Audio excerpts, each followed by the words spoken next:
the billows roll. Fastened to the rock which cannot move, grounded, firm and deep in the Savior's love. An anchor, as we know, is what is used to help secure ships during the time of a hurricane. It is also used to secure other things. It's a means of security. It's a means of protection. And I would like to suggest that we, all of us, need to have that type of security, which can only be found in Jesus Christ.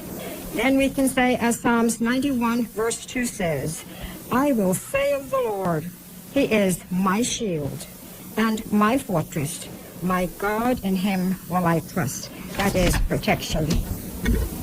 Let us pray.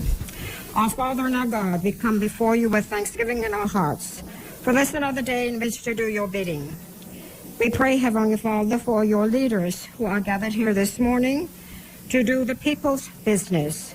Father, we pray this morning that you will guide your people in their decision-making, as it is the people who are in need.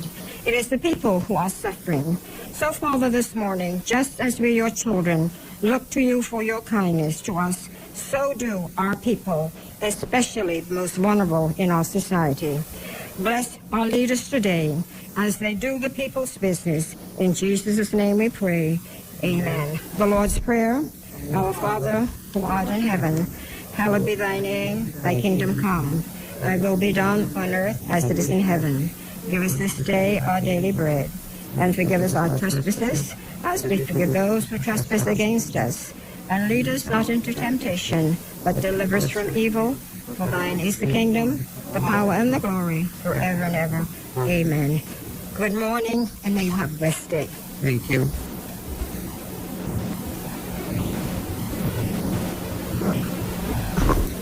Good morning, Honorable Senators. Madam President? Yes, sir. I rise on point of public importance. Recognize Senator Bethel. Thank you very much. There are two matters that I will address. The first, Madam President, the first matter to be addressed is to inform that the attorneys for the Attorney General's office are today will be in front of the Court of Appeal, in front of what ordinarily would be the single justice of the Court of Appeal. That may be changed by their decision. In order to apply for a stay. Persons may a stay of execution of the Court of Appeal's decision. Persons have suggested, or the Court of Appeal's recent constitutional ruling on the question of the true interpretation of Articles 6 and 14 of the Bahamas Constitution. My counsel from the AG's office will be before the court today seeking a stay of execution. The question has been asked on social media and by one of my friends here on the other side of the table. Why your lawyers didn't stand up in court and ask for it on the day right away as soon as the judgment is issued? And the answer to that is very simple. The rules of the Court of Appeal are very clear. You can only apply for a stay in respect of a judgment appealed from, and only by means of a summons supported by an affidavit. Any attempt to stand up and request a stay in the Court of Appeal and past attempts have been rebuffed, even on the basis when the gravest urgency was advocated. I know personally, because in one of the Arawak Holmes cases, where a client that I was defending from the suit by Arawak Holmes was unable to make out a case on appeal, I immediately stood up and said, the consequence of this is that my client is in grave danger of being put out of his home today. And I asked the court to give me a stay pending a proper application. I was told in no uncertain terms, no sir, follow the rules. So that is the explanation of why there has been this slight delay in terms of getting back to the court. This is the earliest date that we could have gotten, and our officers are there. Secondly, on this question of what is the present state of the law,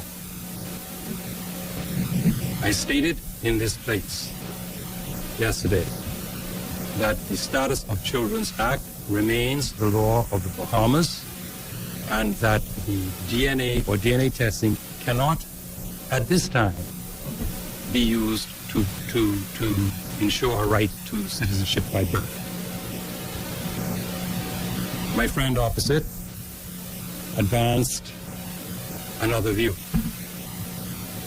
Unfortunately, though, the Status of Children's Act was not the subject of the ruling in the Supreme Court by Justice Winder, nor was it the subject of the recent ruling in the Court of Appeal. Every law passed by Parliament is the beneficiary of a fundamental presumption of constitutional law. It is called the presumption of constitutionality. Every law passed by Parliament is presumed to be constitutional until a court of competent jurisdiction rules that that law or any specific provision of that law is in breach of the Constitution. Unless and until there is a ruling by the Supreme Court, being the court of first instance in all constitutional matters, unless the Supreme Court makes a ruling specific to the Status of Children's Act, it remains in force. And so I urge people just to be patient. There will be a full and final determination of this issue. And if that determination goes against what was hitherto the legal position of the Commonwealth of the Bahamas, based on Chief Justice Hall's decision, if the ruling goes against that in the Privy Council, the Bahamas government will be the first entity to do what is necessary, or what may become necessary. But until that time, we have to have certainty in the law. And the law, as presently stated, has not been ruled on by any court of competent jurisdiction, meaning the Status of Children's Act has not been the subject of a Supreme Court finding of unconstitutionality, and until that happens, it is presumed to be constitutional. And another aspect, because the presumption of constitutionality is a part of the broader presumption of what they call regularity, which applies to state actions. It is rebuttable. Yes, it's rebuttable. Okay, but it can only be rebutted in and before a court of competent jurisdiction. And then, once it's rebutted, the court will make a ruling. The point I want to make, though, is that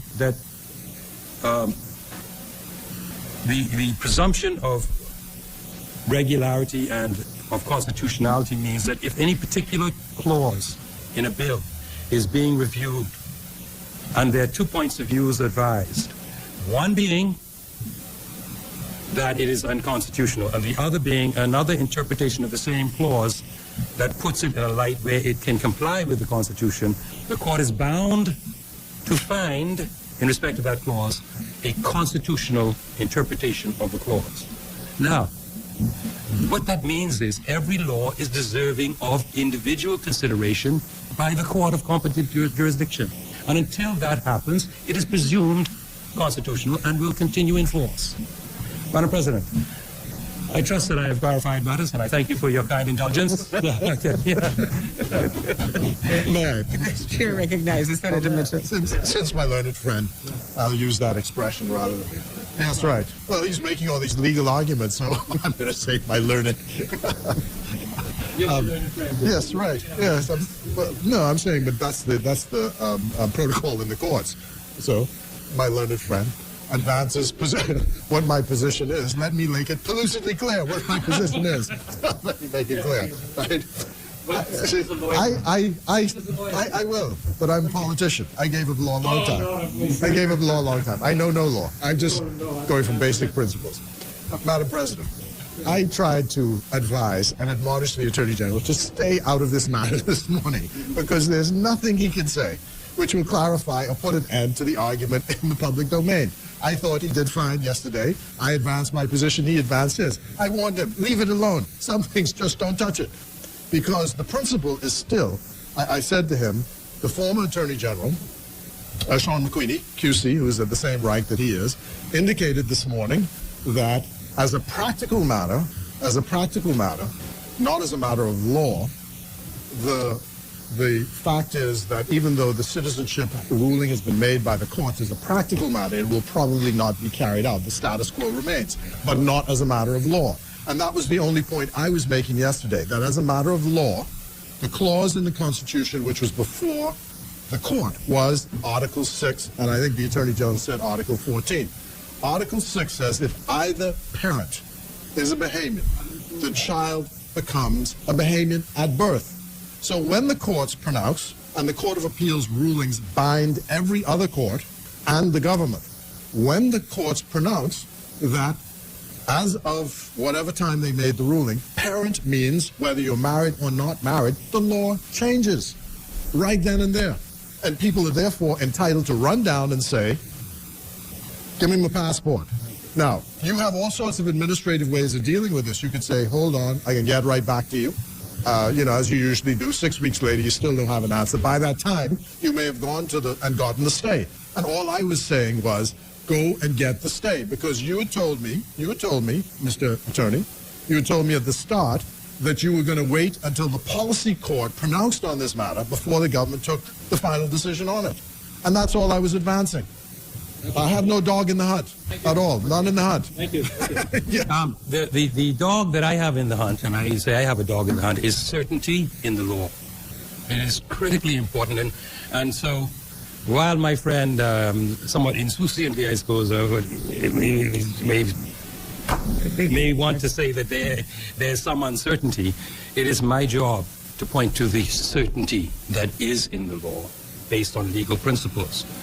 Now, you see, no one questions that the law of the land as of now is that if you are the child of either parent who is a Bahamian and you are born in the geographical area called and known as the Commonwealth of the Bahamas, you are entitled at birth to citizenship if either of your parents is a Bahamian.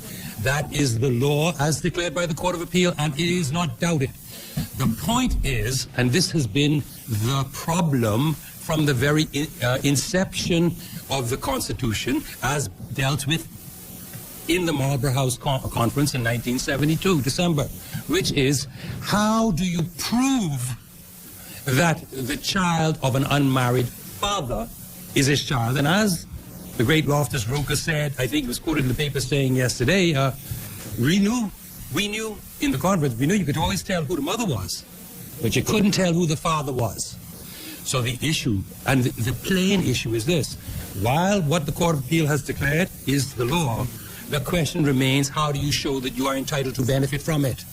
And the only way to address that, the issue of the proof of it. Remember what Loftus Roker said. At that time, we didn't have all these DNA stuff. The proof of it is DNA. The only way that can be used under the Status of Children's Act is for the purposes of child support, maintenance, etc., not for the purposes of citizenship.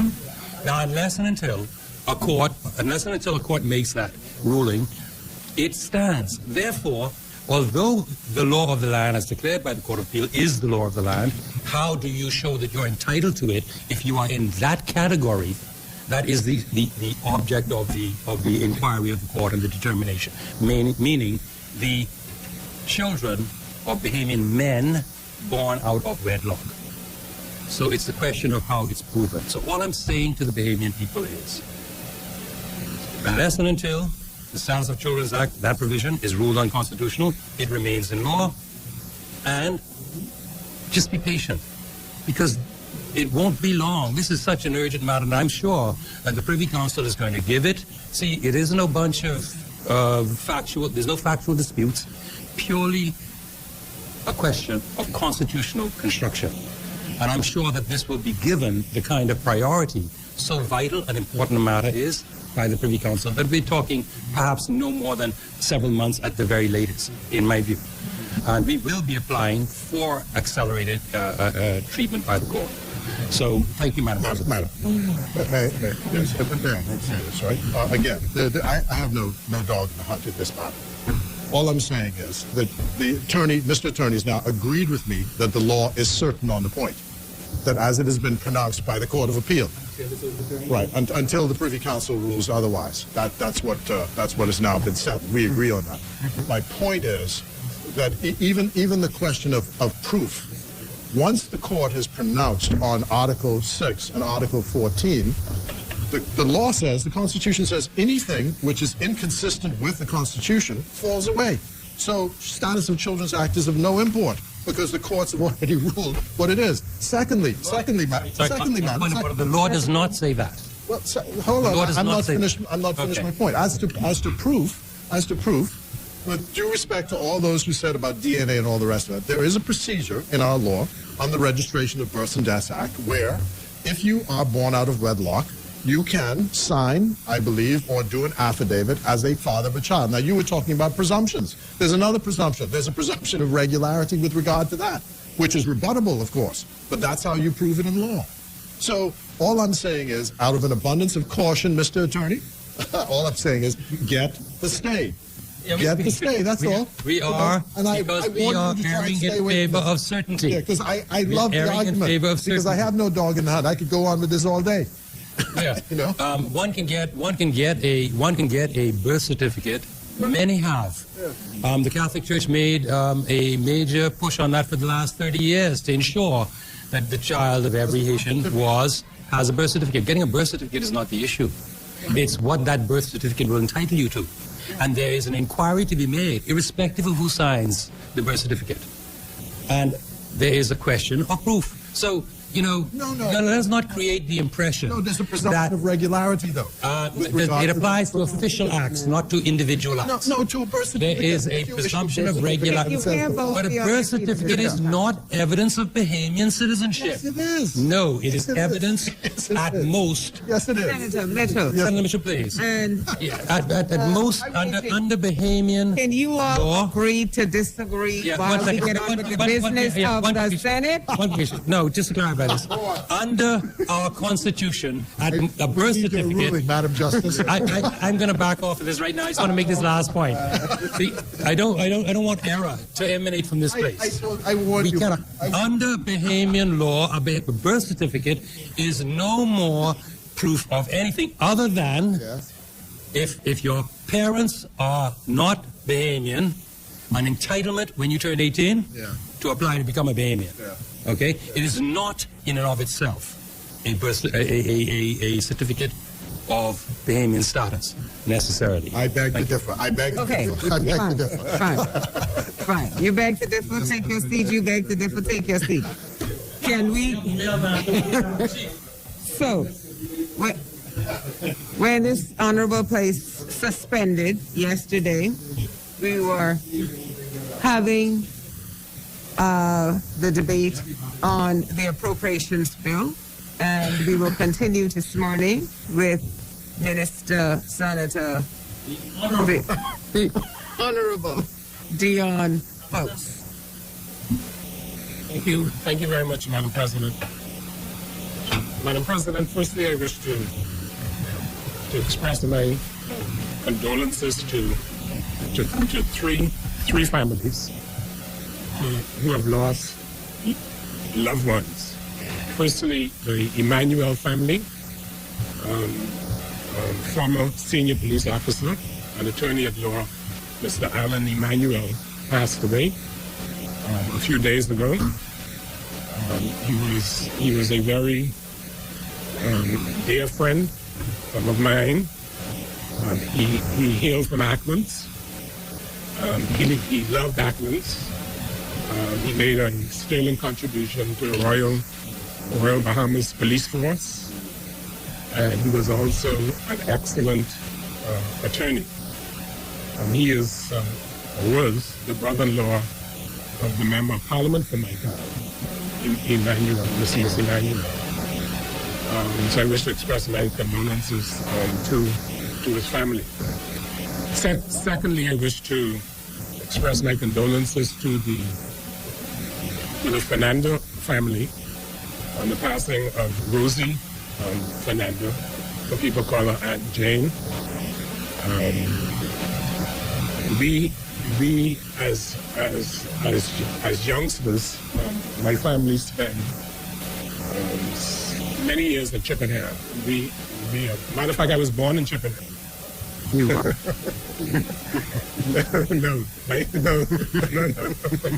No. My grandfather was born in Brad, but I was born in Chippenham, and as a matter of fact, my father, Sir Arthur, stood as best man in Rosie Fernandez's wedding.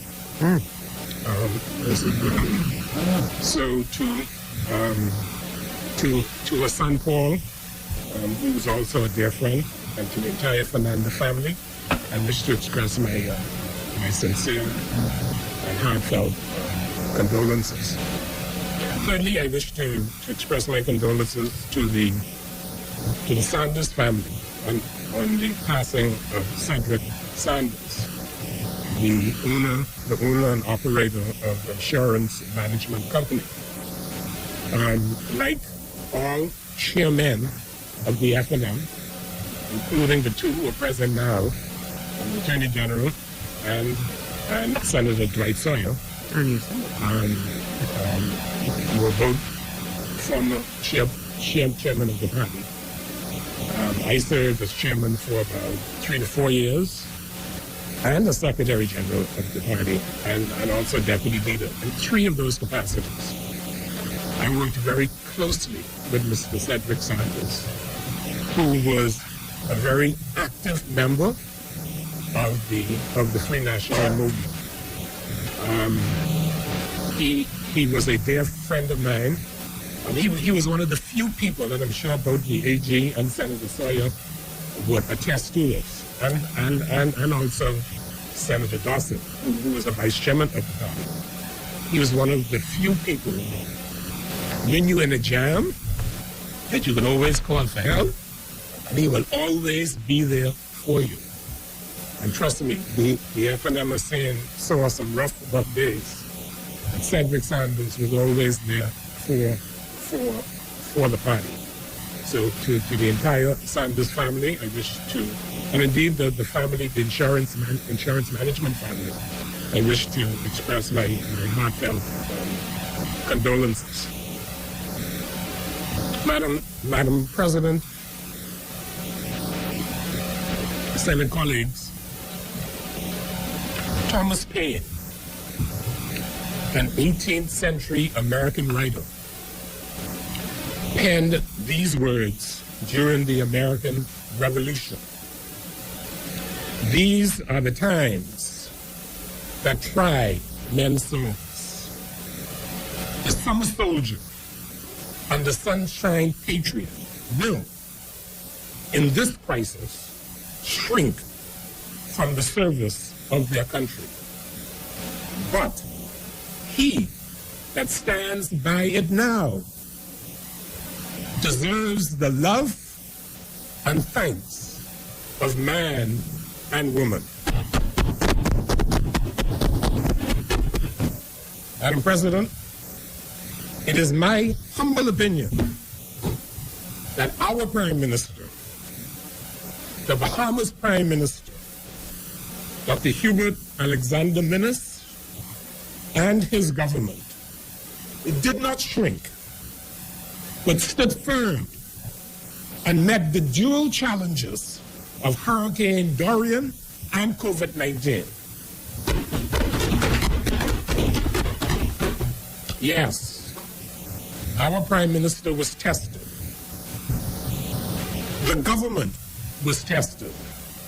And indeed, the Bahamian people were tested.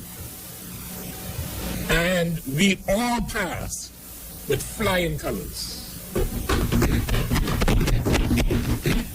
Madam President, I wish to recite a passage from the Bible. Proverbs chapter 15, verse 22. Without counsel, plans fail, but with many advisors, they succeed. I wish to repeat that. Without counsel, plans fail, but with many advisors, they succeed. During this unprecedented crisis, our Prime Minister and his cabinet sought and followed advice. We took and still are taking advice from the medical professionals, from trade unions, from the business community, and from religious leaders. I wish to publicly thank all of them for their service to our beloved Bahama land. As Thomas Paine wrote, they did not shrink from their service to their country, and they deserve the love and thanks of man and woman. Madam President, we are all in this together.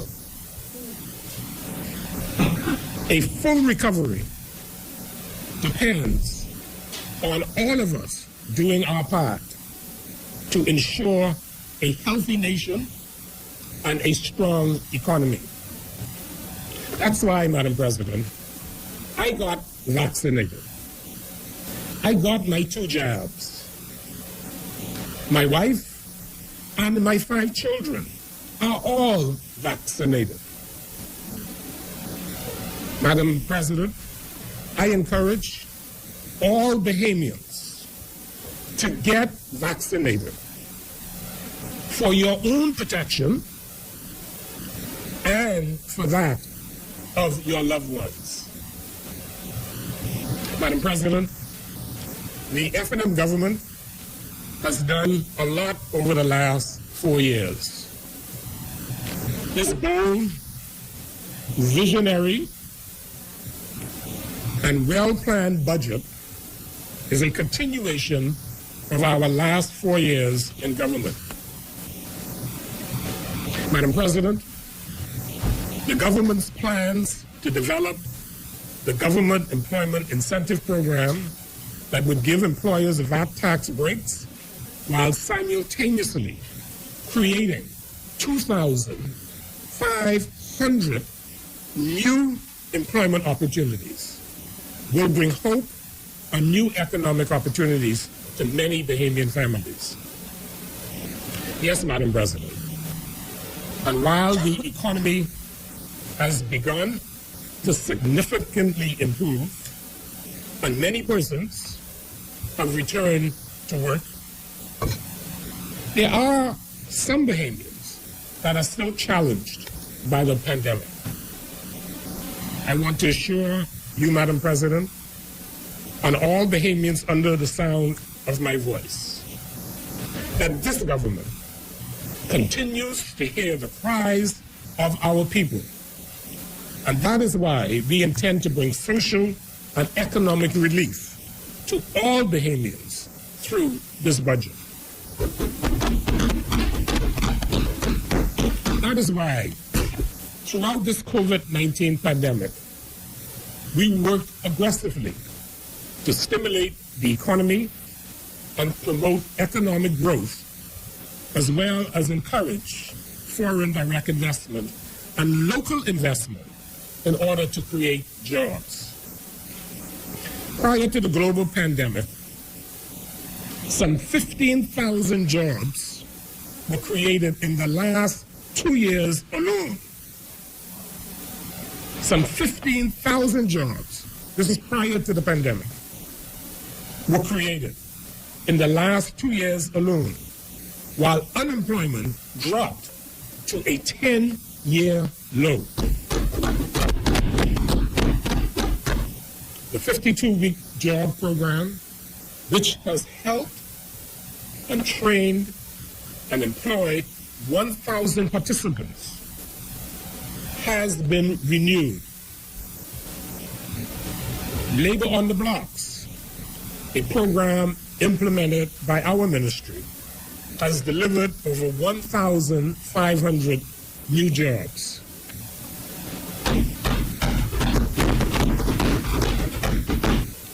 We incentivized and worked with the private sector and business community to encourage them to retain their existing employee numbers and, where possible, create new jobs. Madam President, I wish to compliment and to thank the many businesses, big, small, and medium, who kept their complete complement of staff on their payroll during this pandemic. And most of them did it whilst they were losing money. Some of them have told me that they went into their savings account, not the business savings account, their personal savings account, to meet the salaries of their employees. So I wish to thank those employers. They answered the call of national service. The new expansion at Bahamas has created 500 construction jobs and 700 permanent jobs. Nassau Cruise Ports has created 500 construction jobs and hundreds of permanent jobs upon completion. The newly expanded and renovated Sandals Hotel has employed hundreds of Bahamians in its construction stage and will employ 1,000 Bahamians on a permanent basis when they reopen. Aqualina condo project adjacent to One Cable Beach will provide 300 construction jobs.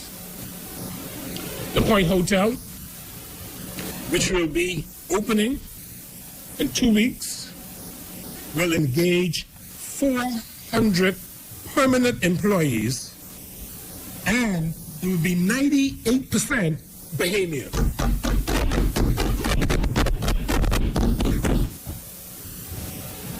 Goldwyn Development, which is opposite the office of the Prime Minister in Cable Beach, has employed 175 Bahamians. Construction workers. The Sterling Global Group Development at Paradise Island has and will employ 500 Bahamians.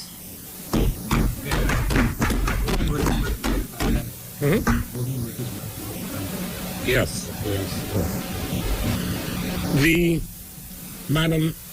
Madam President, if you add up all of these numbers, and this is not an exclusive list, because there are many projects in Nassau, Grand Bahama, and the other family islands, which is not included in this list. But if you add up these numbers alone, some 8,000 jobs were created recently or will come on stream very shortly. That's 8,000, Madam President. This minister-led government made a conscientious decision not to fire any public servant from the public service, nor reduce the pay of any public servant. Many countries around the world, including the Caribbean, Barbados being one of them, reduced their civil service by a significant amount. They fired them. They fired civil servants. Thank you, AG. We did not do that. Madam President, that is why we provided unemployment payments to eligible persons who found themselves unemployed during the pandemic. Some $284 million, over $250 million was provided to more than 86,000 Bahamians. Additionally, Madam President, we provided $36 million to the Food Assistance Program and assisted in putting hot meals on the tables of 72,000 Bahamians. Yes, Madam President, 18,000 Bahamian families have and are still benefiting from the government food program. On the 2nd of June of this year, during the budget debate in the lower house, Chester Cooper, the deputy leader of the PLP, said, and I quote, "A new administration will have to look under every rock and make some hard decisions." A new administration will have to look under every rock and make some hard decisions. If the PLP wins the next election, which we know they will not,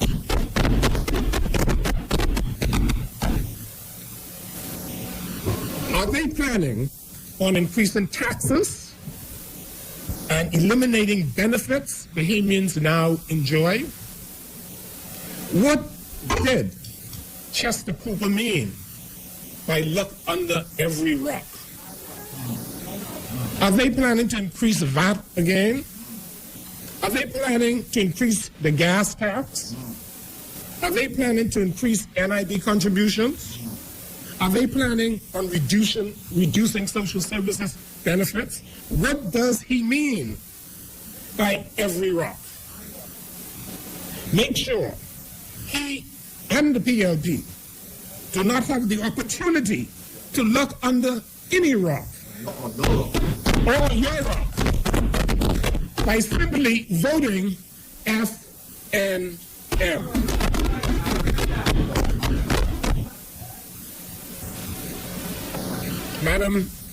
Madam President,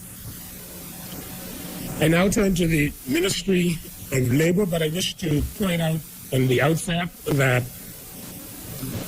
we have many agencies and arms of the ministry, both in labor and transport and local government. But because of time limitations in this budget, I do not have the time to mention all of the contributions which were submitted. So I know a lot of the public officers are watching this broadcast. So if you do not hear notes mentioned from your department or ministry, that is why. The Ministry of Labor, of which I have responsibility, continues to live up to its vision to ensure access for all Bahamians to safe and fair employment opportunities and responsive social security consumer protection programs. The ministry is led by our permanent secretary, Ms. Gina Thompson, who heads a dedicated staff of employees. The ministry comprises of the Department of Labor, the National Tripartite Council, the Bahamas Bureau of Standards and Quality, the Consumer Protection Commission, the Prices Commission, the Consumer Affairs Division, and the National Training Agency. I wish to take a few minutes to highlight some of the accomplishments of these entities. Madam President, I wish to reaffirm this government and our ministry's commitment to ensuring the full protection of all workers in the Bahamas.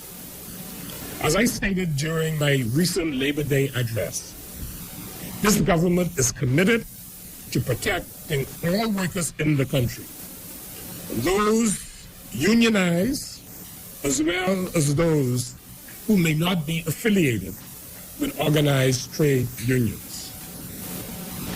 We are committed to ensuring that no worker is left behind. As the Minister of Labor, I wish to take this opportunity to thank the trade unions for their leadership, support, and understanding during this difficult period as we continue to fight COVID-19. Our ministry and this government will continue to work with all trade unions and employers to ensure that all workers in the Bahamas receive adequate compensation and benefits in accordance with national and international labor laws. Madam President, securing jobs for Bahamians continues to be a major focus of the Department of Labor's Public Employment Services Unit, which serves as an online skills bank which allows unemployed Bahamians who are looking for work to apply for jobs. The site is also used by local companies to recruit new hires. Within the last year, this service has been utilized by a growing number of Bahamian job seekers. Between the period of July 2020 to June of this year, approximately 20,000 candidates have utilized the service in New Providence alone. Madam President, I am happy to report that the Department of Labor is modernizing its accounting systems. In fact, on June the 1st, the department launched its first DigiPay cashless system, which now processes notification of vacancies applications, which is commonly known as labor certificates, along with union registration fees and union costing matters. The Department of Labor accepts company checks or credit debit cards online through the DigiPay platform and cash a third-party vendor and Cash and Go, SunCard, and Omni Finance Group. This system looks promising for the department. Madam President, over the last 2 years, the National Tripartite Council has been extremely successful in achieving a number of goals outlined in their 2018-2021 strategic plan. In addition to fostering working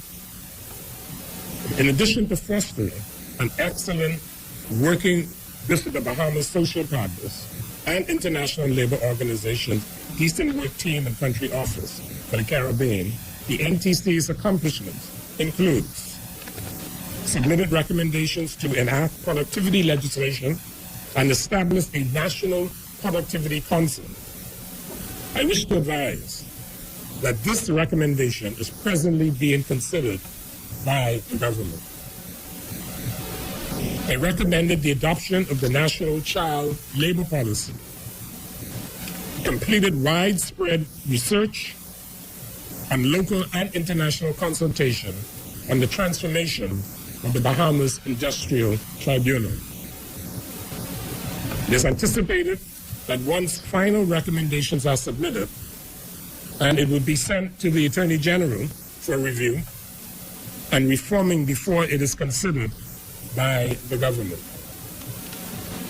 Completed and submitted recommendations to the government for the adoption of the Bahamas second generation Decent Work Country program. Submitted recommendations to the government for the ratification of ILO Convention 190 and the ILO Recommendation 2005 regarding violence and harassment in the workplace. Submitted recommendation to the government for the ratification of ILO Convention 159 regarding vocational rehabilitation and employment disabled persons. On May 21st, 2021, during the National Tripartite Council Annual General Assembly, I reaffirmed the support of the government regarding the adoption of the National Child Labor Policy and the extraordinary efforts being carried on by the NTC in this area. Additionally, Madam President, I commended the NTC executives for the outstanding work that have been undertaken in conjunction with the ILO Caribbean Office on the historical Bahamas Second Generation Decent Work Country Program. This comprehensive document sets out the common commitment of the government of the Bahamas, workers and employers organizations, and the International Labor Organization to promote decent work in the Bahamas. Madam President, the National Training Agency, the NTA, continues to lead in the development of the overall workforce of the Bahamas, with a keen focus on its core demographic, young persons, between the ages of 16 and 30. The NTA has been intentional with the advancement of its full mandates and expanding its reach and training to all islands of the Bahamas. Over the last year, the following results were achieved. And I speak, Madam President, about the Family Island expansion and their results. The agency continues to leverage its learning management system called Brightspace to expand its services to every island in the Bahamas.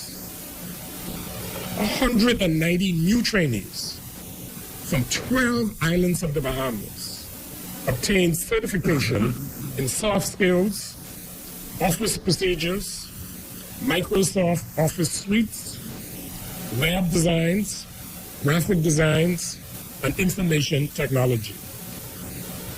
99% of office procedure trainees also obtain City and Guilds certification, inclusive of Special Pass. Qualifications are being offered to Family Island trainees that enables them to take advantage of employment and entrepreneurial opportunities on their various islands.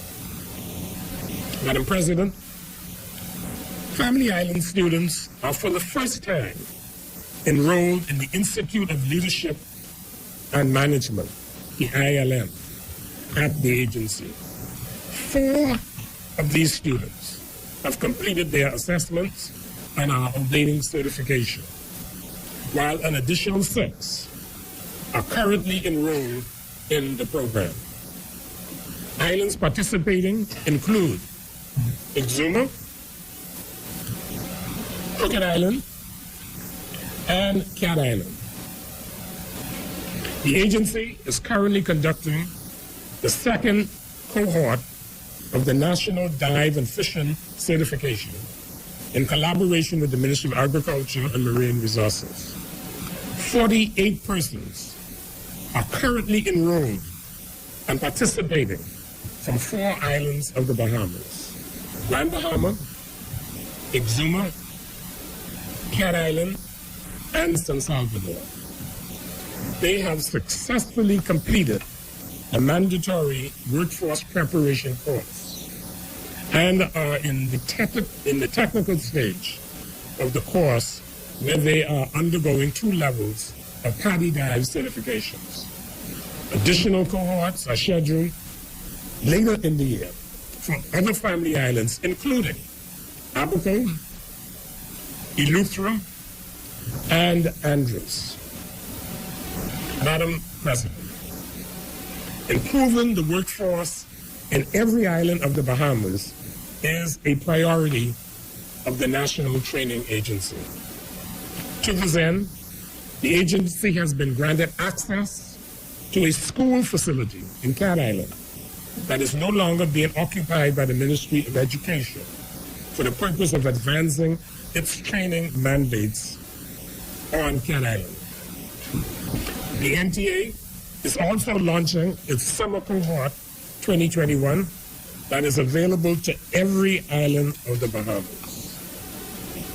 Madam President, the agency's partnership with Doctors Hospital, which I referred to in the mid-year budget, resulted in 23 persons being trained and successfully employed by Doctors Hospital. This partnership is a model of the strategic partnership the agency continues to pursue as it fulfills its mandates. The NTA is a strategic partner in national development, and in collaboration with the Ministry of Labor, the Department of Labor, and the NTC, has developed the National Skills Gap Survey 2021, which will assist the government and the agency with identifying skills gaps, offering training and support to bridge these skills gaps, and further enhance the workforce of the Bahamas. I'm sure Mr. Senator Penfield is happy to hear that, because he has talked about this many times. He is. The results from this survey will be island-specific as well as aggregate for the Bahamas as a whole. So we are actually going to survey for each island to identify the skills gaps on the specific islands. Not only Nassau and Grand Bahama, every island of the Bahamas.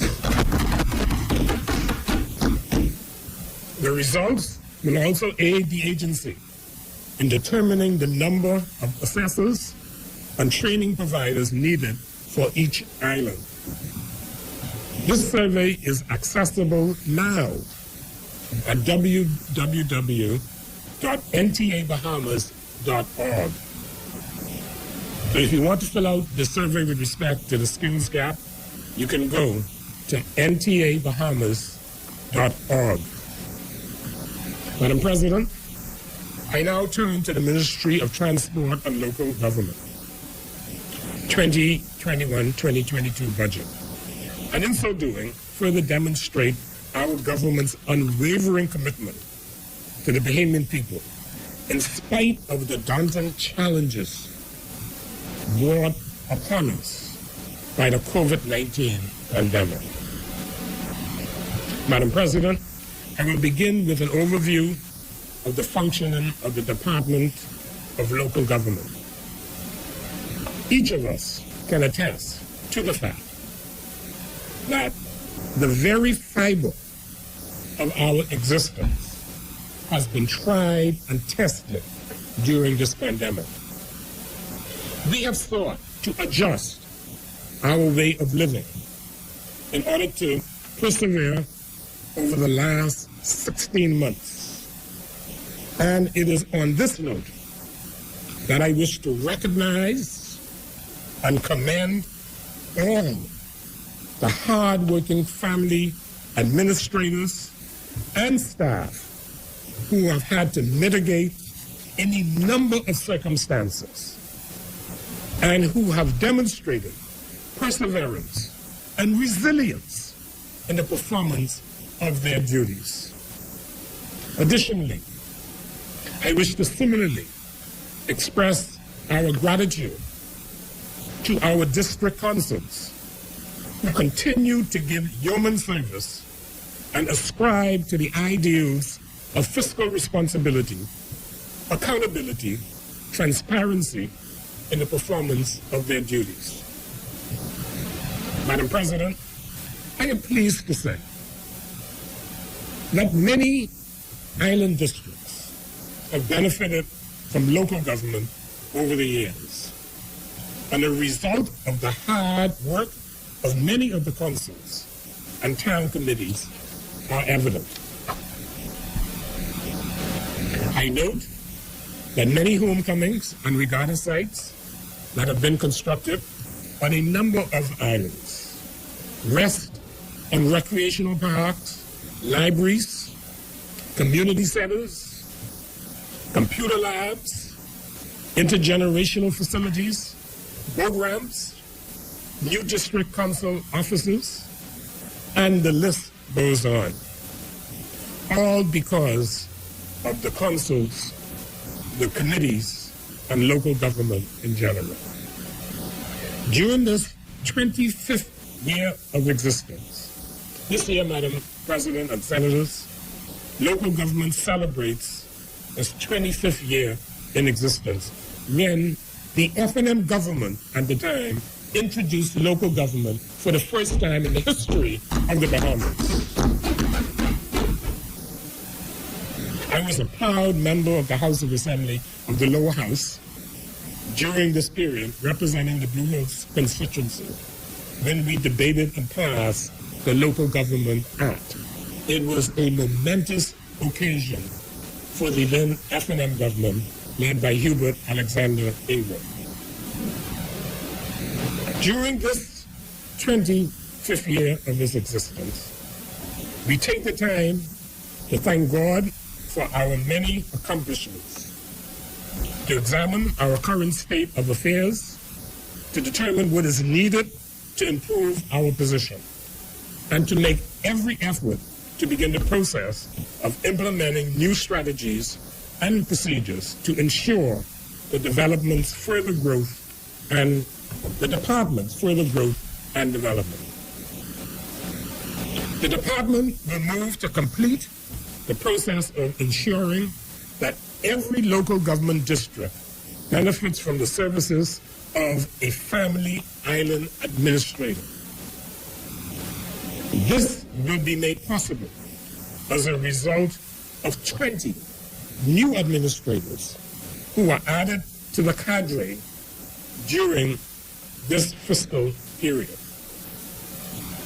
Madam President, I wish to express our gratitude to all the long-serving elected officials, those who have stayed the course, as well as those who have found it necessary to leave, for whatever reason.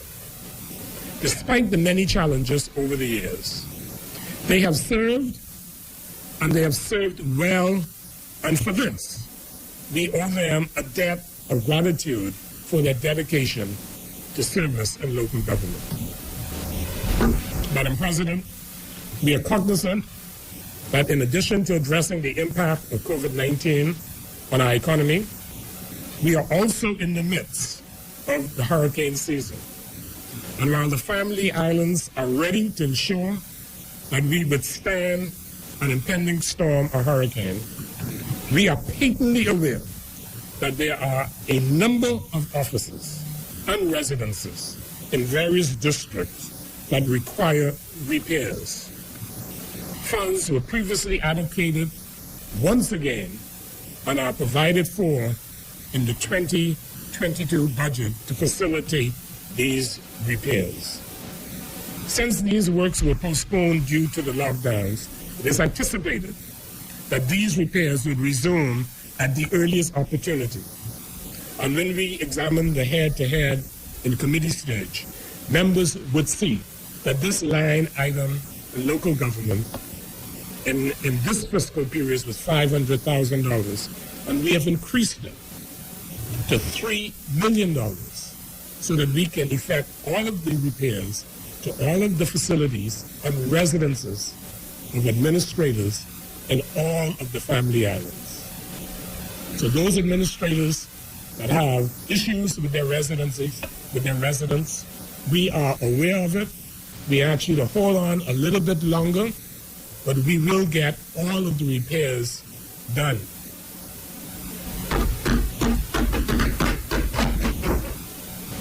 Madam President, the Department of Local Government continues its efforts in processing the confirmation of 138 persons who were regularized from the local government district councils throughout the family islands. And Madam President, what happened in the past was that the district councils which is governed by the elected members of the council, engage persons to work, being engaged and paid for by the council, without the regular benefits that an established civil servant would have, such, for example, pension rights. We are now regularizing. Thank you very much, Minister Thompson. These persons. These employees have served at least 10 years or more without any benefits and will now be able to look forward to retirement benefits and other remunerations for their services. Madam President, my ministry is committed to ensuring that local government evolves in such a way so as to ensure the economic, social, and environmental development of all Bahamian communities, now and well into the future. And in this vein, the department intends to tangibly demonstrate that it is serious about investing in the nation's youth. Hence, this fiscal year, though mindful of the COVID-19 restrictions, we will endeavor to reactivate the local government junior council program, which is a succession planning initiative. The program has had a positive impact on thousands of young persons on our family islands by influencing them to become more community-minded. As a result, their participation, these young people will obtain a greater understanding of local government and its importance. It is our hope that this will result in an increased number of younger persons serving as council practitioners. Madam President, permit me to thank the Director of Local Government, the staff and the head office, as well as those in each of our family island offices, in addition to all of the district councils, town committee members, and statutory boards, and their council staff, for the magnificent work they continue to do on a daily basis for the people of the Bahamas. Madam President,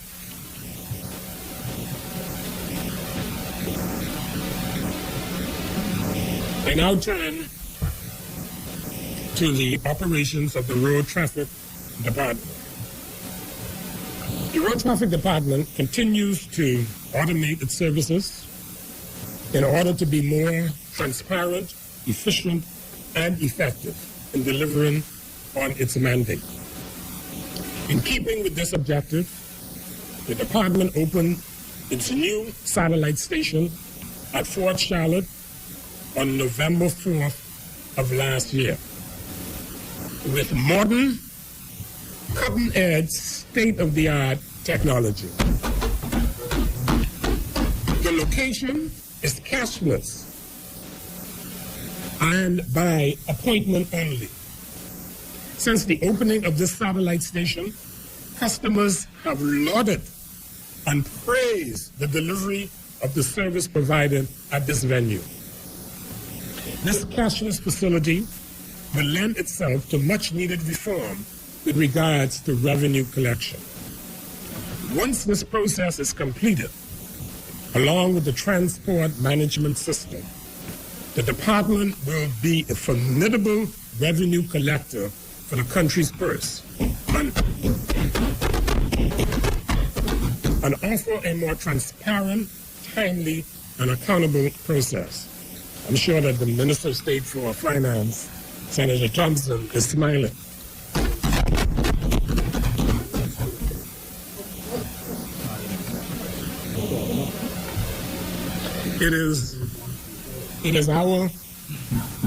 It is our intention, in keeping with the government's transformation and modernization agenda, to cascade the e-services to all of the department's facilities, which will bode well for the efficiency and effectiveness of revenue collection.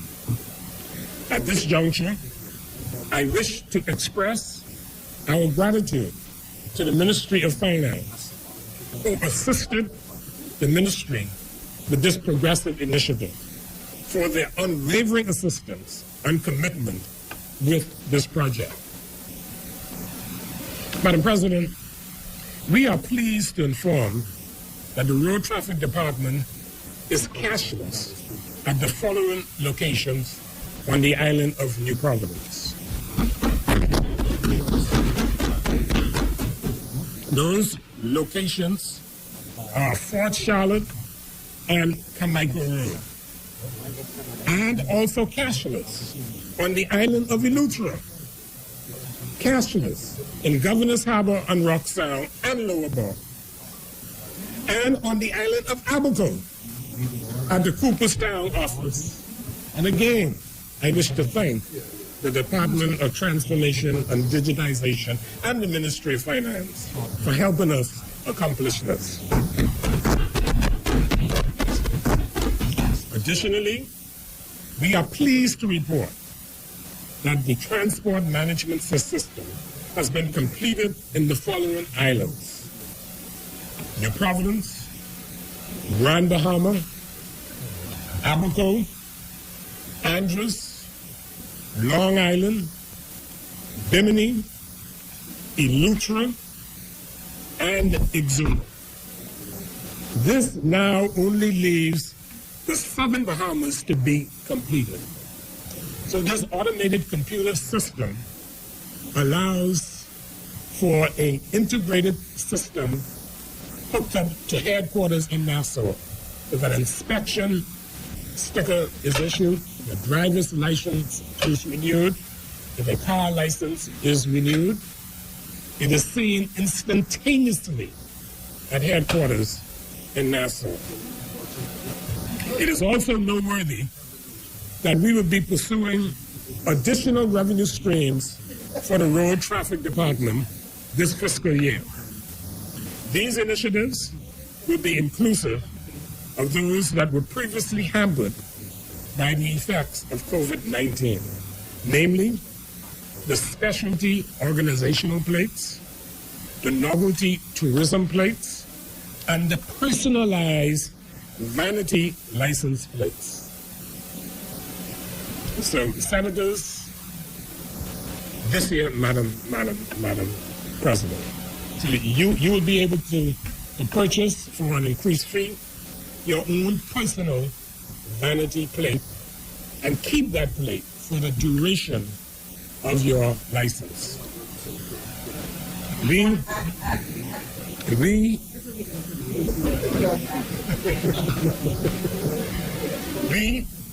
will achieve this by upgrading and enhancing the license plate production facility at the Bahamas Department of Corrections with a capital injection of approximately $1 million. Madam President, the new color for the self-drive plates will be introduced during this fiscal period, 2021-2022. We anticipate that the plates will be available in New Providence by the end of August of this year. The color of the plates will be a white backdrop with green lettering, eliminating the confusion that presently exists with deciphering the difference between taxis and self-drive vehicles.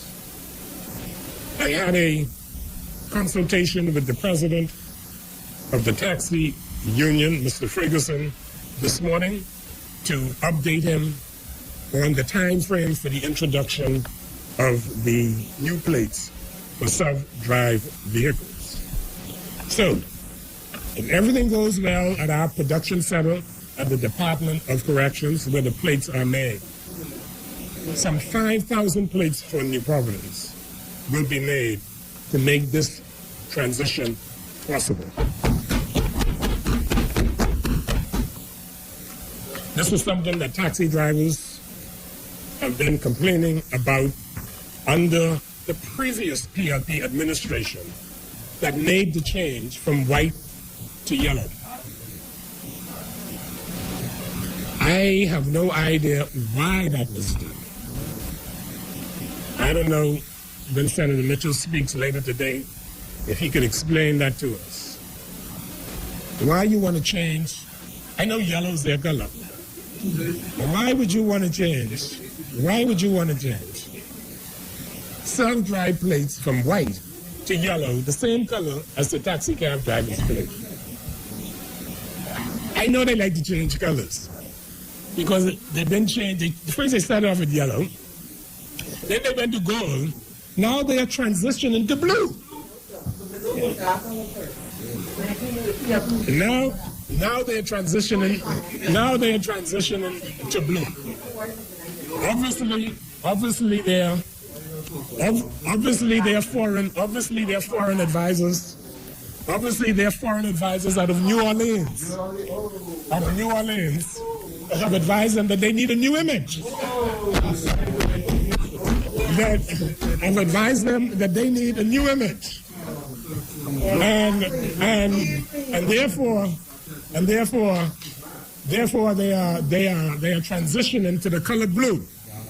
Gone are the days of yellow and gold. I don't know why they're doing it. To me, it doesn't make sense. It makes absolutely no sense. But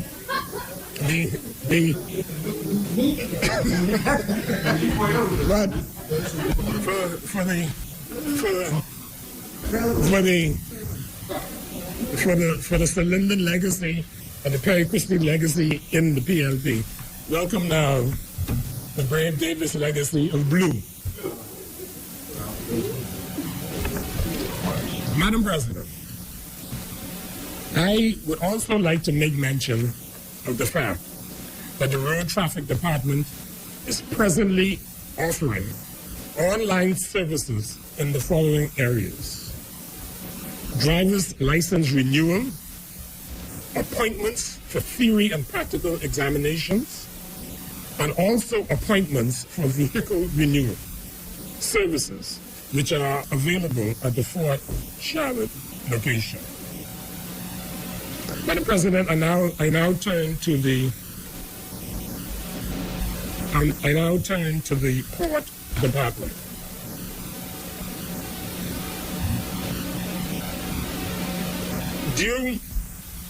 Due to the devastating impact of Hurricane Dorian in 2019,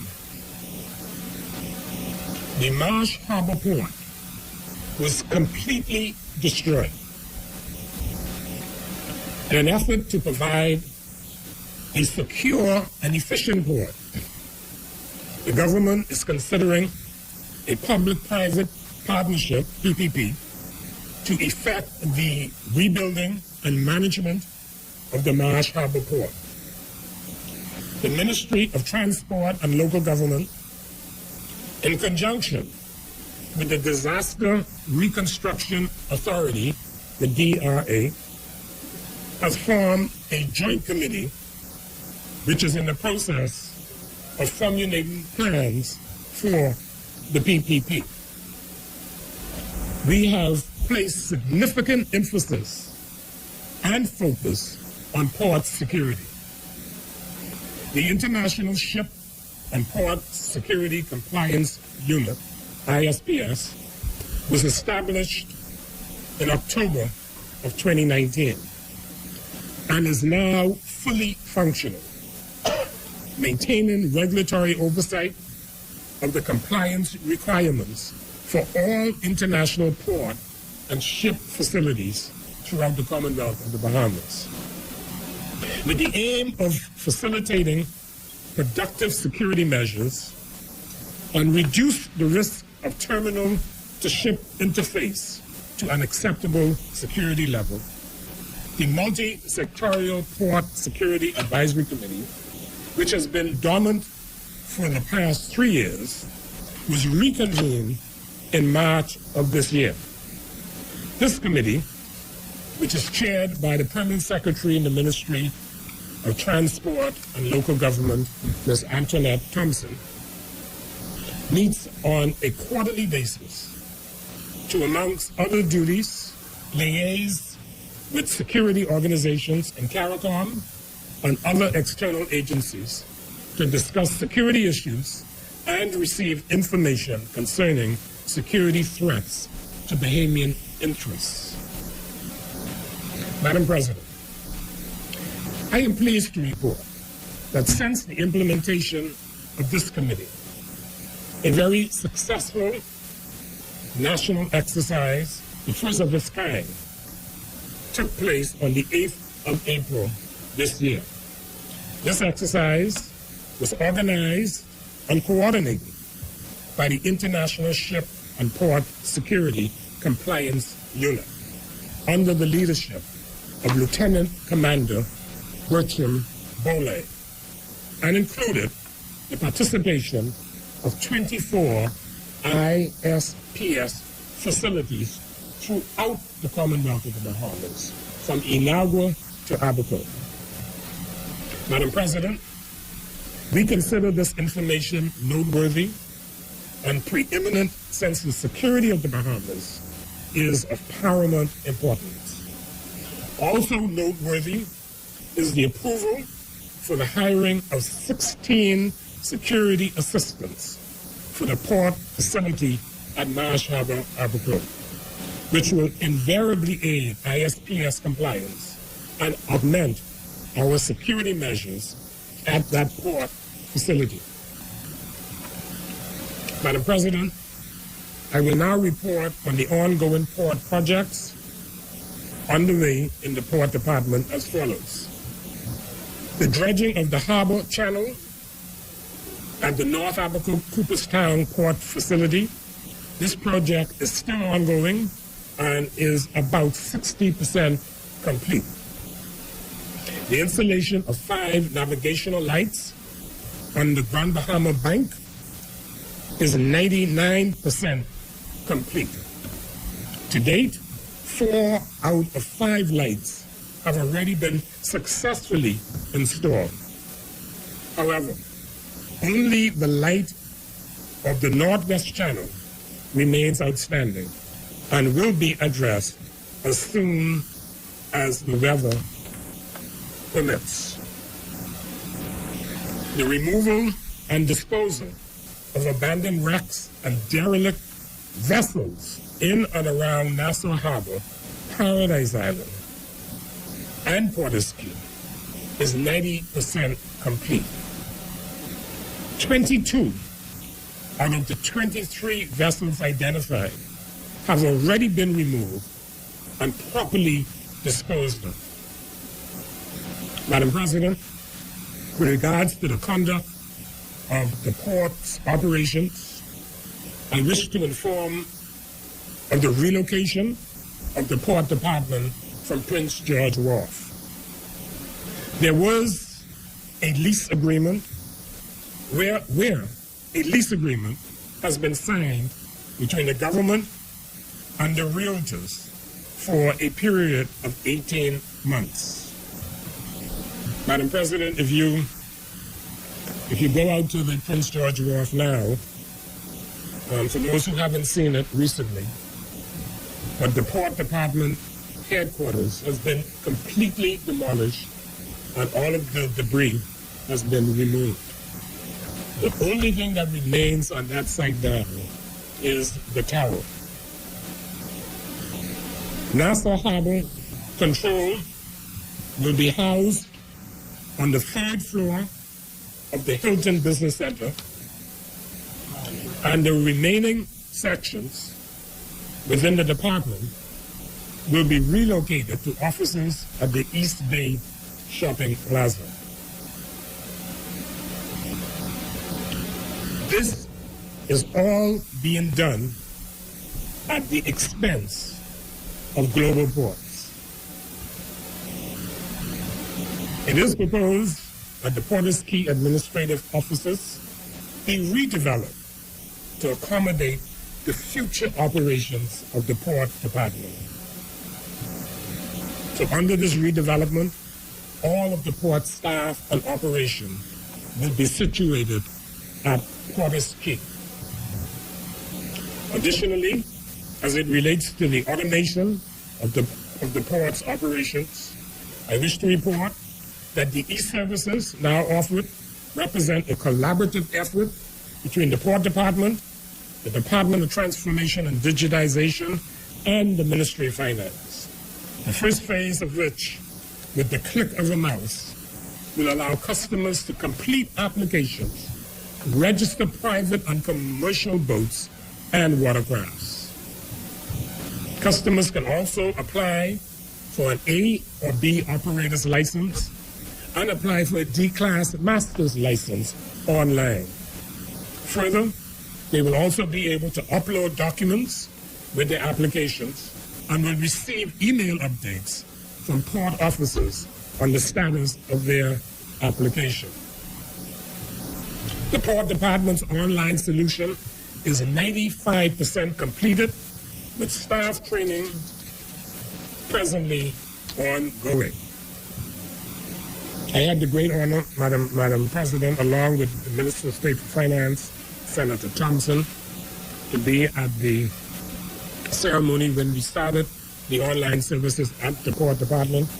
And I must say that they're doing, Senator Thompson, the Permanent Secretary, Mr. Lancy, Elise Lancy, and the staff and the Department of Transformation and Digitization.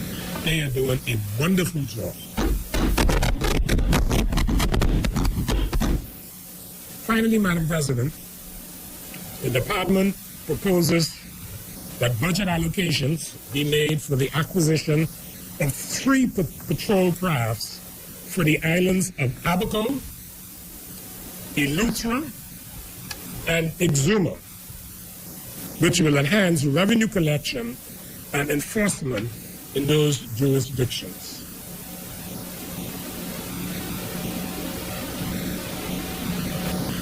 Senator Isaac Dotson, you will have a vote from the Port Department in Exuma. The incoming member of Parliament for Exuma.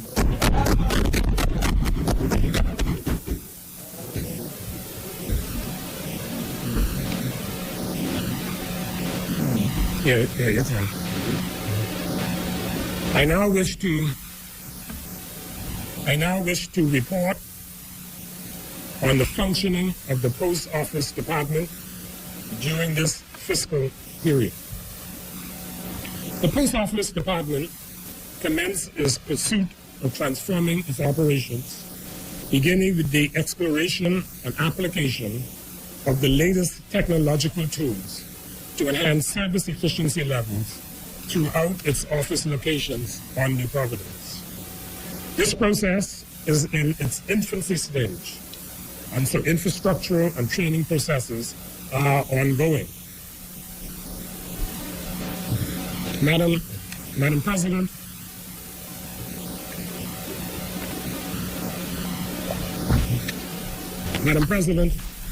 the Post Office is currently in the final stage of implementing and transitioning to a cash receiving system and has outfitted office counters at all New Providence locations with the required hardware such as computers and printers to facilitate a more efficient and controlled operation process. Additionally, as a result of an innovative initiative of the Ministry of Finance, applications for post office box rent and rental services are now accessible online. The department is continuing the progress towards e-commerce readiness and service expansion, which will allow the post office to embrace new revenue streams comprising of online shopping delivery and customs clearance payments. Madam President, I wish to assure the Bahamian people that the delivery of services in the ministries of labor and transport and local government will be conducted in the most fiscally prudent and responsible manner possible. The Bahamian people appreciate the effectiveness and wise leadership of our Prime Minister during this pandemic.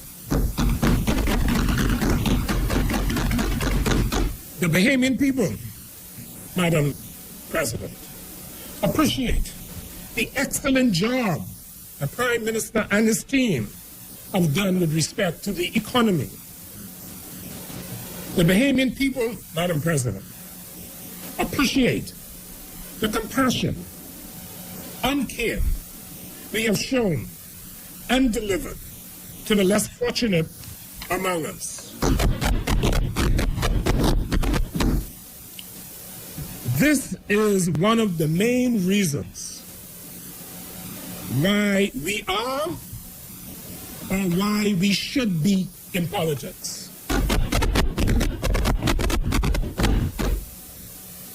There is a verse in the Bible which has guided my political life. I refer to the book of Matthew, chapter 25, verse 40. And the king shall answer and say unto them, Verily I say unto you, inasmuch as you have done it unto the least of these my brethren, ye have done it unto me.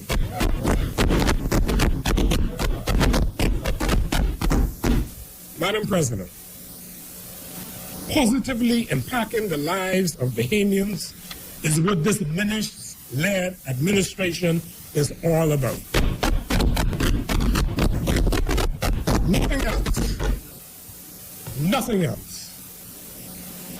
The twin disasters of Hurricane Dorian and COVID-19 brought social and economic hardship that adversely impacted this country and placed a harsh burden on our health, social, and economic way of life.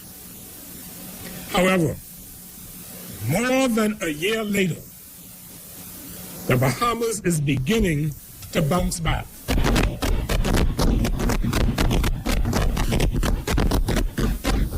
And with God's help,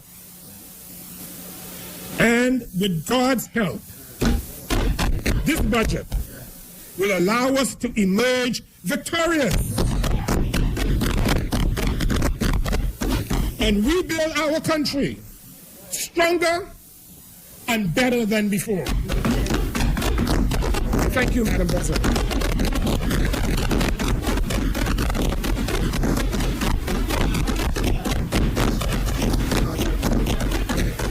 As many, the chair recognizes Senator Dodson.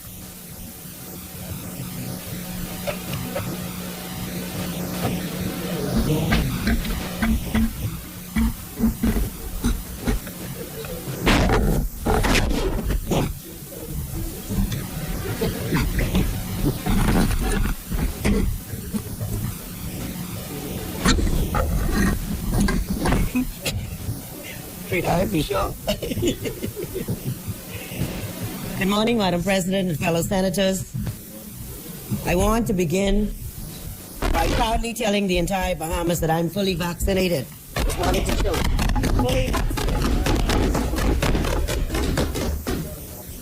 And I want to encourage each and every Bahamian to do the same thing. I had both shots and I had no side effects from either. I was fine. I know a lot of people are concerned about side effects and concerned that this is something new. But I say and encourage you to go out there and do your own research, make your own decision, and decide whether or not you want to be vaccinated. But if we want to return to normalcy and back to the way of life that we know, we may have to weigh those pros and cons as we think about becoming vaccinated. Madam President, I stand here today honored to make this contribution to the 2021-2022 budget debate. I thank God for allowing me to be in this place and in this position at this time in our history. I also wish to thank the leader of the Free National Movement, the Prime Minister, the Most Honorable Dr. Hubert Minnis, for appointing me as one of the consultative senators. Through this appointment, he has ensured that labor, the most important commodity in our country, has a voice at the table. Of course, I would not be standing here today if it were not for my family and their support. And of course, all of us know that in order to start anything, your family is your foundation, and you must have their support. And namely, I stand here on the shoulders of my heroes, which is my grandfather, Prince Ferguson, and my mother, Mary Eugene Ferguson Blyden, proud products of Black Point Exuma. My father, Edward Ned Isaacs, and his youngest brother, the Honorable Kendall George Lamont Isaacs, the former leader of the Free National Movement, who was my role model along with my father, along with serving as my father. I also stand here on the shoulders of my sisters, Marilyn Ramming, Judy Wood, Alma Tinker, Julia Pierre, deceased, Margaret Isaacs, my brothers, Godwin Blyden, deceased, Charles, Edward, and Sidney Isaacs, Andrew and Tony Coakley, and of course, my oldest nephew, who is like my brother, Sean Blyden. Of course, the apple of my eye, and everyone knows that, is my only son, James Clark, along with my daughter. I don't call her my daughter-in-law because she is the daughter that I never had, Chanel Wilson Clark. And of course, my three incredible grandsons, Chimero, Justice, and Jacob, whom I love dearly and who most people know they think that I'm their wife and that they control me. And I say, y'all get it mixed up. I'm the grandmother. I should be controlling you. And a lot of senators have met my grandchildren and they know that they are me already. You think I have a mouse on me? Well, they come to take over the world. Family is the reason why I'm standing here today, as they always support me in any of my endeavors. And my second grandson, Justice, reminds me when I get too busy that Grammy, family is important. So he says to me when it's time to take a break and pay attention to family. Madam President, the F&M slogan, it's about your future, it's about your future, is important because and relevant because the future of the Bahamas and all Bahamians is important to the Free National Movement.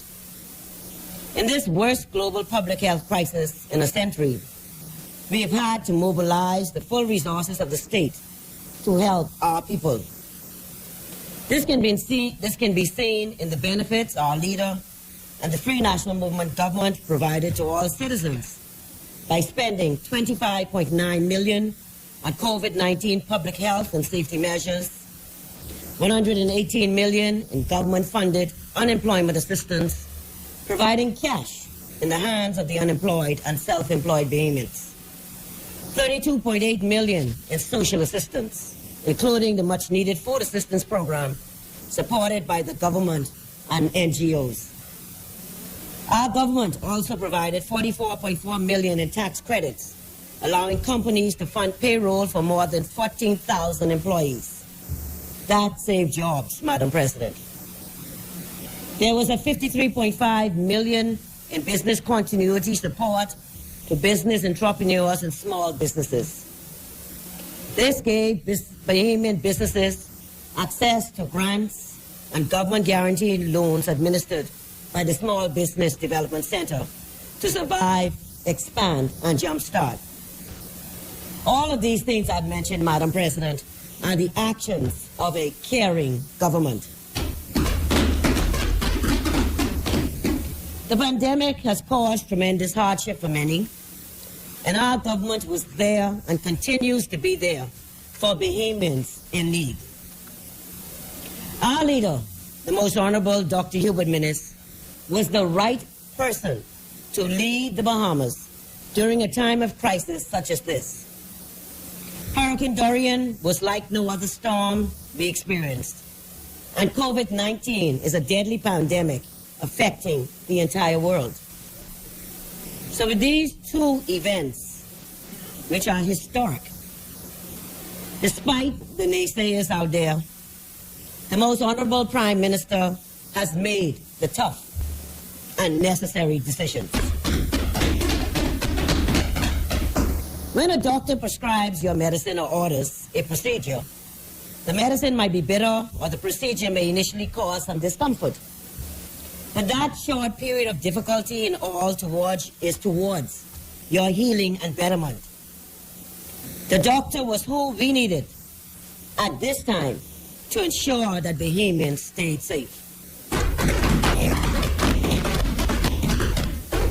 Our doctor implemented the necessary lockdowns and curfews to save lives, despite others saying other things, but it was important to save Bahamian lives. That is what we need to realize, Bahamians. His goal in all of this was to protect Bahamians. I'm still unsure how the opposition intended to deal with this crisis, as they have had and have no plan. Our doctor, our leader, went to work with surgical precision despite the noise around him. He ensured through expenditure last fiscal year and through continued expenditure in the upcoming fiscal year that we controlled and continue to control the virus. He made the tough decisions. It is only now that many can see it. We all know that this virus is very dangerous. We've all seen the scenes on TV from around the world of people dying on the streets because the virus was out of control in their country, and India is a prime example of that. We have countries right now still going through lockdowns, but the Bahamas right now is not experiencing those things because the doctor was in charge. Was in the house, was on call 24/7. Our doctor has always acted decisively to help prevent such a thing happening in the Bahamas. I've gotten comments from many telling the Prime Minister that they're praying for him. They say he's doing an excellent job. I think he's doing an excellent job. He has spared his people in a crisis. He has made sure that they had money in their pockets. He has acted to keep them safe. Madam President, in this 2021-2022 budget contribution, the Deputy Leader of the PLP likened the F&M budget to a sheer fantasy and one that would stun the growth in the country for decades. However, this is the same Deputy Leader who criticized his party in 2017 in an article dated Tuesday, June 27th, titled Cooper of Team Cooper, I must add, because he doesn't use really much from the PLP, he's Team Cooper, says PLP should apologize and learn from the errors that led to their defeat. I quote from the article. By contrast, Mr. Cooper of Team Cooper said last night that the PLP lost the May 10th general elections because, among other things, it ignored scandals by protecting the interests of offending people, and it condoned actions it should not have. We were not accountable enough and not transparent enough. He said, according to his prepared remarks, released to the media, and we ignored scandals, protecting the interests of offending individuals, and condone things we should not have by our silence. I can give you examples of the last few weeks of the campaign, but suffice it to say, this is one moment when my campaign team reportedly felt a momentum change. We protected the interests of the party over the interests of the nation, thinking wrongly that Bahamian people would somehow understand without being told that those two things were actually the same. And he was right. While trying to fix the nation's major problems, we often forgot to sweat the small stuff and left too many people behind. He said, in short, even our base felt ignored, oftentimes at the expense of others who didn't support us or persons who hopped on the bandwagon at the 11th hour. He went on to say, we went into communities asking support from the very people we raised taxes on to improve their lives. And when we did so, we found them in the same circumstances. We met them when we promised to improve their circumstances 5 years ago. He continued. Mr. Opposition Leader, we hid behind a message of majority rule without updating it for new generations who feel little connection to it, but rather seek economic empowerment. The millennials told us that they were all over that, and we ignored the youth to our peril. So I'm just wondering if the PLP has apologized then. No. The Bahamas would like to know, inquiring minds would like to know. No, they are not. Have the PLP all of a sudden become accountable and transparent? Inquiring minds want to know. Have the PLP come up with a plan and coherent plan to change the lives of Bahamians? These are questions the Bahamian people would like to know the answers to as we're coming up on the next general election. Mr. Deputy Leader Tim Cooper. I would like to ask the Deputy Leader, what is the PLP's economic plan? Because their plan is full of promises, and we know that promises are a comfort to a fool. Their past record speaks for itself.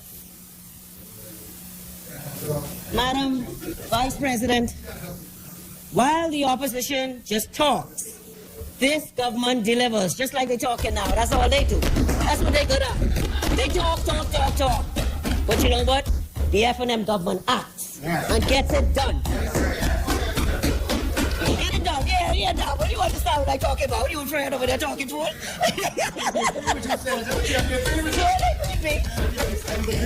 You can talk about who can win the election, but you know, only God knows who can win the election. All right? So I can put that out there, and you put that in your pipe and smoke it. Don't run me out there now. You really want to see the other side of Jetty. Really want to see the other side. And if you know me, you know I'm an I-6 and I don't go down easy. Never scared. Never. I was an athlete. Athletes never back down. And they never give up. Always remember that. Madam President, Vice President, while the opposition just talks, this government delivers. This 2021-2022 budget focuses on continuing support and expanded economic growth. Their economic plan is old and just what they dusted off from their failed playbook from 2012 and wanted to be relevant in 2021. The Accelerated Bahamas Recovery Plan is designed to boost economic growth and continue support for the most vulnerable in our society.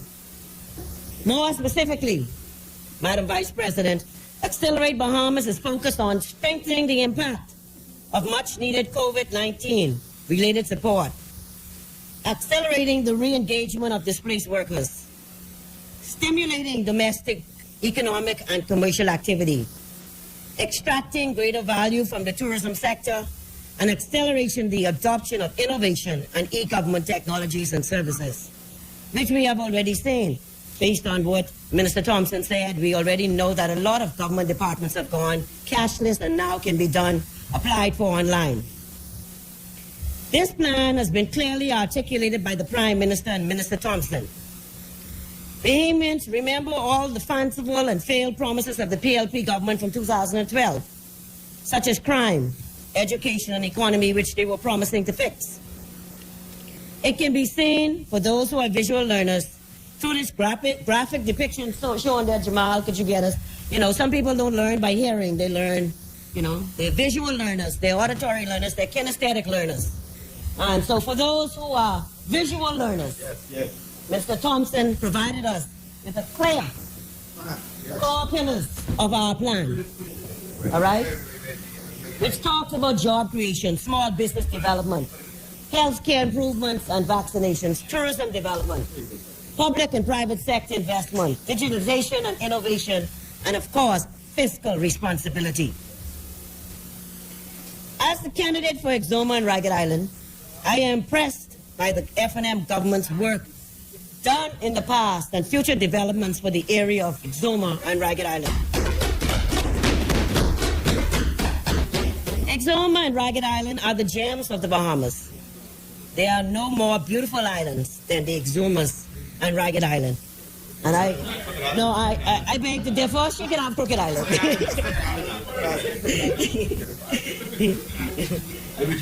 To me, Exuma and Ragged Island have the capability to be the major economic hubs in the Bahamas, based on tourism, the boating industry, fisheries, and farming.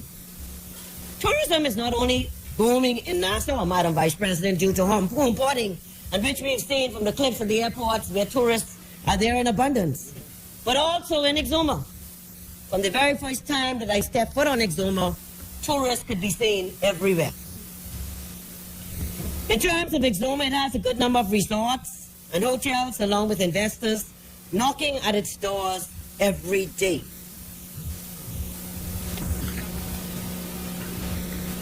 Of course, we have Crystal Cruise Lines, which will be coming to Exuma this year. And Exuma and Ragged Island is poised to surpass many of our other islands once we realize our true potential and work together to achieve this goal. I listened to the good news from the Honorable Minister of Transport, the Honorable Dion Folks, that our port will have a boat, and I wish to thank him for that good news. Madam President, Madam President, I now turn my attention to the major accomplishments of this government in Exuma and Ragged Island since 2017. These are refurbishing and painting the administrative building, the ongoing road works from the airport to Georgetown, the opening of the passport office, which they said too that they had planned to do, but what happened? The F&M government had to do it. Continuous minor repairs to the roads, fixing and repairing the Williamstown Ferry Bridge, cleaning and clearing out the culvert or salt pond at the ferry bridge to allow the water to flow properly, groundbreaking for the new airport that will make such a big difference in Exuma. And of course, the contractor will subcontract and hire as many locals as possible, which is going to increase employment on the island. We also have Caribbean Paving Solutions, who has hired local residents, as many as local residents as they can find in Exuma. And then, of course, empowering people, including the youth, by issuing, of course, new taxi plates and new ST franchises, creating many new entrepreneurs in Exuma and Ragged Island. On the books to come for Exuma and Ragged Island constituency is a new administration building, which will be relocated from its present location and a new township in the west. I will say proudly that the F&M government has done all of the infrastructure that has been done in Exuma and Ragged Island. Building Ragged Island back bigger and better. Of course, we know that Ragged Island was ravaged by the storm, and if you go to Ragged Island and see the work that is being done by this F&M government, you will be like, wow. It almost makes me want to move to Ragged Island. The F&M government has also stabilized and encouraged the farming industry in Exuma with incentives. It has encouraged the formation of cooperatives. The government has encouraged farmers to take advantage of farming methods such as hydroponics and greenhouses. The Ministry of Agriculture sent 200 backyard kits to Exuma. The Member of Parliament received 100 of those to distribute to Exumians. However, he decided with others who support him that they would only be given to people who signed up for them. And they conveniently only informed their supporters that they had them, didn't inform anyone else. The Department of Fisheries is also encouraging the formation of a fishery cooperative so that fishermen can harvest more fish for consumption to Bahamians and business. Last year, the Ministry of Works commissioned a new dock, parking lots and landing at Baratari, Exuma, which benefits young Exumians, offering the swimming pigs and other tours throughout our keys. In Ragged Island, the solar plant, electric plant will soon be ready. They will never be off the grid again, the islands, because it will also have, along with being a hurricane shelter, it will have residential accommodations for teachers that will be stationed there. So we will not no longer have to go and look for accommodations for teachers. They will actually be living in that building. The clinic, along with the nurse accommodations and police station with accommodations, will soon be ready by the end of the year. I wish to ask the current MP, what have you done for the last 4 years as you had access to the $100,000 a year for your constituency and a constituency allowance? As I move about Exuma and I ask people that question, many people obviously is not educated that they even get a constituency allowance because they ask me, they say, no man, only the F&M people get that. I say, really? Only the F&M MPs get that? I said, no. That is inclusive of all MPs get that. So I've had to do some education to let people know that the current MP does get a constituency allowance. Well, what he does with it, the people in Exuma will have to make him accountable for that. Madam President, as I mentioned earlier, and I can say unequivocally, that the F&M government has done most of the infrastructure work in Exuma. The PLP can't take no credit for nothing in Exuma. Nothing. Nor Ragged Island. This includes road works, good running water, cable TV, and the government dock. And also to come soon, we would like to see a new clinic for Black Point and hopefully one for Staniel and Farmers Key. We have some more work to do to fully provide Exuma with all of the services it needs. More staff is needed at the hospital to truly utilize the state-of-the-art facility. Some of the professionals needed are doctors, registered nurses and radiologists, dentists and lab technicians. And the Prime Minister and the Minister of Health are aware of these needs and already started to hire persons to work at the facility. A resident magistrate is also needed in Exuma to hear legal matters, and I will be writing to the Chief Justice regarding the same, to have a resident magistrate in Exuma. We have workers already hired at the airport authority need to be regularized based on their decision as to where they choose to stay, whether they want to stay with the airport authority or to go with the civil service, and they need to be compensated accordingly as well. A lot of the street lights in Exuma are not working and they need to be replaced as the roads are too dark. And I think that's a problem. I think we don't have street lights even in Nassau. So that is definitely something that we need to work on. But I'm confident that our F&M government will ensure that these roads are filled and issues are resolved. Because I will continue to ensure and let them know that these things are needed in Exuma. The F&M government is a government that solves problems for our Family Island residents. And I just want the people in Exuma and Ragged Island to know that I'm here to help and assist all residents with accessing grants or loans and to assure that Exuma gets a fair share of the pie, that they will not be left out. Madam President, many people in Exuma were glad to hear the possibility of the Bahamas Games returning as discussed by the Minister of Youth, Sports and Culture, the Honorable Hiram Lewis. Sports in Exuma must be re-established and reorganized in order to be prepared for these games. The various associations in Exuma need to become active again with the federations for softball, basketball, volleyball, and track and field. The softball fields and parks in Exuma and Ragged Island need to be repaired so that associations and residents can make use of them. Beyond softball, residents would be able to use them for recreational activities such as walking and jogging instead of using the roads where speeding vehicles are, of course, a danger.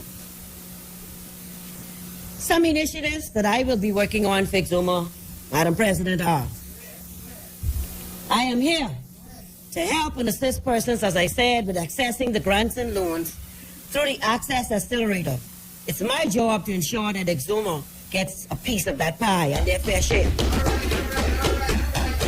I would like to see a community center built in Exuma and Ragged Island, where we can have activities going on. Right now, we had a community center. During the summer, we could have run some clinics. We could have run a camp for young people, and it's important to find constructive things for young people to do in Exuma. We need a track comparable to the one in New Providence with the ability to host track and field meets. We know that Exuma had one of the most prominent track and field meets that used to be held, the Ellen Coakley track meet, where so many schools from Nassau and Freeport used to come down to Exuma in the Onion Bowl, as Senator Knowles was saying, And I have, of course, even being at the university, have gone down on many occasions to take persons to that track and field meet. So that is important, I think, for us to look at again and to put a track in Exuma that is comparable to the one in Nassau. Of course, Exuma deserves the same. As I said, we'd like to see walking paths, we'd like to see nature trails, and more recreational activities for people of all ages. Maybe your deputy leader will buy some with that constituency allowance he gets. All right? I'm sure he knows he's creative at maneuvering finances. The F&M government has done more for the Bahamas since 2017 than the last two PLP administrations combined. Talk that. They talk about their plans, but this F&M government makes it happen. A few examples are UB, the BTVI. I can get there, you don't got to worry about that. Ending fires at the city dump, which I hear somebody saying. All right? That we used to start those fires. And the development of an ecology park. Creation of the Small Business Development Center. The fiscal responsibility bills. The creation of the digital currency, the sand dollar, and Grand Bahama and Over the Hill projects, just to name a few.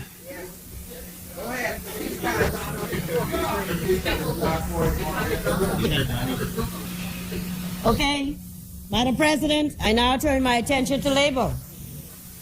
Labor has helped to build the modern Bahamas. It has contributed to many of the things Bahamians enjoy today, such as national insurance, the 40-hour work week, overtime pay, and the naming of the Labor Day parade to Sir Randall Fox Labor Day, just to name a few. The government and labor must dialogue with each other, even if they do not agree on some matters.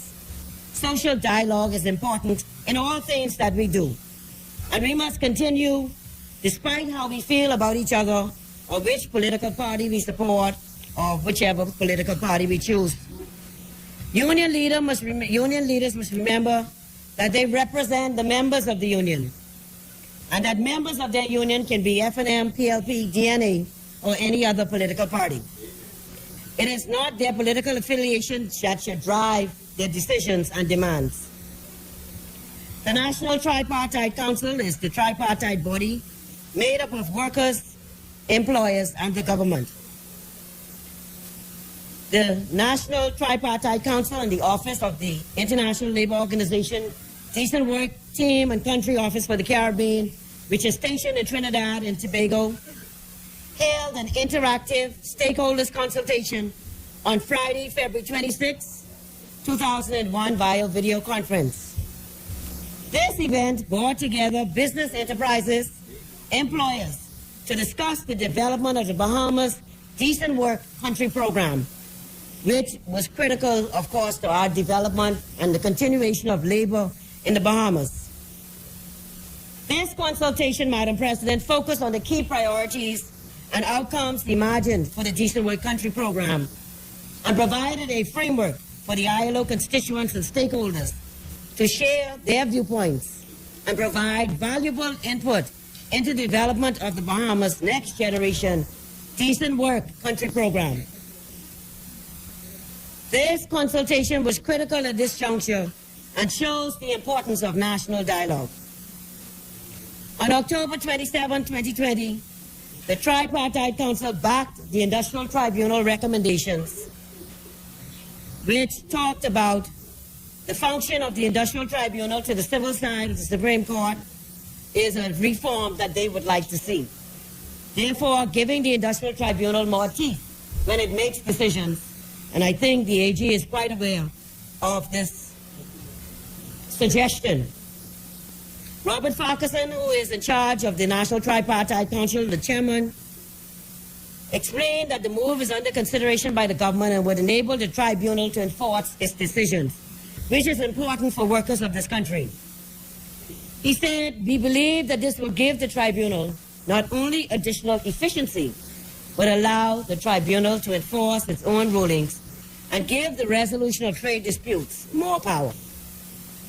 He also noted that the National Tripartite Council has made additional recommendations to the Industrial Relations Act and the Employment Act. He added, one of the things we want to do is to formally establish a lunch hour to make sure those workers who have to go 8 to 9 hours have a statutory break. A recommendation has been tabled to review the minimum wage, which I've heard being talked about recently. I hope in another few months the Council will have the opportunity to sit down and look at the minimum wage and see if there's a need to make any recommendations. At this time, no discussion has taken place with regard to that. LaShawn Sawyer, Secretary General of the Bahamas Financial Services Union, said the government has to be supportive of the initiatives for Bahamians, which are the food program and the national insurance benefit. She went on to say that this cannot go on forever as the port will soon be empty. However, what may be helpful is the granting of fewer work permits and the hiring of more Bahamians to those roles, especially in the financial sector. She suggested that there be an ongoing systematic collection of taxes and payments and changing to digital to allow a better accounting for government collections of real property taxes and road traffic, birth, death registry, and postal services fees, as all of these can add to the pot. We also need to be efficient in our use of government resources, Madam President. She said that government vehicles should be parked to reduce the gas expense on the weekends and holidays. She went on to say that this was a hard pill for many to swallow under the Ingram administration when he implemented it, but it was necessary. It's a tough time for all and not easy for leaders, as no matter what decisions they make, the public will have an issue with it, is what she ended with. But many understand and appreciate the effort. The Commercial Stores Union is concerned about testing that employees have to undergo with COVID-19, and of course, the vaccine, and of course, being sure that it's not being made mandatory for many employees. The Commonwealth Bahamas Trade Union Congress said that they will not comment on the budget, as they feel that the government is not listening to them and their concerns.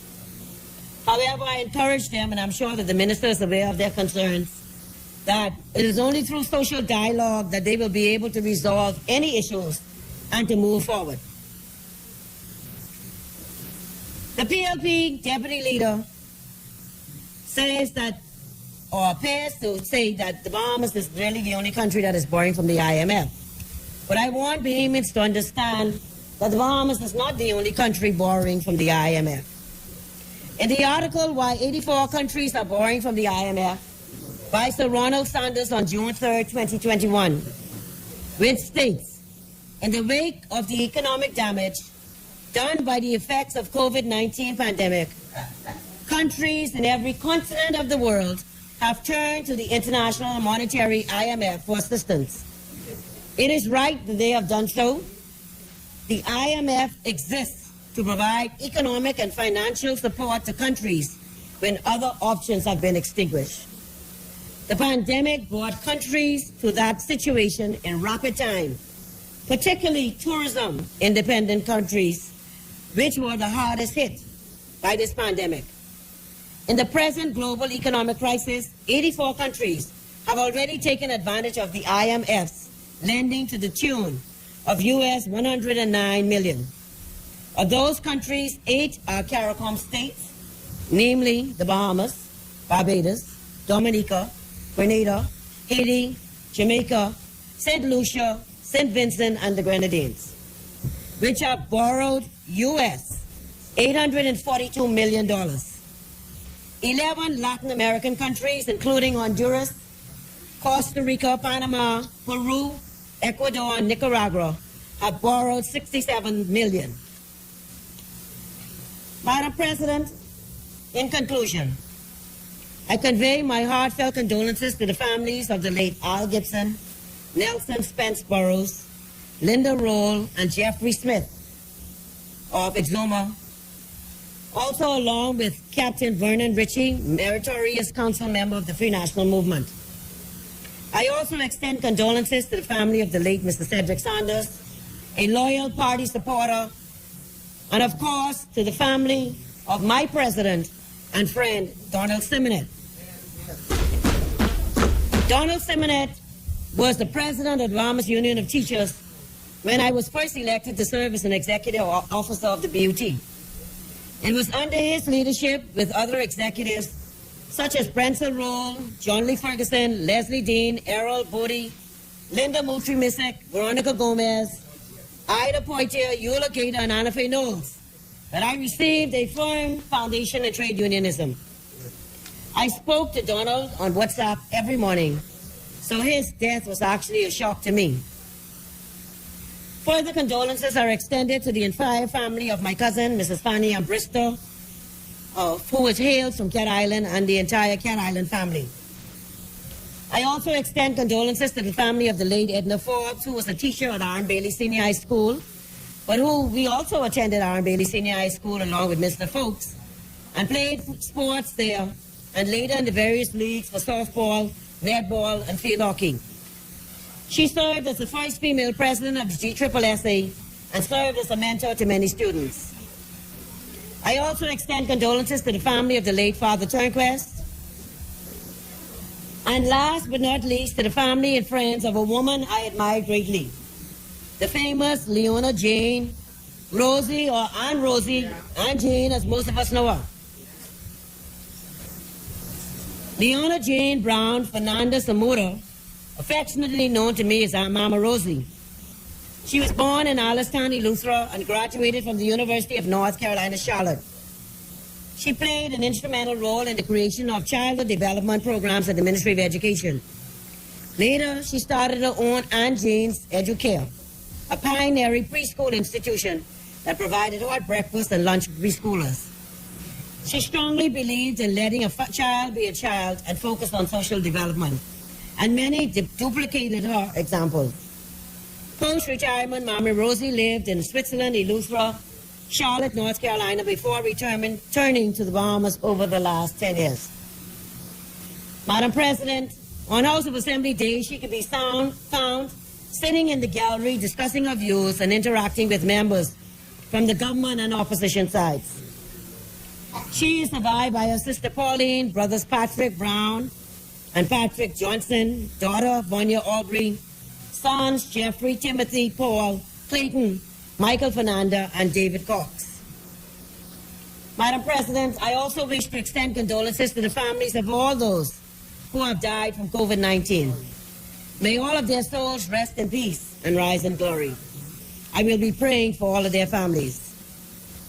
Madam President, I also extend congratulations to Quentin LaRota, Area Vice President for the Southern Bahamas for the Bahamas Union of Teachers, who was honored during Labor Week 2021 for outstanding work done in Grand Bahama. I send a special congratulations to all of the 2021 graduates of our primary and high schools, including the University of the Bahamas Baptist College, and other universities locally, regionally, and internationally.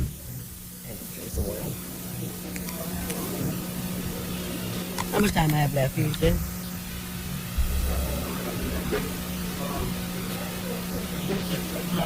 You could go now, you know. You could go to lunch. I was big to lunch. Don't let me in. You start me here today now. Don't go there. Don't go there. Don't go there, Missy. Don't go there. In particular, Madam President, I extend congratulations to the graduates of the Baratari Primary School, Black Point All Age, Georgetown Primary, Morristown Primary, Rocos Point Primary, Rollville Primary, Staniel Key All Age, Farmers Key All Age, Ragged Island All Age, Stuart Manor Primary, Exuma Christian Academy, St. Andrews Anglican Preschool, Exuma Union Baptist Preschool in Ramsey, and Exuma School for Exceptional Learners, Ellen Coakley and St. Andrews Anglican School. And I want to say to all of the graduates, you will always remember your graduation as it happened during the historic COVID-19 pandemic.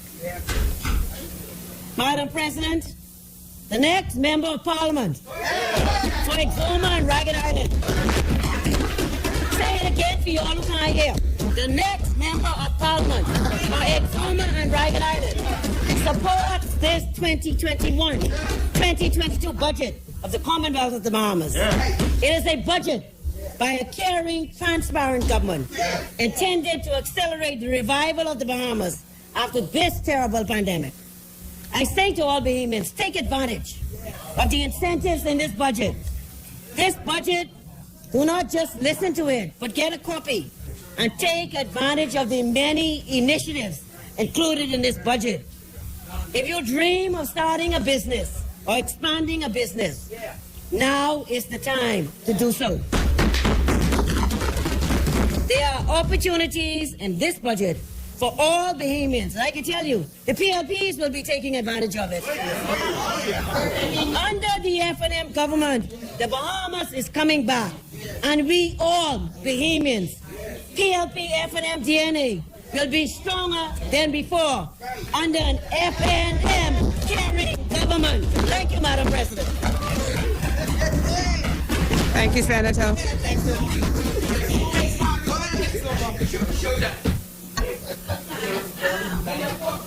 As many?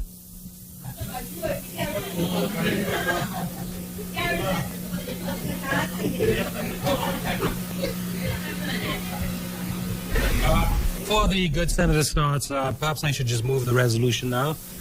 Madam President, I beg leave to move that the business of the Senate do continue beyond the hour of 1 p.m. If I may obtain a seconder. It has been moved and seconded that the business of the Senate goes beyond the 1 p.m. All those in favor, aye. All those opposed, nay. The ayes have it. The business of the Senate will continue beyond the 1 o'clock hour.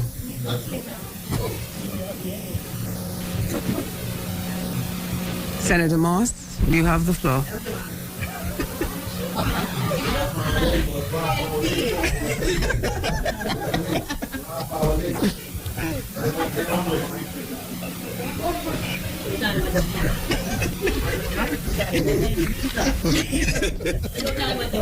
Madam President, it was always a pleasure to stand in this honorable chamber. And I thank the Father above for giving me life today and strength to be here. I would like to thank the Prime Minister, the Most Honorable Dr. Hubert Minnis, for my appointment as a senator and his continued trust and confidence in me to serve in this capacity. I view this appointment as another voice representing the young people throughout this country. Madam President, I believe history will be kind to the Minnis-led administration, not just as a decisive government, but one that has demonstrated forward thinking and one that puts the interests and well-being of Bahamians in the forefront of all its decisions. This budget, Madam President, is evidence of the same. Madam President, when the F&M came into office in 2017, they met many surprising bills, slush funds, and sinkholes the former administration willfully and gleefully created under the noses of the Bahamian people. The F&M government was forced to make the hard decisions and borrowed money to pay off bills. The PLP left under the leadership of the Davis, Hannah, Martin, Mitchell, Davil, and crew recklessly wasted and accumulated without any reasons or excuse. Madam President, in 2018, after the F&M government got the Bahamas back on track, the economy started to show life. Downgrades changed into upgrades. Jobs started to come back, and new jobs were being created, resulting in the Bahamas and Bahamians seeing, touching, and feeling the positive clouds settling over the Bahamas. Madam President, 2019 was another good year, where we saw record numbers of tourists flocking our islands. Employment skyrocketed, and unemployment numbers dropped. But they want you to forget about that. Madam President, the labor force surveys revealed credible signs that the business sector saw continuous positive growth and strength and confirmed the positive momentum of the Bahamian economy. The national unemployment rate dropped to 9.5% from 10.7% in November, with private sector employment continuing to drive the improved performance. My fellow Bahamians, the opposition would like you to forget that since May 2017, there has been a net increase in the number of employed persons by nearly 15,000 and a decline in the number of persons in the vulnerable employment segment of the labor force.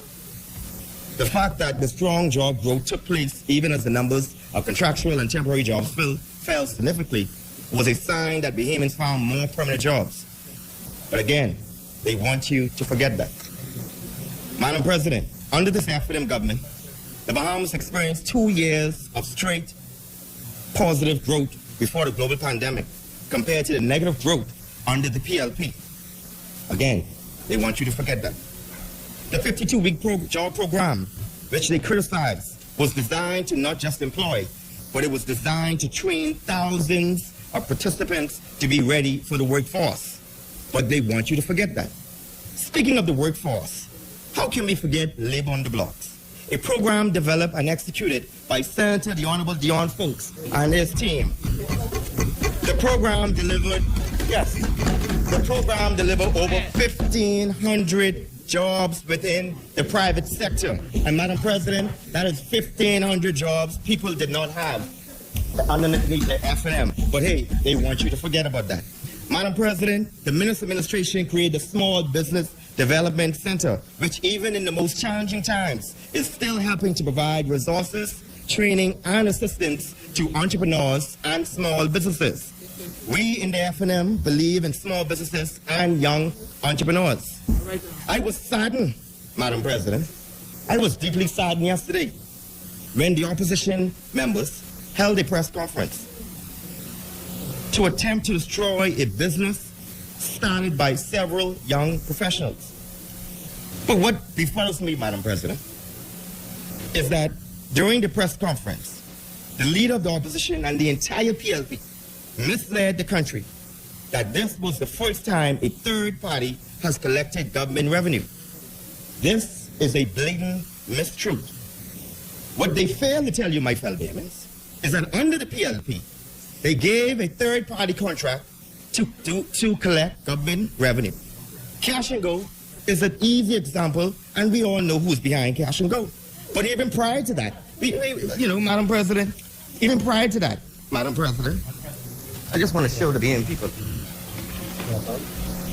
As you can see, Cash and Go collects revenue from Bahamas Immigration, Department of Labor,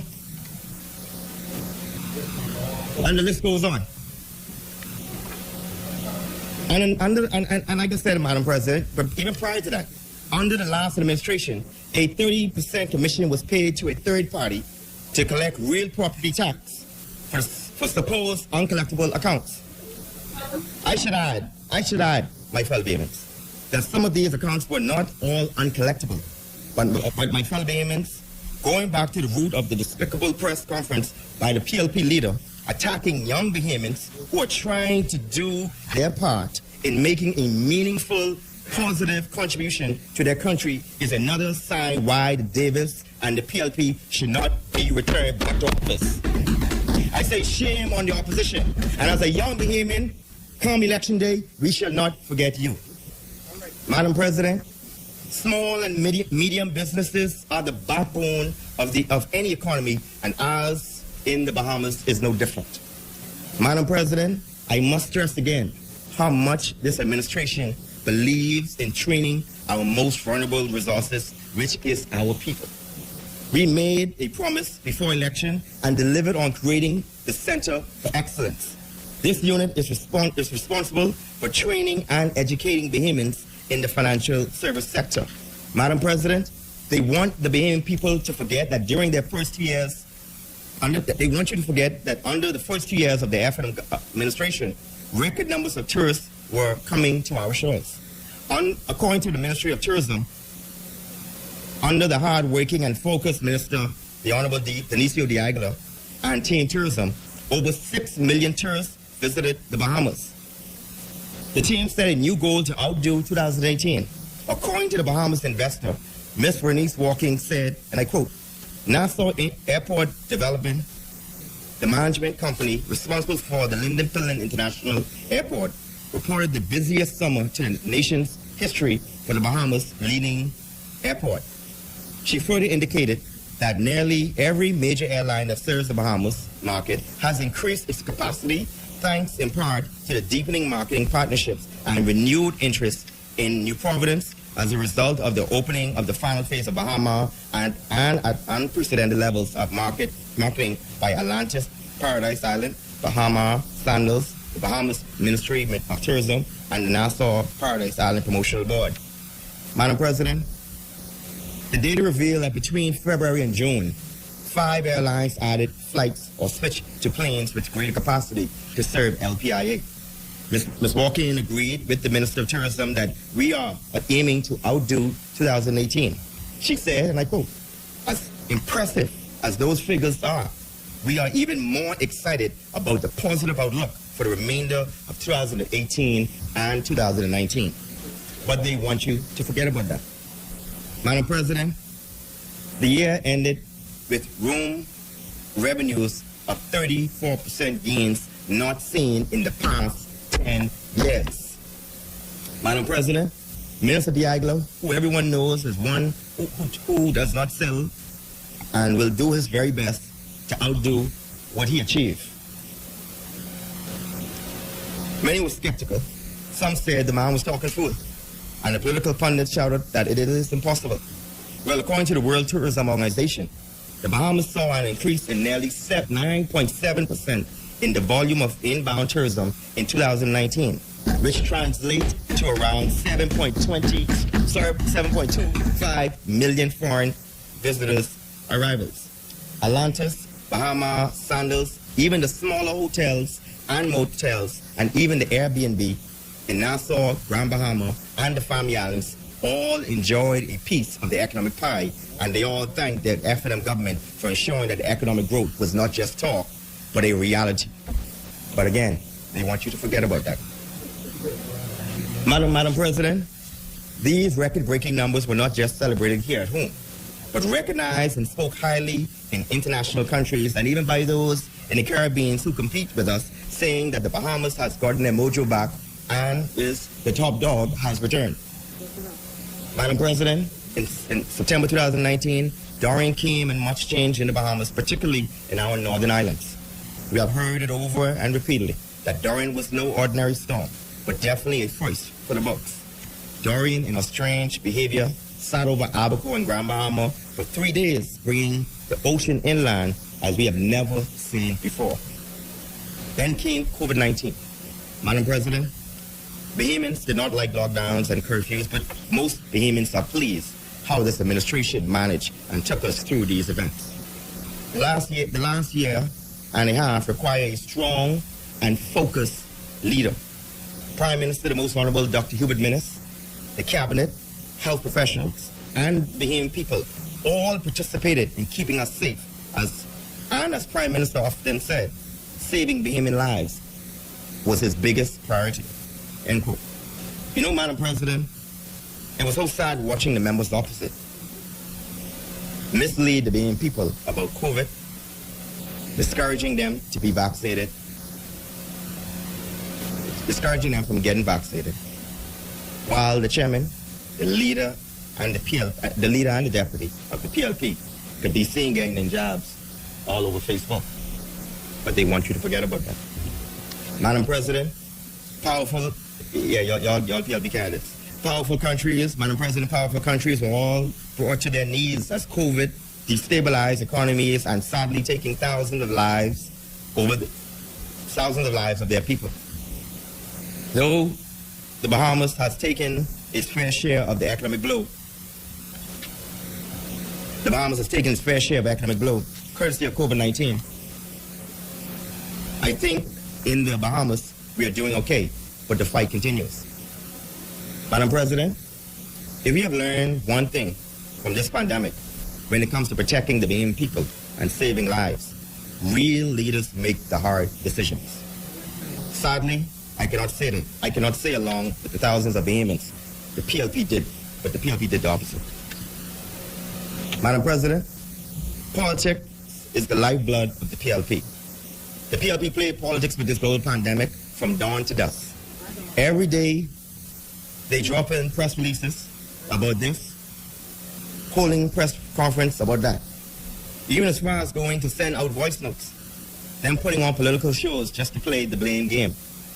The PLP, though, not just by their words, but through their actions, have showed us on countless times why politics was more important than saving lives during the pandemic. The PLP was invited by the Prime Minister on multiple occasions to attend meetings to be properly informed. There were no show. They gloated about it through voice notes, calling the invitation everything but good and common sense. Playing politics with the pandemic. But they want you to forget that, Madam President. Madam President, saving Bahamian lives is what the Prime Minister and his team has and continues to do during this global crisis. Theodore Roosevelt, the 26th U.S. President, said, and I quote, "In any moment of decisions, the best thing you can do is the right thing. The next best thing you can do is the wrong thing. The worst thing you can do is nothing." End quote. In my view, along with the thousands of Bahamians across the Bahamas, they would agree that if Davis and the PLP were in charge, based on their reckless decisions over the past 14 months, we would be up in you-know-what creek. They have done nothing or contributed nothing positively to the handling of COVID-19. Madam President, as one public relations executive put it, in crisis management, be quick with the facts and slow with the blame. I agree with this 100%, Madam President. I am sure I'm not alone because even the PLP knows that the Minister administration is the best to be at the helm to guide this country through the worst global pandemic crisis we have ever seen and experienced. Go ahead.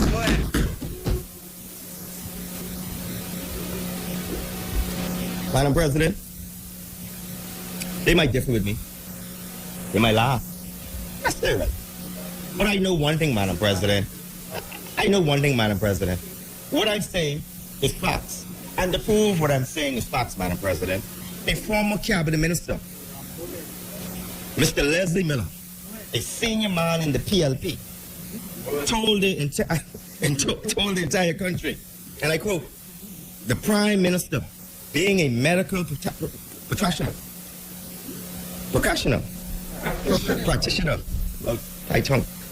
himself, if he would listen to the advice,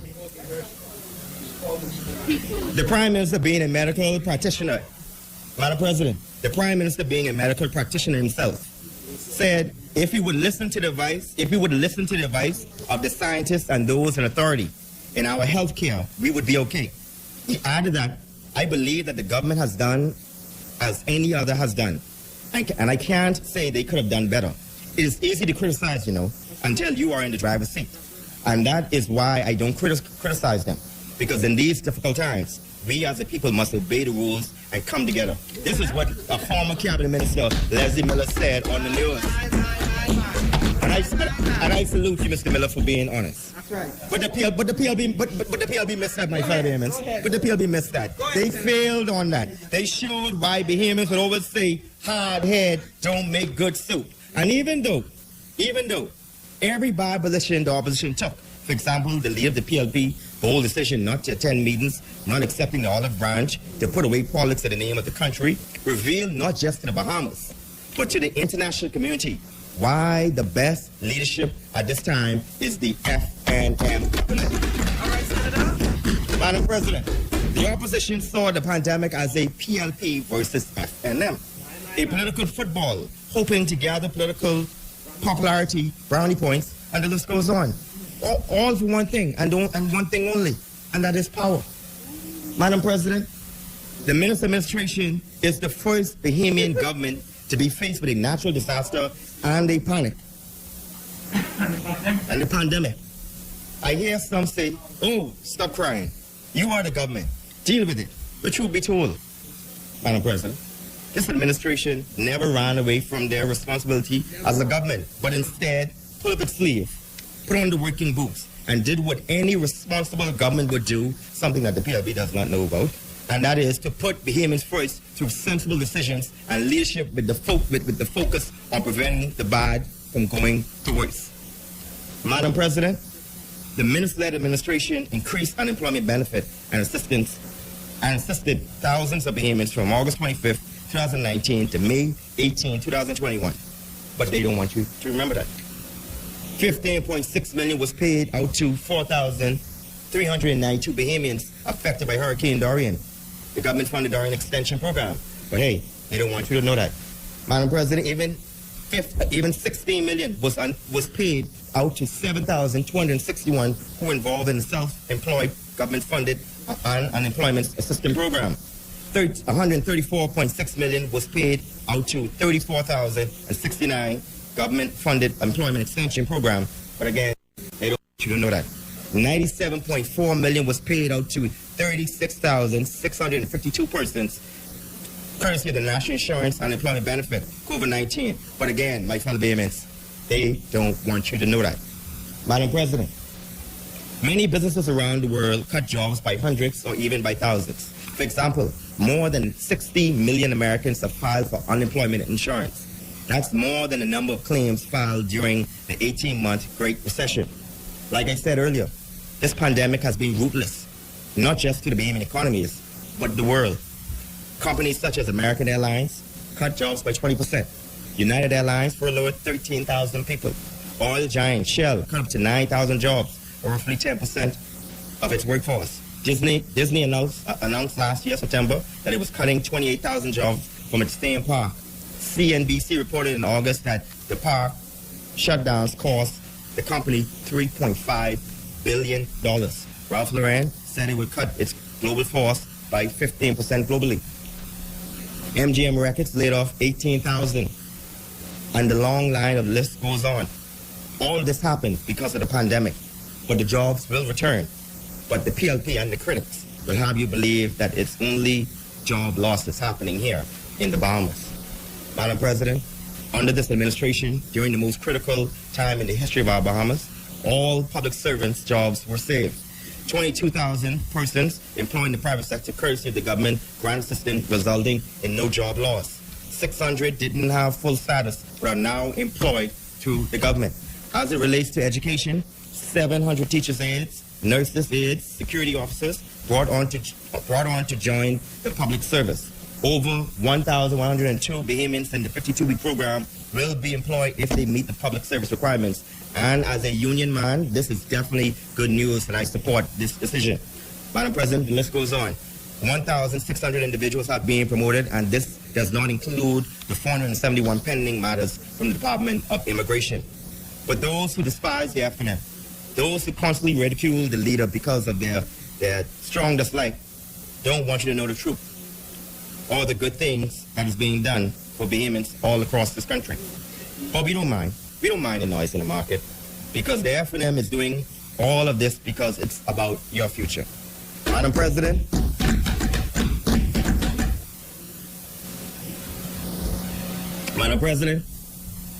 this FNM government is trying its best to ensure that Bahamians who are overlooked by the PLP administration when it comes to being permanent, promotions, etc., are going to be finally recognized and ensuring that they have a secure and stronger future.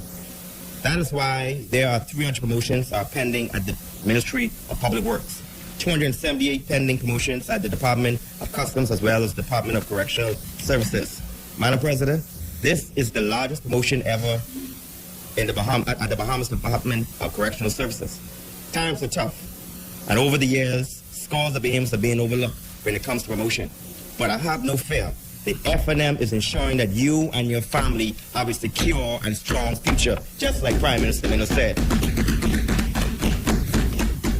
Madam President, since the start of the COVID-19 crisis in the Bahamas, the government has spent $60 million on self-program and government-funded unemployment assistance programs, $134.6 million on the government-funded unemployment extension program, and $97.4 million on the National Insurance Unemployment Benefit. That is a caring government, Madam President. That is a government that will not leave you astray. That is a government that is not going to leave you wondering where the next help will come. At the end of the day, this government, underneath the leadership of Hubert Alexander Minnis, has shown want to have a heart for the people and putting the Bahamian people first. Madam President, education is key. And under this FM administration, we made promises to make UB and BTVI free for Bahamians. The critics and the pundits said it will never and cannot happen. 2018, we voted for it, but the opposition voted proudly against it. The genesis for this forward and groundbreaking thinking was when we were in opposition. Party leader, Dr. Minnis, after seeing how the PLP lied about the doubling of the investment for education, but instead doubled the college fees on Bahamian families who were trying to make ends meet. Despite the many interviews on the news outlets, cries, demands on social media to not raise it, the PLP played tone deaf.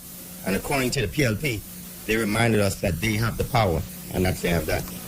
Under the PLP, they increased its tuition for lower level courses, increased by 50% and 33% with respect to upper level courses, a total of 88%. For those who don't know, lower level courses are courses taken by those who are either freshmen or sophomores. This group, who were already struggling, being charged $100 per credit, were forced to pay $150 per credit, bringing the average cost for a lower level course to $450 exclusive of value-added tax. Madam President, it does not stop there. With respect to students in the junior and senior years, they too saw the course fees increase to 33%.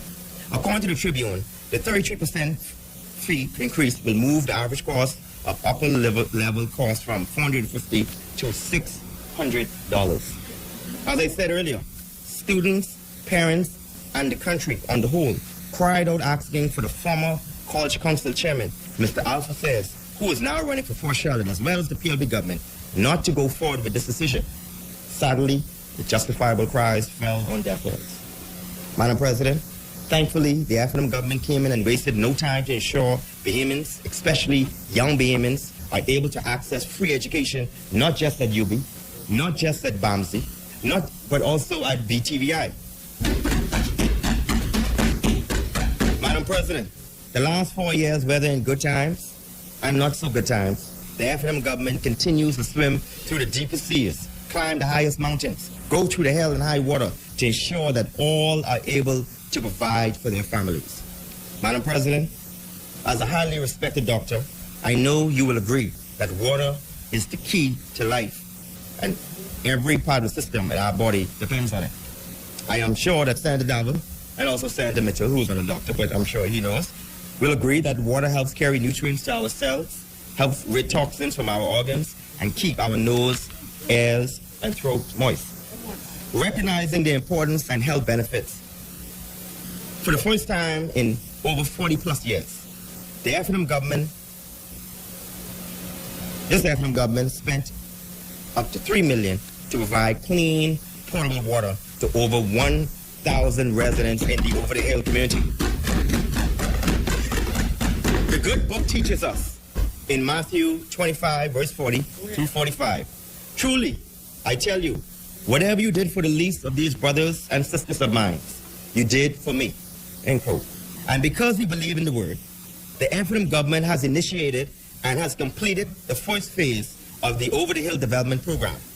For those who don't know, this is designed to increase the number of residents to be connected to the city potable water supply to the residents along Quacko Street. The executive chairman for Water and Sewage, Mr. Adrian Gibson, said, and I quote, that the next phase will commence shortly along Bowler Avenue. Other streets are planned, including Finless Close and Seaspray Lane, end quote. Madam President, we care about the people, despite the opposition's continued ridicule of the government, all in the name of politics and power. We will continue to move through the challenging areas here in Nassau to ensure that Bahamians get clean water. But under this F&M government, what we did in 4 years in the over-the-hill has not been compared to what the PLP has not done in the past 40 years. The PLP wants you to forget that. The PLP wants you to ignore their record. They want you to ignore what the most honorable Prime Minister has and continues to do for the Bahamian people. Over the hill, it's about your future. just like Prime Minister said.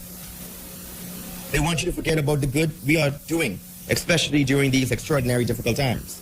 They are vexed that the F&M is not just giving you clean potable water. They are vexed that the F&M is not just giving you clean potable water, but we are giving you a secure future. Madam President, not just making Over the Hill the centerpiece of much needed upgrades, but also for the first time in the history of the Bahamas, the government has made the Over the Hill areas a tax-free zone. Like I said, they want you to forget about that. The F&M is about your future. Madam President, the PLB talks about transparency.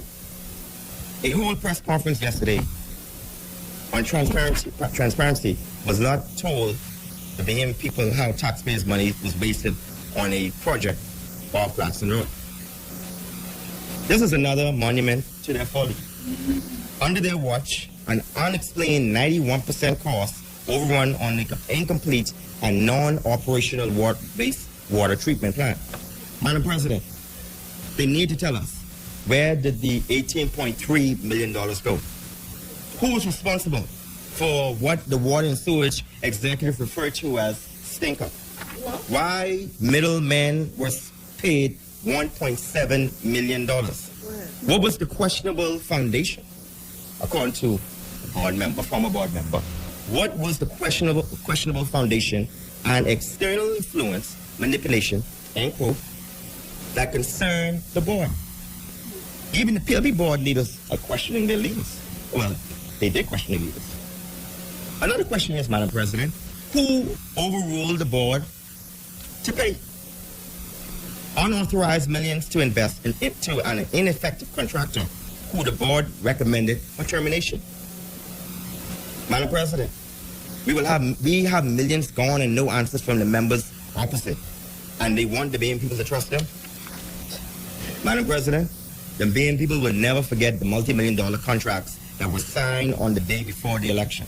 Nor will they forget the scandalous $4 million that they paid a contractor to allegedly repay interest in a so-called PP agreement.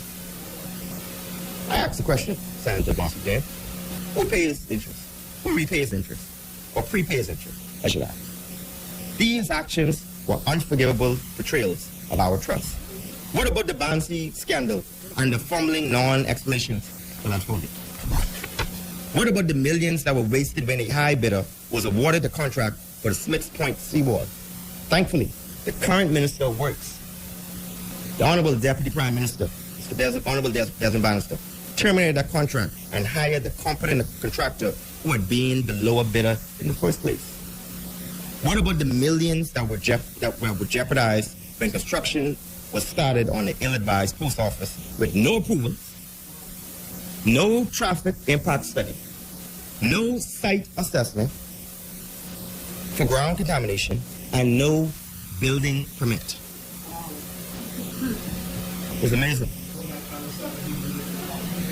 If that is bad governance, if that's how they govern, my fellow Bahamians, how would they have the moral authority to enforce the law with respect to shanty towns? When under their administration, the PLB government itself broke the law. Elect them again to be government, Madam President? The Bahamian people ain't no fool. Madam President, yesterday I smiled and I listened to members opposite praising their leader as though he is the future of the Bahamas.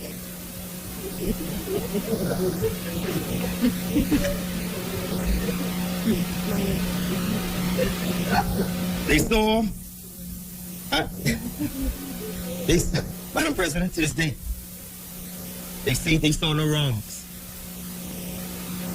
And not just his representation, or his leadership. They talk about Philip Brave Davis leadership, this, talk about Philip Brave Davis leadership, that.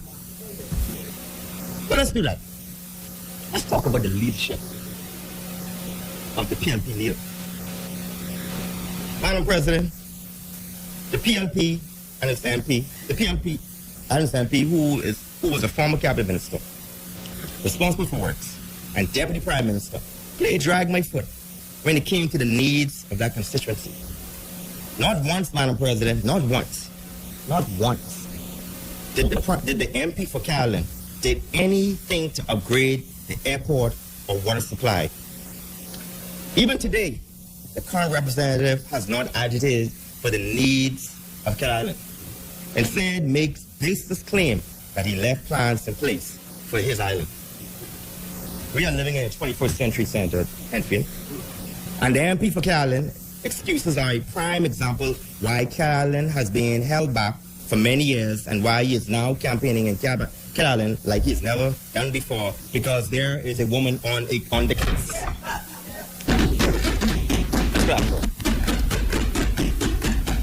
Third most insult to injury.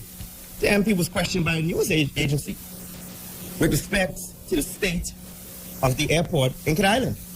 I want to share with our audience, Madam President. Madam President. Oh, Madam President. This is what Caroline was left with. Wow.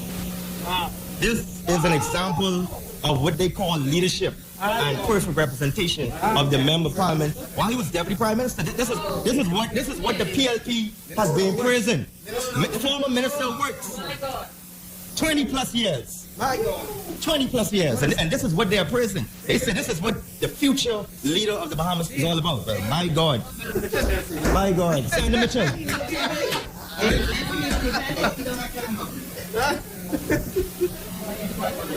Senator Thompson.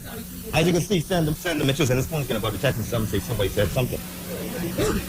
But Madam President, like I said, to add more insult to injury, the MP was questioned by a news agency with respect to the state of the airport in Caroline. The amount of comments on Facebook and responses and talk shows questioned Davis' 20 plus years of representation. 20 plus. I didn't say 10. I said 20 plus. Yeah, and Deputy Prime Minister, the leader of the PLP, in his own words, Madam President, I see that will come back, so you know this could be on.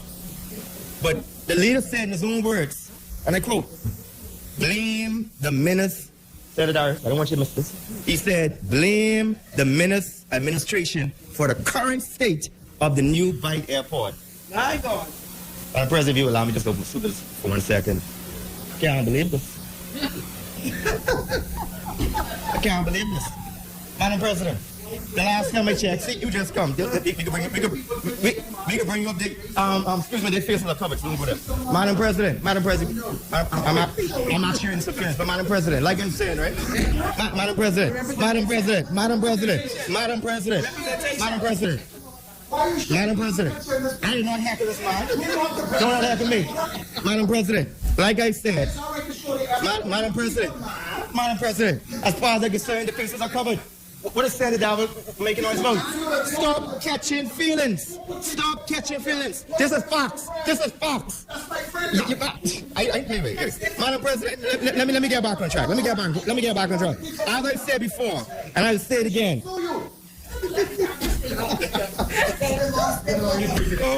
Madam President, this is an example, again, of poor representation. The PLP candidate who was in Grand Bahama, now get chased over the Nassau, is now trying to justify why David's leadership is impeccable. This is not impeccable representation. This is poor representation.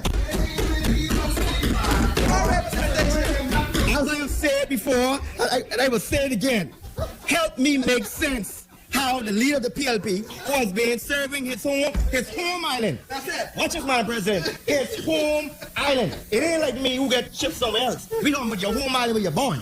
Help me make sense. When an MP who's been serving his home island for 20 plus years, a former cabinet minister for works and a former deputy prime minister can fix this vote and said, this is what the administration done to people in Caroline. We just got in power. And you don't blame us for your 20% fair leadership? Oh, the devil is truly a liar. To make matters worse, he said, boy, look, I'm on fire, I ain't sitting down right now. But anyway, to make matters worse, he said, if the government is concerned, I said again, he said, if the government is concerned about the state of the airport, then do something. Don't worry about my representation. Wow. My God. Wow. Don't worry about my representation. Oh, look here. To all my people who watching on TV and Facebook, stay tuned. Yeah, they're on lunch, but they watching though. Like I was saying, don't worry, don't, Madam President, don't worry about his representation. That's what he said. He has been the MP for more than 20 years and is being paid, Senator.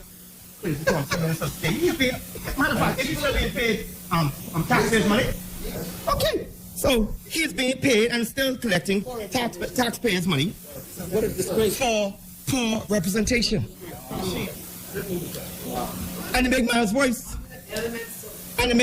Senator Anna Faye knows, my crocodile and sister. And to make matters worse, he is so ecstatic. Like a 5-year-old running around in a Batman costume and ended his response with the biggest insults to the good people of Carolyn when he said, and I quote, Carolyners are not stupid. Why would they continue to vote for me? He also said, if his party is given another opportunity, not even him, but anyway, the PLP administration will fix the airport. After 2 decades. Boy, if taking Davis for Conk was an example, Davis would be the man you see in Google. That's a crying shame. That's a crying shame. Senator Darwell, you're my friend. As you would say, you're my cousin. Stop. Don't hurt your credibility, all right? Madam President, the airport, and guess what? I have to agree. I'll be honest. I believe in fair and balance. I believe in fair and balance. I believe in fair and balance, Madam President. I believe in fair and balance. The leader did say that it will be fixed after the election. That I might agree. But I can say this, Madam President, the airport will be addressed and fixed under the capable representation of Ms. Felicia Knowles and Carolyn, the FNF, and Felicia Knowles once they're sure that you have a secure future. The next MP. Madam President, this administration believes, like I said earlier, in clean water. But the clean water doesn't stop there, Madam President, in the Overhills. Under this administration, this caring FNM government has ensured multiple family islands, including Cat Island, being targeted for much-needed upgrades. The FNM has been a party committed to ensure that basic fundamentals are accessible by all Bahamians. The executive of the chairman of Water and Sewage and the MP for Long Island, Mr. Adrian Gibson, and his team has ensured that the government policies become a reality. He said, and I quote, the Water and Sewage Corporation and the government is committed to providing safe and reliable potable water to supply every citizen in the Commonwealth of the Bahamas. Water and Sewage is continuing our execution of the Water Supply Improvement Project. The project is funded by a $28.33 million loan from the Caribbean Development Bank and a $13.3 million in counterpart funding from the government of the Bahamas. The scope of works includes 2 projects in New Providence and six family islands, including Cat Island. End quote. Again, Cat Island is being given focus because of the willful neglect of the 20-plus years MP who said, don't worry about his representation. Madam President, at that time, no part of Cat Island has had pipe water supply. The current Deputy Prime Minister and Minister responsible for works, the Honorable Desmond Bannister, said to the good people in Cat Island while visiting, and I quote, I promise you that we will not leave you in Cat Island until everyone in Cat Island is able to have running water. The areas to be supplied with potable water for the first time include New Bight Settlement, southwards to the settlement of Dulles and Morristown, and ending in the Old Bight Settlement. Moreover, water mains installation will proceed along Service Road and intersect with the Queens Highway along the New Bight and Old Bight settlements. Chairman Gibson said, the purpose of this project is to provide you with a safe and sustainable, reliable supply of potable water that meets World Health Organization water standards by all parameters. It will be delivered directly into your homes, on demand, anytime that you want it. You don't have to worry about drawing water from the well or rationing waters from your tanks, he told residents. End quote. Madam President, this is what a caring government does. As a young man who hails from the Family Islands, Crooked Island, loving people, as I said, thank you. I'm happy to hear to see that Family Islands like Crooked Island are getting the necessary attention from a caring administration. This FNM government is doing what the FNM government is doing in 4 years, Madam President. The PLP has not done in the past 20 years. MPs, in my view, Madam President, MPs who don't care of their constituencies do not deserve to be Prime Minister of the Bahamas. Madam President, we as Bahamians are known to be law-abiding people, but over the years we have seen more things that goes directly against what Bahamians stand for. Under this FNM administration, we have been obedient to the Constitution when it comes to illegal structures being built without proper and legal permission. I can say that your FLM government was effectively dealing with the challenges, but now that the injunction is in place, construction of illegal structures has now resumed. And I want to show, Madam President, to the public. Yeah, man. Yeah. I want to show, Madam President, to you pictures. I think it was on the news, but on social media, that you're seeing houses are now being constructed again. Also, another one here.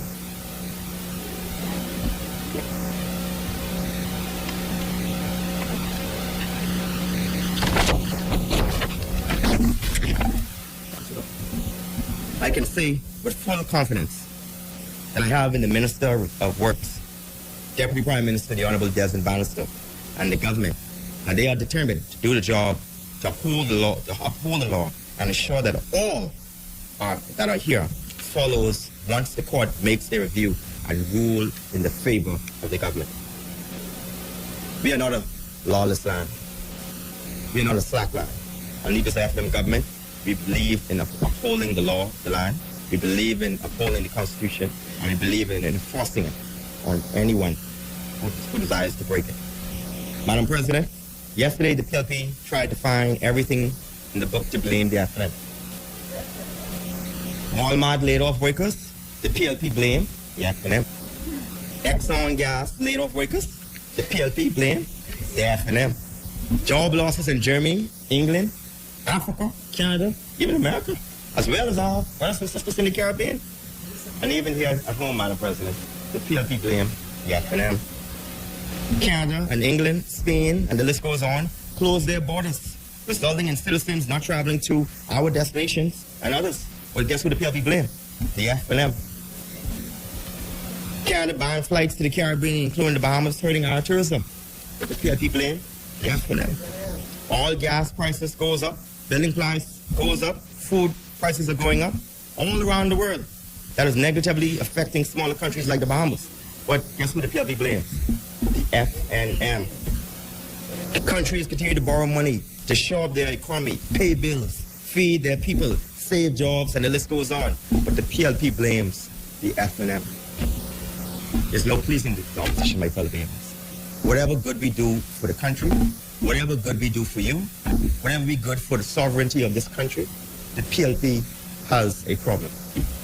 Madam President, as I wrap up, I want to remind the Bahamian people back in 2018, way before this pandemic, that the government introduced a historic initiative designed to assist Bahamians with accessing the land that would cost between $90,000 to $150,000, reducing it to as low as $15,000. The low-cost homes became a reality because Prime Minister Minnis said it's about your future.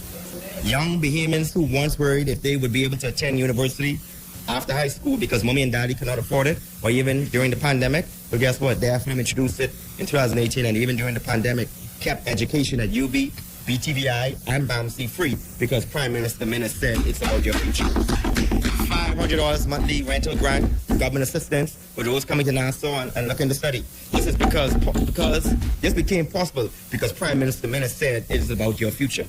During this pandemic, the government ensured that children who needed tablets to connect with their classes so that they won't be left behind, as well as ensuring that all 4,200 students whose families depend on the government's assistance, have access to meal vouchers daily. The FNM kept its commitment because Prime Minister Minna said it is about your future. In 2018, the law was amended to eliminate business license fees for micro businesses and first-time business owners. This became possible because Prime Minister Minna said it is about your future. This government continues to provide 21st century resources to help fight crime, especially the sophisticated ones in our country. After becoming the government, we discovered that 80% of the cameras, the CCTV, were not working. Add to this, the system was plagued with issues that could have easily been addressed and fixed by the former administration. Remember, this is the same PLP who put up billboards all over the Bahamas, even in the tourist destinations, saying that crime is out of control. The fact that they did nothing speaks volumes about the PLP administration's seriousness about crime. I am pleased to say that despite the lackluster approach and the commitment of the opposition to deal with this matter, this FNM government has invested $5 million to expand CCTV by some 400 cameras to provide additional eyes on the ground. The overall goal of this minister-led administration is to have 750 cameras in hotspot areas. We are doing all we can to ensure that we have safer communities. The FNM made this happen because Prime Minister Minna said it is about your future. The FNM government listened to the cries of the Bahamas people for body cameras to be worn by police officers. I am pleased to say that the government spent over $600,000 on 200 body cams, 200 dash cams, and more to come during this 2021-2022 budget cycle. You know why this is happening? Because Prime Minister Minna said it is about your future. As the world moves into the digital age of doing business, the FNM government stays committed to ensuring that we are not left behind, eliminating the long lines and to make the process less stressful. For the first time in the Bahamas industry, driver's license, marriage certificate, death certificates, birth certificates, passport, and multiple agencies have all been digitalized. The FNM made it become a reality. Because why? The Prime Minister said it is about your future. The government has reduced the amount of days for renewing your business license from 28 days to 6 days because Prime Minister said it is about your future. The government has enacted Access to Affordable Homes Act, which includes duty-free concessions for up to 2 years for construction of homes in the government subdivisions. To this date, the FNM government is installing infrastructure to 365 lots in the Carmichael Village area because Prime Minister said it is about your future. The FNM has invested over $1 million in equipment to expedite surveys needed to grant Crown lands. The Minister administration has commenced issuance of Crown grants in the Southern Family Islands. So to all my people, all my family islands, especially those in Michael, it is about your future, just like Prime Minister said, it is about your future. Madam President, they want you to forget all of this. But everything the FNM government is doing and will continue to do is to protect the future of all Bahamians. I am proud, Madam President, to support this progressive budget. Thank you. Thank you, Senator Asmini. The chair recognizes a senator who supports the entire Michael constituency in the Senate. Thank you very much, Madam President. Coming off the heel of our good young, energetic senator, Senator Moss, my homeboy, yes, of course, who was in himself. Before I go into the meat of my presentation, which will be far different from the rest of the presentation with all that thing, the PLP doesn't have to worry about me because I'm not going to ruffle their feather. They had enough ruffle. We put it on them. I can safely say that we put it on them. Listen, so I would just move on, Madam President, and do it in my own way, my own island setting. Before that, Madam President, I gave God thanks to be here to participate in this fifth budget communication since 2017, and I thank the most honorable Prime Minister, the most honorable Hubert Minnis, for having the confidence in me and making me one of the consultative senator. I tried to do my best in these parts. I try to be as balanced as humanly possible, and I have not changed that. I will not change that, Madam President. I will continue to fight on, but the truth is the truth. And you know, sometimes when you speak the truth, a lot of hollerings go on.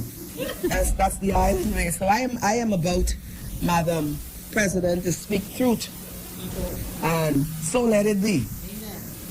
I want to, there's a number of persons that I like to, number of families I like to give sympathy to. So many of us, we live in so many of our friends and family has gone to the spirit world, and I want to pay homage to them. I got to make it very briefly. Senator Dodson talked about our former President Donald Simonet. I need not reiterate that. He's gone to a better place. Donald was a great man. It was Donald, Leonard Arches and Donald at the time who brought me up into the great union. I love them. I love Donald even at that. Then we have Miss Valderine Moss, a cousin of mine who passed away, a Cabbage Hill woman, and she will be funeralized today. She was an educator, and may she rest in peace. We have another person from Crooked Island, Annie Colley Farquharson.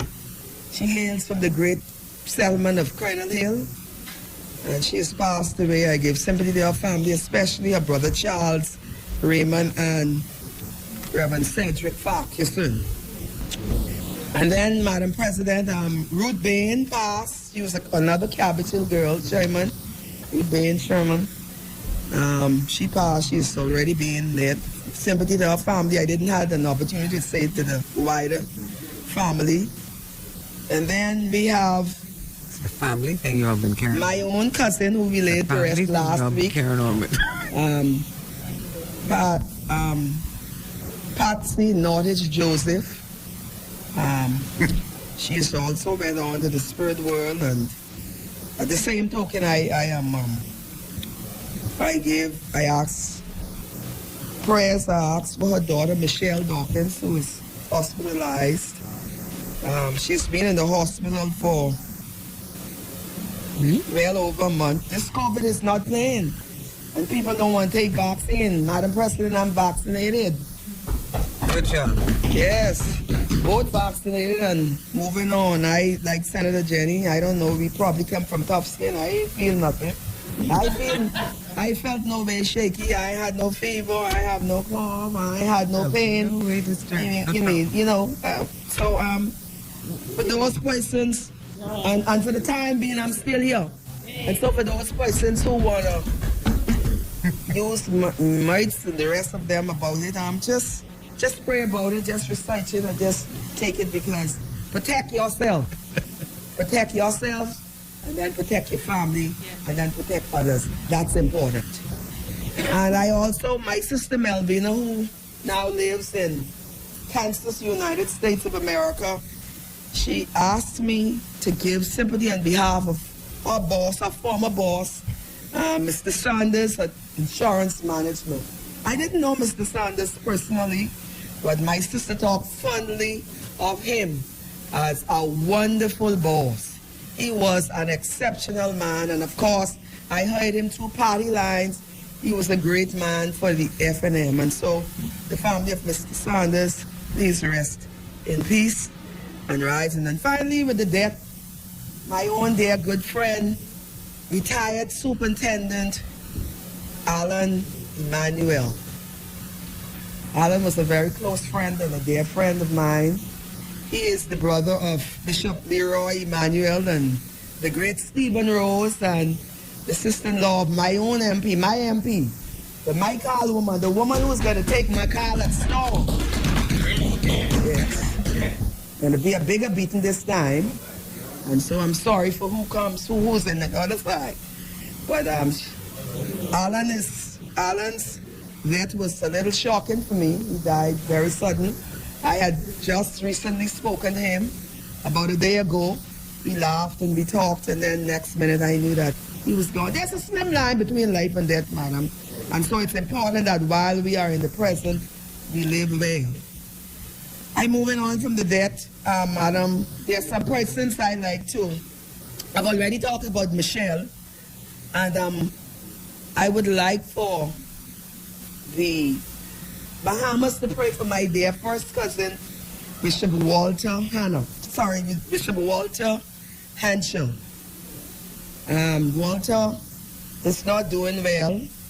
Walter is a great Bahamian. I don't say that just because of he's my cousin. Walter is a man who feeds the 5,000. Absolutely. On any given day, he and his wife, Minister Minelli Hanschel, they fed persons on a daily basis. Any day you can go on Wolf Road and you would see that the droves of persons, men and women, and they're being fed every day. Not only fed, clothed as well. And that 24/7, and he has also provided through his humanitarian position shelter, asked persons to shelter them and rest now. But the fact of the matter is my dear cousin, Bishop Hanschel, is sick. Not doing well. As a matter of fact, I think it is on the 2nd of June. He is going into one of the surgery, 2nd July, I'm sorry. He's going into surgery, and I ask that the nation pray for him, that God in his infinite wisdom would restore him to his strength again. And if not, Bishop ready, Bishop is a man who lived a life of readiness, and I think when the time comes for that to happen, he will gladly go home to the God that he trusts and think. But please remember him in your prayers. At this moment, Madam President, I have a number of persons listening to me. Some were my teachers, my former teachers. I got David Johnson and Frank Jones. They were my teachers. And they look just like me. If you think, as a matter of fact, I look older than them. That is a good sign that they came from the same island that I came from. And they listening to me. I have a group of F&M employees in 8 centers scattered all over the family island who says, we are listening to hear what you have to say, but listen on. I have an original classic group of Crooked Island and Long Key, Auckland's together. They said we will be listening for you because this is my last budget debate before the great 2022 election. And so I guess persons all over are listening, in and outside of the Bahamas. My parish church in Crooked Island and also the parish church of St. Gregory's the Great. I have members listening. The Retirees Club that I am a part of, they're listening. The VCare Outreach, which is managed by Yvonne Moss from Crooked Island, she says she's listening. And like Senator Senator Dodson says, you have family members. I came from a great family. My mother had 9 children. My daddy had 14. So, yes, it's an army ball. And so we have cousins and family and friends. I have 4 children, though I was not as brave as my mother. And I have 5 grandchildren. My husband, Reg, is at Crooked Island listening to me. And he said, just do your best. I always do. My sons, Gustavus and Reginald, my daughters, Regina and Robin. My dearest grandchildren, my 5 grandchildren, Danae and Lil Gussie and Riley and Pepe. Yes, they all are listening to me. They're like Grammy.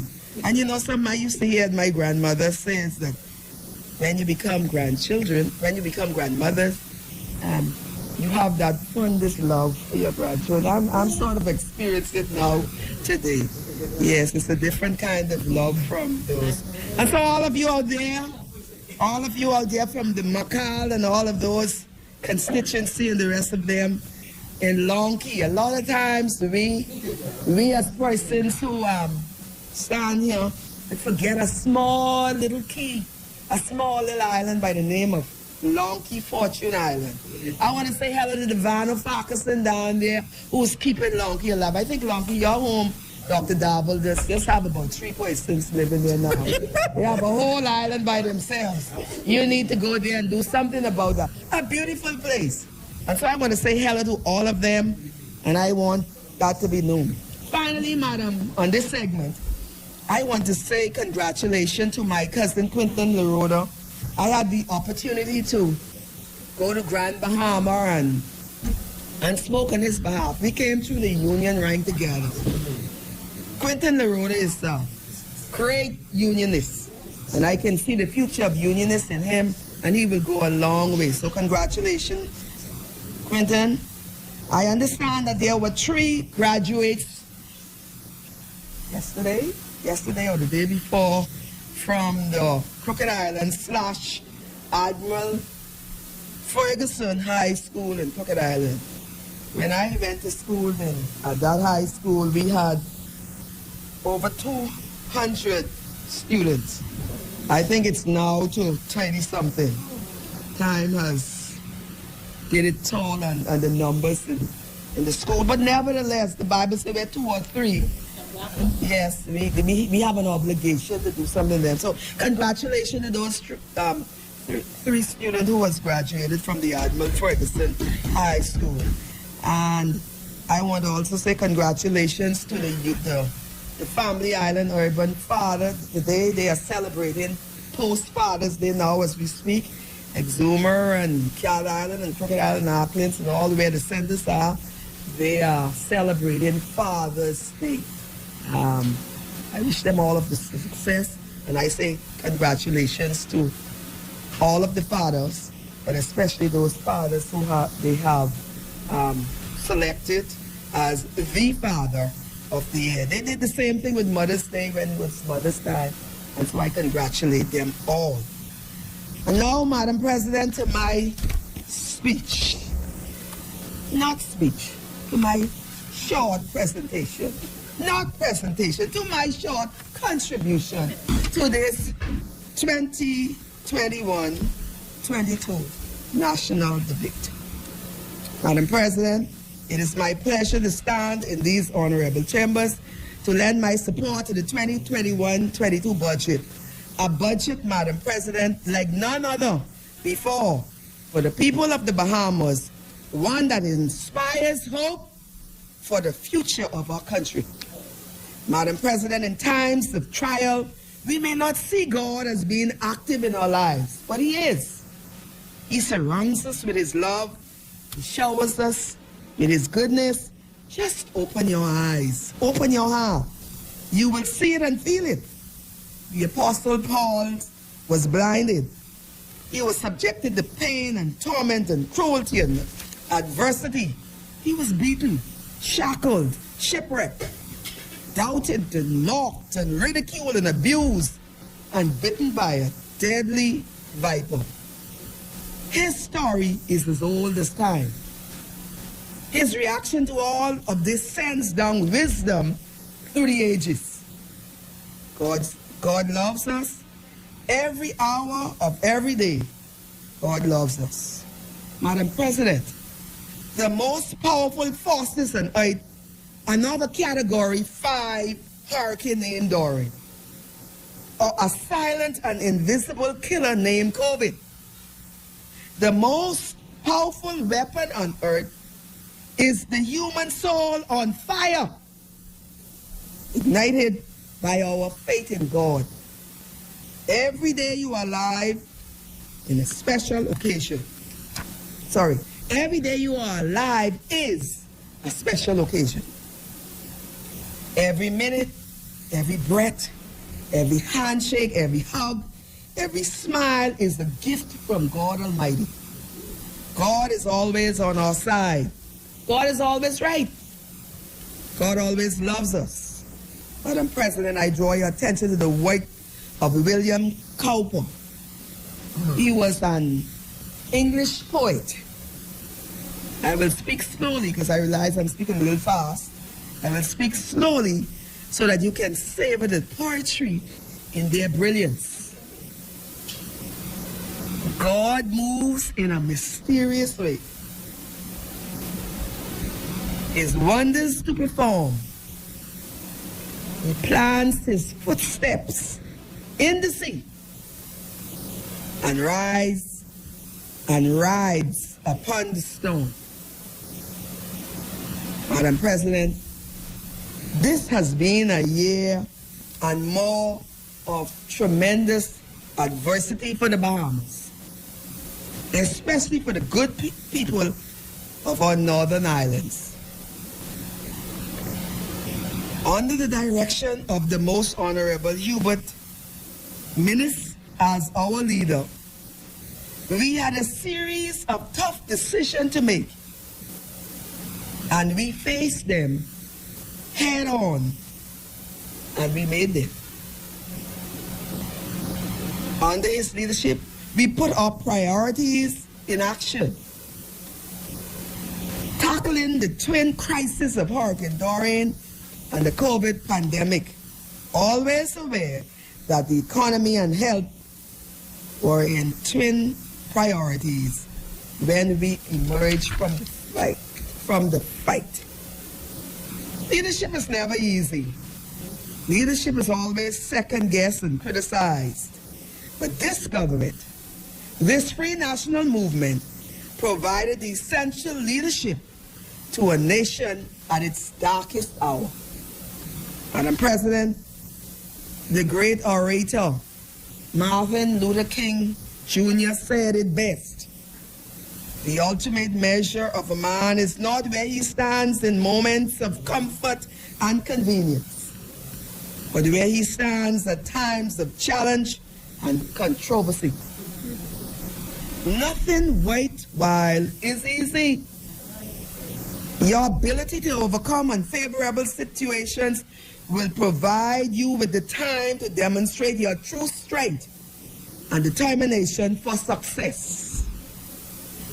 Always set your standards high. Your greatest achievements lies within the infinite feat you achieve in your life. Madam President, our Prime Minister, our dear Prime Minister, and this FNM government will be remembered for their extraordinary leadership during this time. Madam President, the eyes of Hurricane Dorian arrived at Abaco Island on September the 1st. It was a massive Category 5 hurricane, the strongest storm ever to hit the Bahamas, and one of the strongest hurricanes ever recorded in the Atlantic Ocean. I remember my time with Hurricane walking in Crooked Island, and I almost was in Abaco. We have a little cottage bungalow in Abaco, but that was gone after Dorian's wipe over that. The winds were sustained at 185 miles per hour, and there were gusts to 220 miles per hour. Any object striking you at that speed would either cause serious injury or death. 40 hours of wind, 40 hours of rain, and a 20-foot storm surge. The entire building was leveled. Madam President, as a former educator for over 40 years, it broke my heart to see all the schools that were damaged and destroyed. Thousands of homes reduced to rubble or serious damages. Communities devastated, gas, electric, communication, and the water gone. Massive piles of debris. Everywhere you went, people were crying. Too many deaths, too many missing. The true toll we may never know. According to the IDB, 3.4 million in damages to the Bahamas. Madam President, how does a small developing nation dependent on tourism recover from nature's fury and destruction? The black in our beautiful Bahamian flag, the black in our beautiful Bahamian flag represent the energy and force of of our united people. The triangle points out our determination and how we are inspired to overcome mighty challenges. The yellow represents, not the PLP, the sun that shines down on us, and the aqua represent the magnificent area, the magnificent sea, Bahamians had everything we needed to get back on our feet. But how?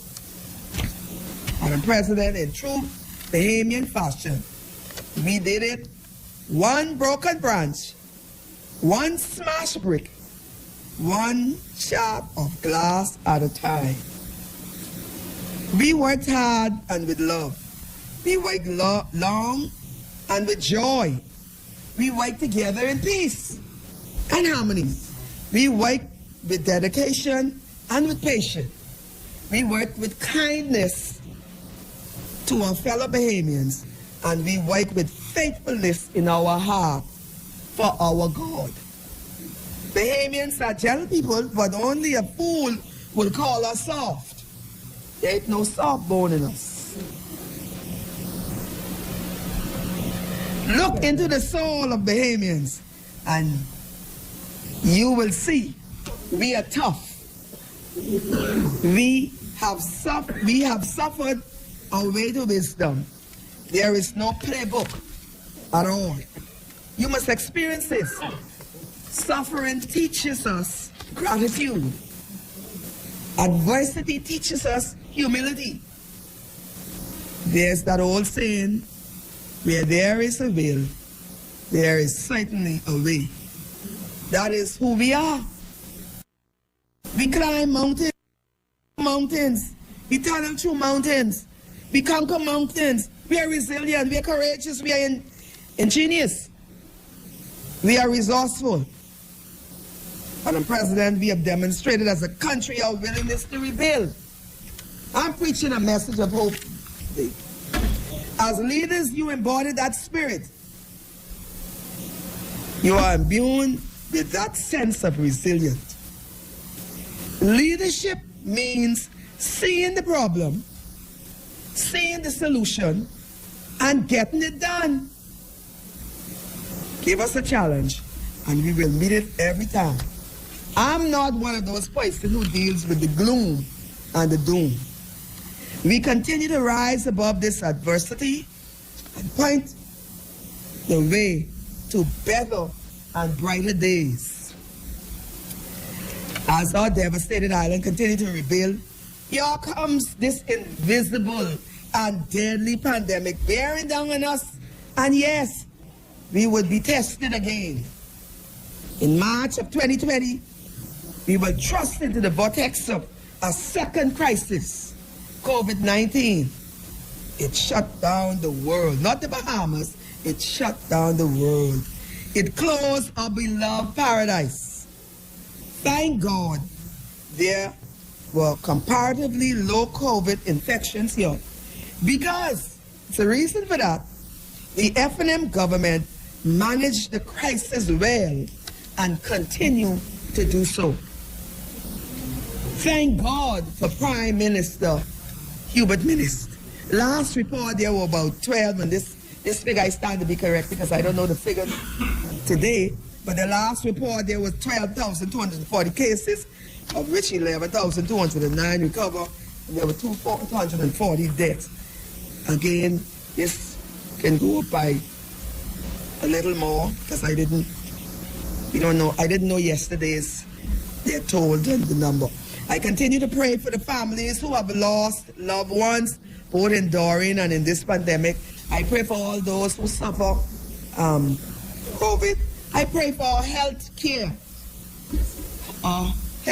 takers, the nurses and the doctors and all those that are associated with them.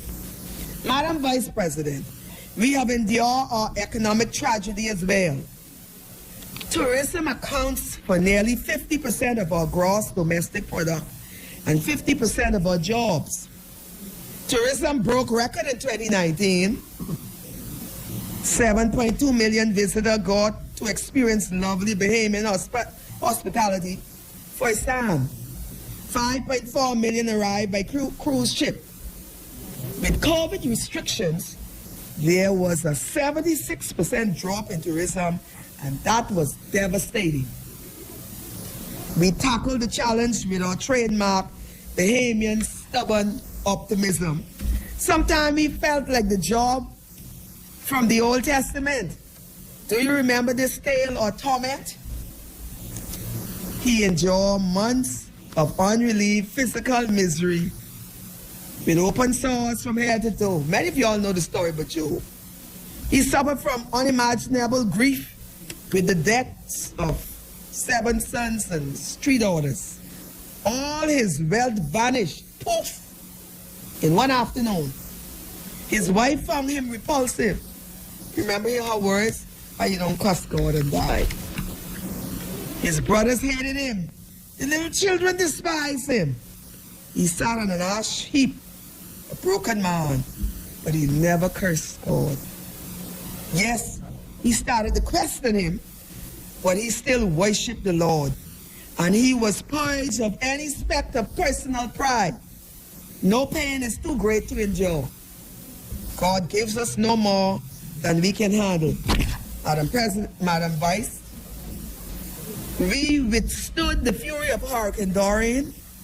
We fought through a one-in-a-century raging pandemic, a year-long shutdown of the cruise and tourism industry hurt us, but has not destroyed us.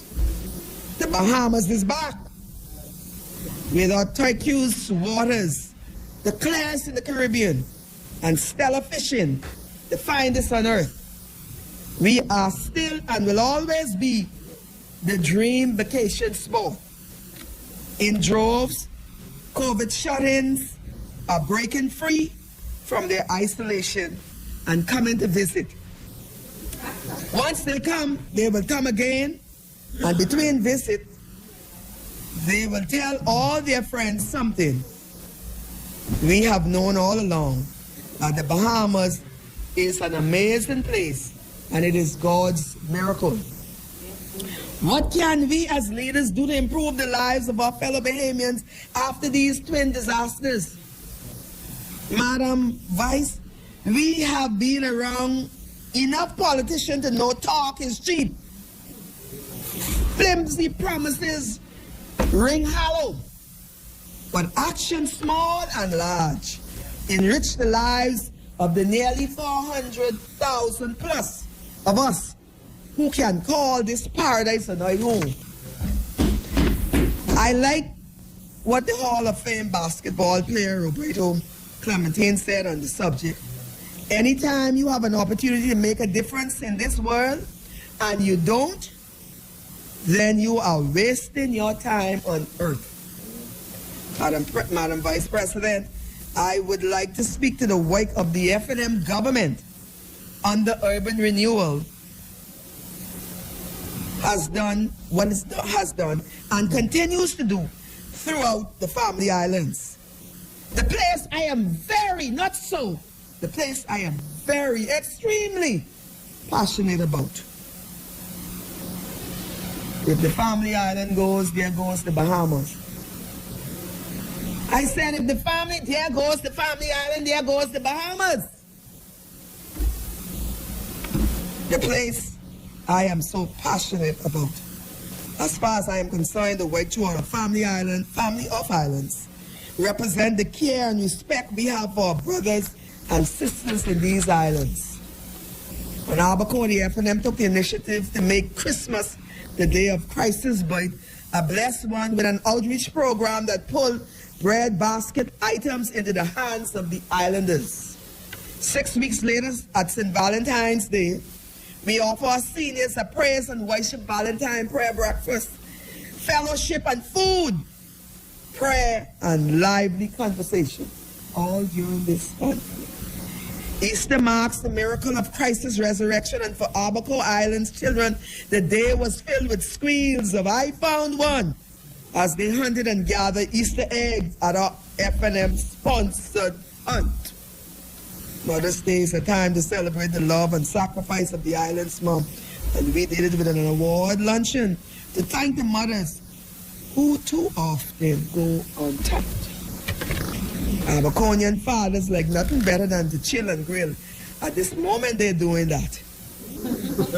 We helped them celebrate in style, and you could see from their smiles and laugh, we did it right. Every day is summer in Abaco, and everything, even after the rain, and everything is better in the Bahamas. For our children, summer camp is coming up, and so there will be summer camp as never in Abaco. Of course, we adhere to all of the rules and the regulations, the sanitizing and the mask and the social distances, but you could have fun during those times. It makes life easier for us on the island. When the summer is over and it's back to school time, we expect to load them up with the supplies that they needed to go back to. Hopefully, all will be back in school by September of this year. God's willing, and God is willing. On Abaco and all the family islands, we spend our day attending to the needs of our citizens, enhancing and enriching their lives, reaching out and providing the things, large and small, that improve the quality of life. The same is true for Auckland's Island. COVID put a terrible strain on Auckland's, so our government partnered with the Department of Social Services to provide food. The month-long period from September to October was especially challenging for our families, so we provided hot meals to students and community members. For our seniors, we worked side by side with the Joshua Kingdom Ministry to provide, under the leadership of Bishop Apostle Williamson, we provide nutritious, delicious food. Our Bahamas feeding network filled the void when families did not have enough to eat. They were properly fed. I love Christmas maybe as much as the kids do. I had a great time distributing well-chosen gifts as the island's secret Santa was about COVID. We launched the Family Island Birthday Club for our staff. You see, too often staff goes unnoticed. We work and we work and we work, and then we decided, okay, we have a staff to also maintain. Because of natural disaster, work and income stopped for some of our families.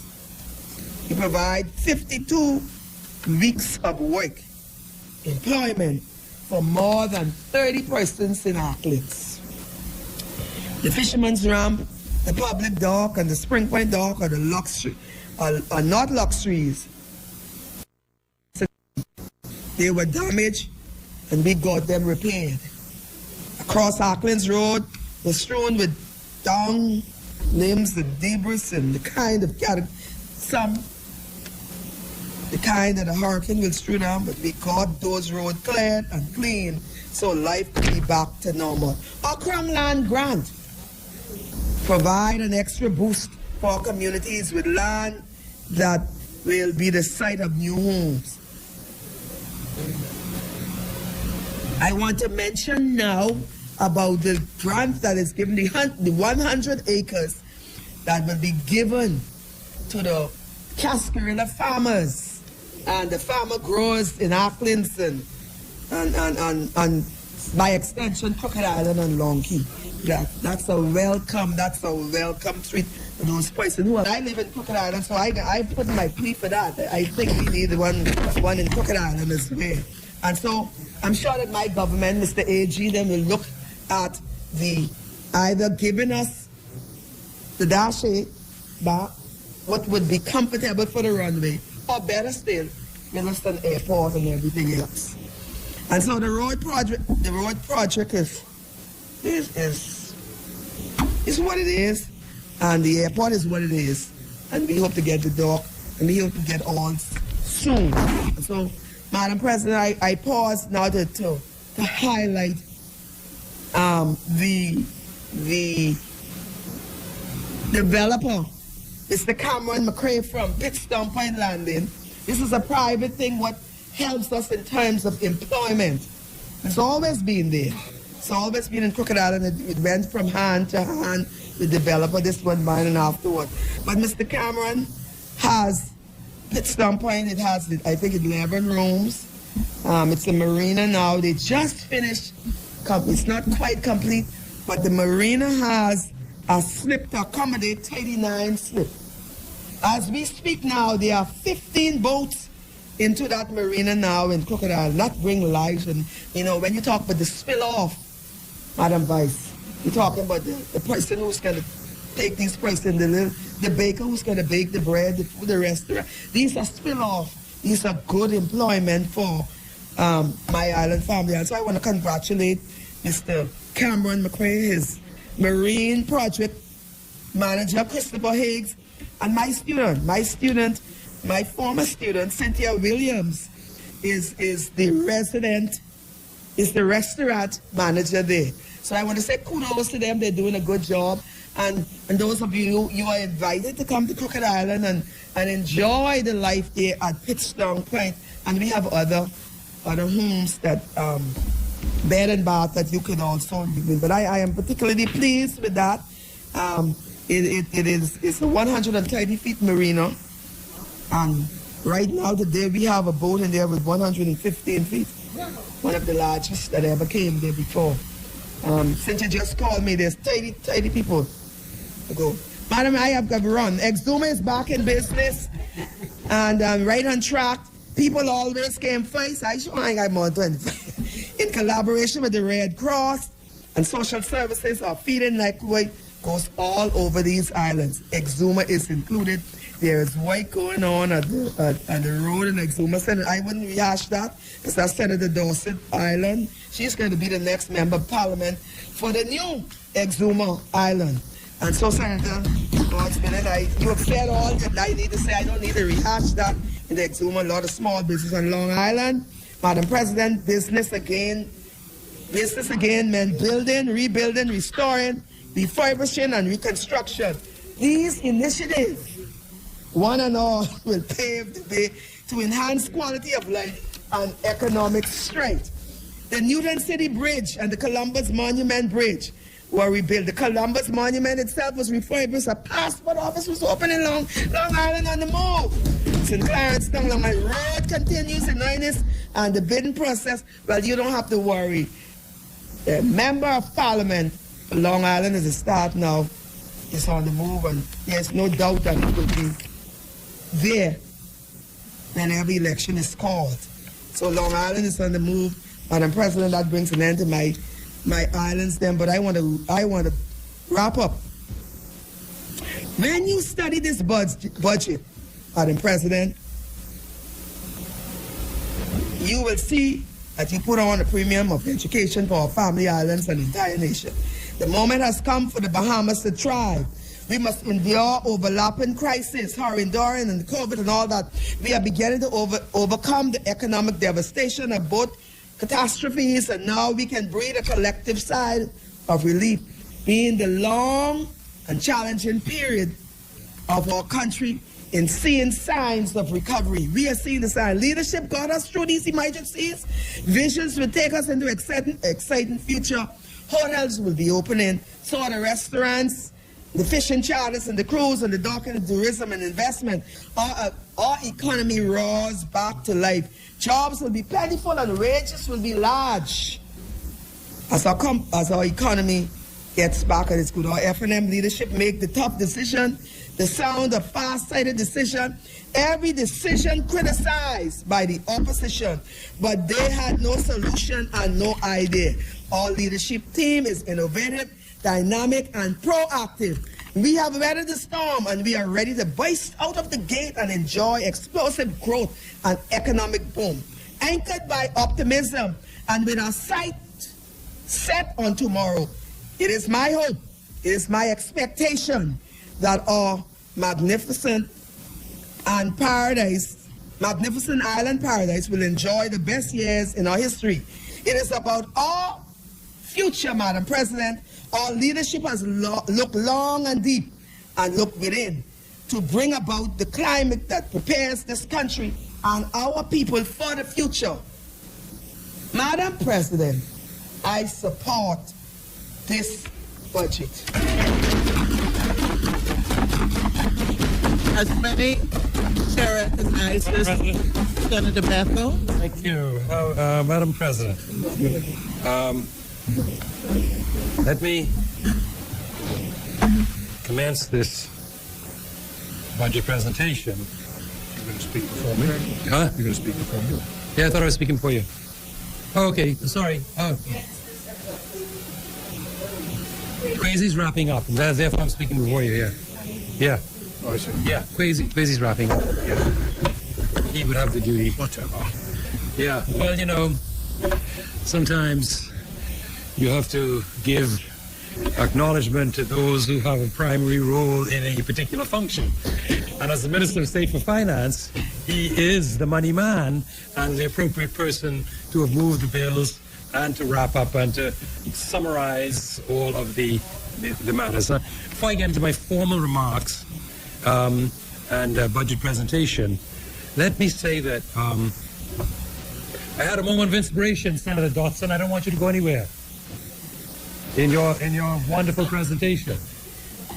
You see, I've been grappling for at least 6 months with the difficulties confronting displaced or fired employees who obtain money judgments from the Industrial Tribunal and the decades-long problem of enforcement. This has been the basis of a lot of the requests and demands, and certainly from the Tripartite Council, for the Industrial Tribunal to be made a division of the Supreme Court. I oppose it in principle and didn't accept it in principle because the tribunal has a unique function and unique capabilities in that persons can represent themselves, they can get non-lawyers, union experts, to represent and advocate for them in the tribunal. One does not have a right of audience before a court. One doesn't have to have the right of audience before a court to address the tribunal. It is uniquely accessible to distressed workers. And so to change its fundamental nature would be a real problem for the working Bahamian, because they would ab initio, having been fired on Monday, have to go and find money to retain a lawyer on Tuesday in order to bring their case just to get a judgment. I thought we could look for the possibly grounds on which to enforce a tribunal ruling that have remedies that are not rooted in the ancient writs that were issued under the courts prior to the Judicature Act. All of the relief we have, the writ of 5A, for example, they're all ancient writs that survived the Judicature Act and were embodied in orders of the Supreme Court. But because of the Hines and DPP case, you can't transfer any part of this is a Privy Council decision coming out of Jamaica, you can't transfer any part of the original jurisdiction of the Supreme Court to any other body or judicial entity that does not have the same stature and constitutional protections as the judge in the Supreme Court. I looked at tribunal laws at several Caribbean countries and found that they all basically have the same limitations that we have. As I listened to Senator Dotson Dotson Isaac speaking, it came to me like a bolt out of the blue. Let us make money judgments issued by the tribunal self-enforcing. Simply by amending the Industrial Tribunal Act to provide that, subject to the right of the employer to appeal to the Supreme Court after, I think it's usually 21 days, or the Court of Appeal, after 21 days. See, but, well, we may have to look at that. Okay, we have to look at that. They're not, the tribunal and the Supreme Court are not of concurrent jurisdiction.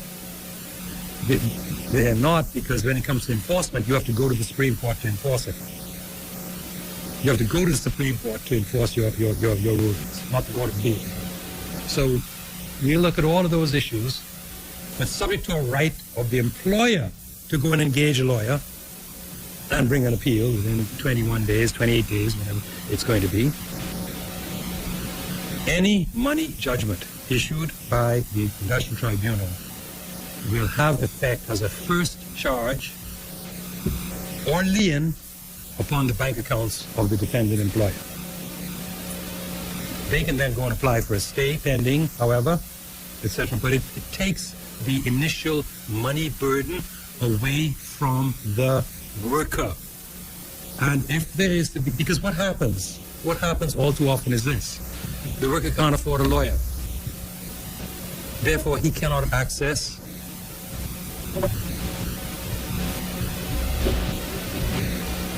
the worker cannot find a lawyer, therefore he or she cannot access the Supreme Court.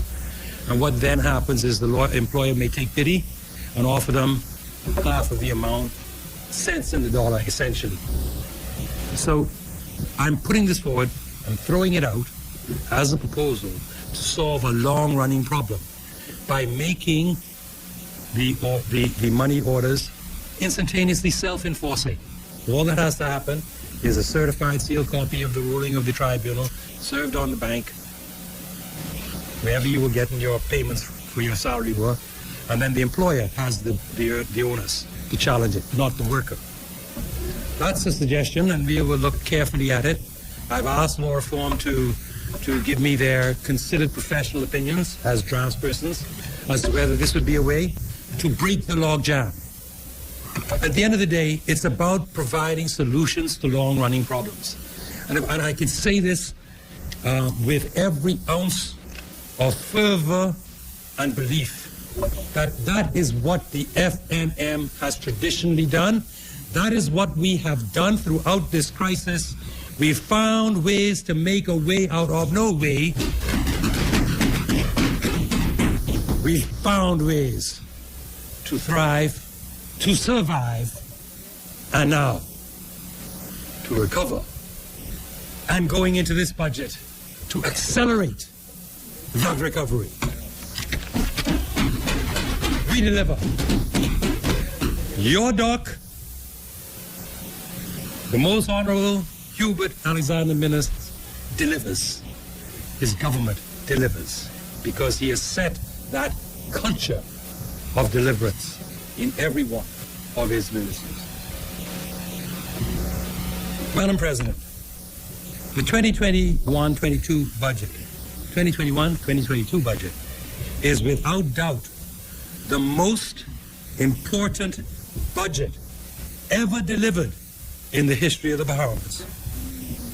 It is such due to the fact that it lays the foundation for the accelerated recovery of the economy and people of the Bahamas from first of all, the horrors and ravages of Hurricane Dorian, and second and most importantly of all, from the worst calamity following a short 6 months after the devastation of Dorian, which ripped apart $2.5 billion of the gross domestic product of the Bahamas. And 6 months later, what do we have? We had the worst calamity ever to befall our country since Christopher Columbus landed in San Salvador in 1492. And as we know, the arrival of Columbus heralded the genocide, the first recorded genocide of a peoples on this planet. And so from that time till this, no fell event has ever had so devastating an effect upon this great commonwealth. COVID-19. almost as great a threat to human life, and certainly a most devastating event for our economy, our social lives, every aspect of our being. And we have survived, and we will thrive, and we will have accelerated recovery. Thanks to your doc, your Prime Minister, the Most Honorable Hubert Minnis. The government led by your doc, Dr. Hubert Minnis, has successfully weathered the storm, saved thousands of Bahamian lives, preserved, improved, and expanded our healthcare system and the services it provides, and at the same time preserved the livelihoods of scores of thousands of Bahamians hit and adversely affected during the worst economic downturn in our nation's history. Throughout this pandemic, this little Bahamas, under the care and guidance of your doc, your Prime Minister, the Most Honorable Hubert Minnis, has consistently been acknowledged by the international communities and by those who have observed our progress as a country as having mounted one of the best responses to the COVID pandemic. Thanks to your doc, your Prime Minister, the Most Honorable Hubert Minnis. Even today, as we battle the third wave of infections, while resolutely and safely reopening the national economy, many of our Caribbean neighbors, I think of my beloved people in Trinidad and Tobago, continue to suffer. The economy of Trinidad and Tobago and its borders have been closed since March of 2020. Closed. And yet, even today, they are ravaged by hundreds of new infections every day. And the economy hasn't even opened. Is it any wonder that in an open economy like the Bahamas, the world marvels at our handling of this COVID pandemic here in the Bahamas? Our hospital was challenged, but never overrun. Whereas countries in our neighbor, large countries, the people are on the floor in the hospital. On the floor. Never in the Bahamas. We added capacity. When we were reaching capacity, we added more. And let me take this time to thank the Billy Graham organization and the Samaritan's Purse, which is that charitable expression of the Billy Graham Foundation, for the wonderful assistance, the Christ-like assistance that they have given to the people of the Bahamas throughout this pandemic, and in fact before then, during Hurricane Dorian. We owe an enormous debt of gratitude to the Christian community, particularly in the United States, for the wonderful things that they have done to assist the Bahamas through these two twin devastational challenges. So I say thank you on behalf of the government and the people of the Bahamas. In the Bahamas today, even with our borders open and our economy reopening, our daily infection rate, unlike other countries in our region, has never exceeded 100 on a daily basis.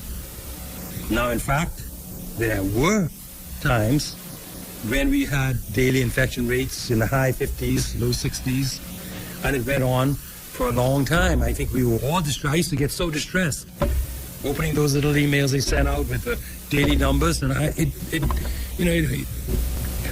hurt my heart every day I read of those 50, 60 cases, and I'm thinking, oh my God, where are we going? But we see now, through prudent management, through good contact tracing, through a judicious application of the emergency orders where needed to prevent whole islands becoming overrun.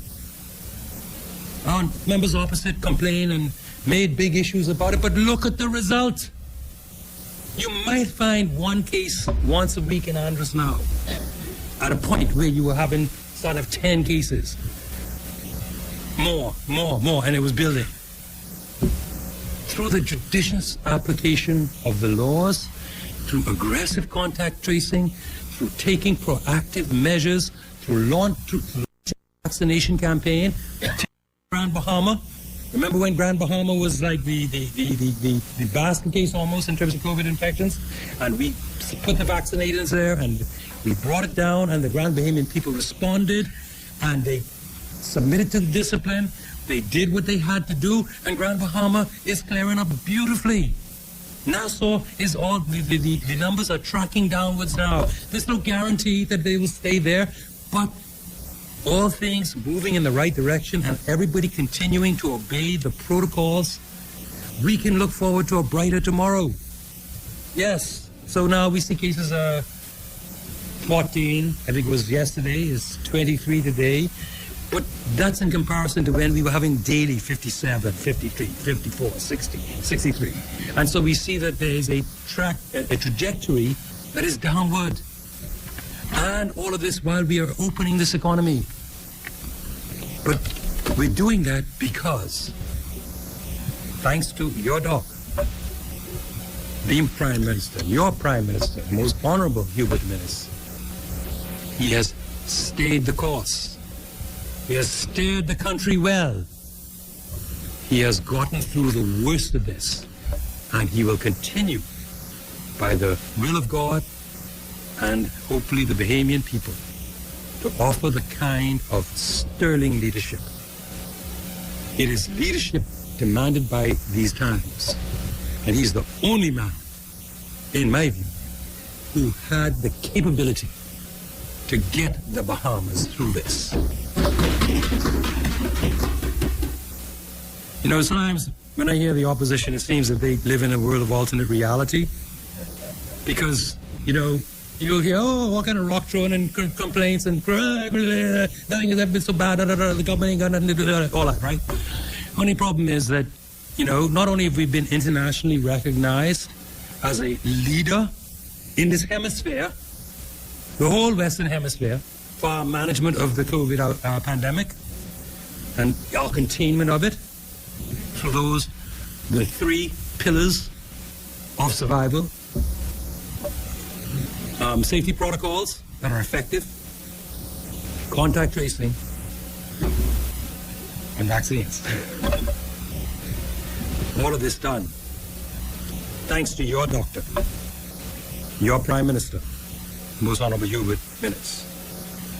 Having gotten that accolade and recognition from the world, we then read last week of the World Bank acknowledging that unlike virtually every other country in Latin America and the Caribbean, so start from Mexico and work your way down to Tierra del Fuego, the Bahamas is in the top four. The top four. Latin America includes Mexico.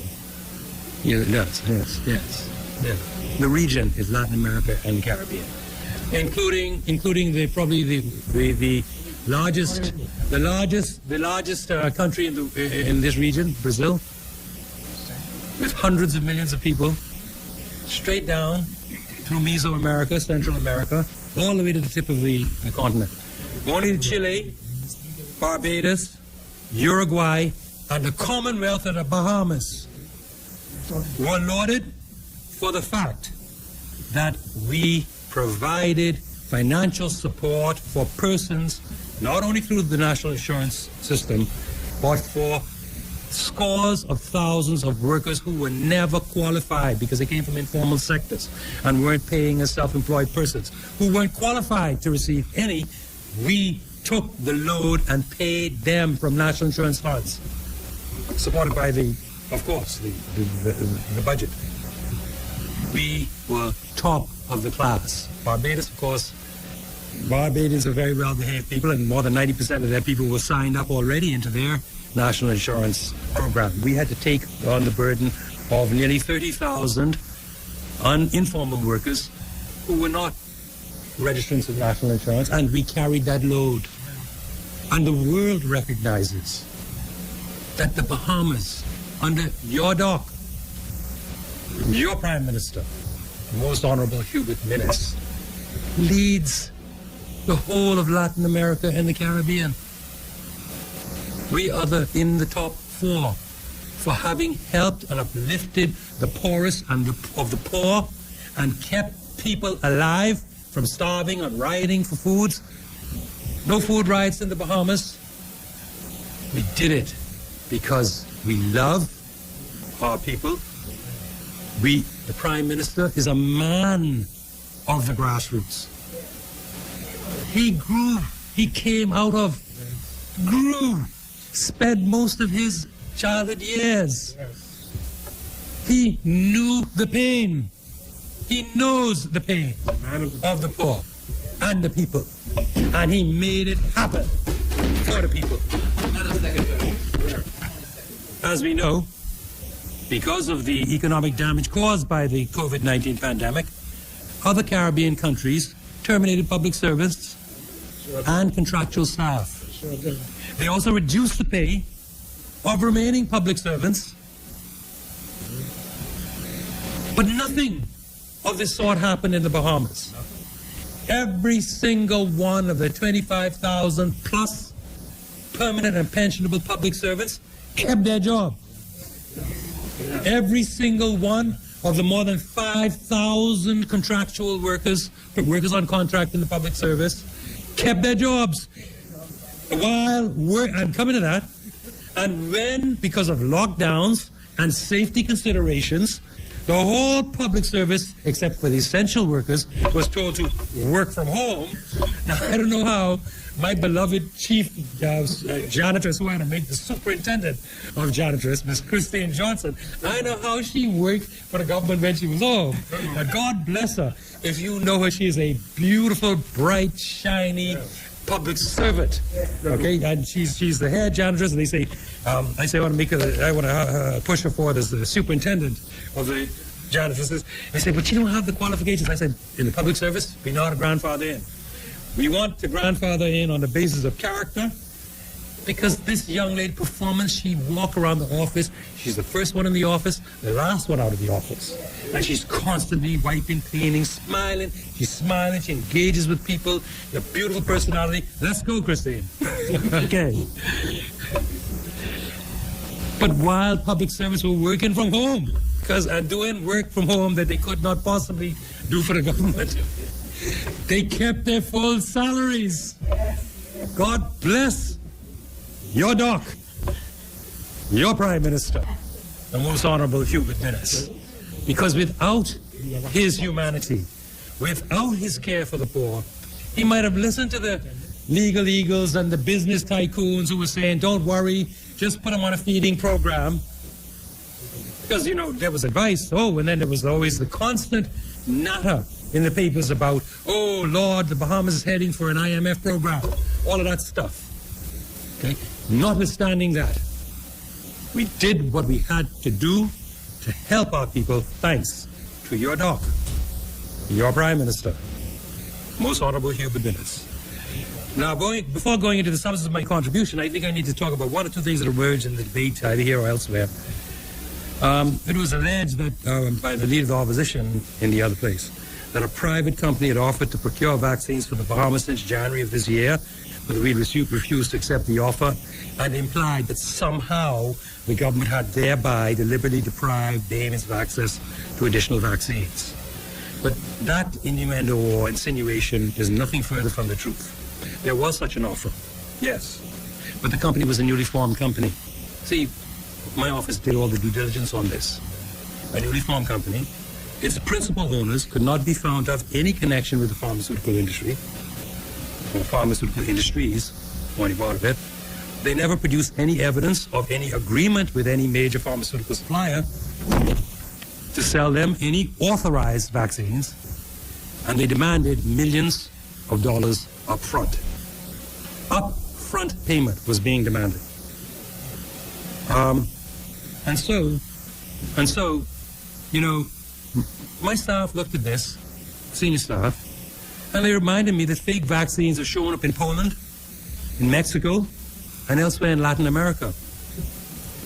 Well, the Bahamas and the Bahamas government could not and was not willing to take a risk of purchasing vaccines of unknown provenance, like we don't know where they come from, and vaccines obtained from unknown sources, because, you know, I'm sure, I mean, I'm not ascribing anything to them, but there's always a possibility. If I don't know that you have a legitimate contract for vaccines, then how you get, and I don't ask how you're going to get them, then how you get them may well turn out to be a big surprise to me for some other reason, because someone might come and say, someone put some stuff out the back door. I don't know. But based on the advice of senior counsel who looked at the matter, and we were insistent that they do all their due diligence, we were comfortable that we would be assured that the Bahamian people would be well served, particularly when you got to pay up front. So we did what we had to do, and we basically said thanks but no thanks. But let me be frank with you, Madam President, and with every Bahamian. Very early in the development of new vaccines, just as they were beginning their rollout, I received from a major law firm information of an outreach by one of the major, an executive of one of the major companies, who had some vague connection with the Bahamas, but his message was clear. He wanted to hook up with health to make sure that the Bahamas would be able to get all the extra vaccines over and above the COVAX program. So I duly made the connection between the Minister of Health, the Honourable Randall Wells, and the Council, and then there was a hookup with this person.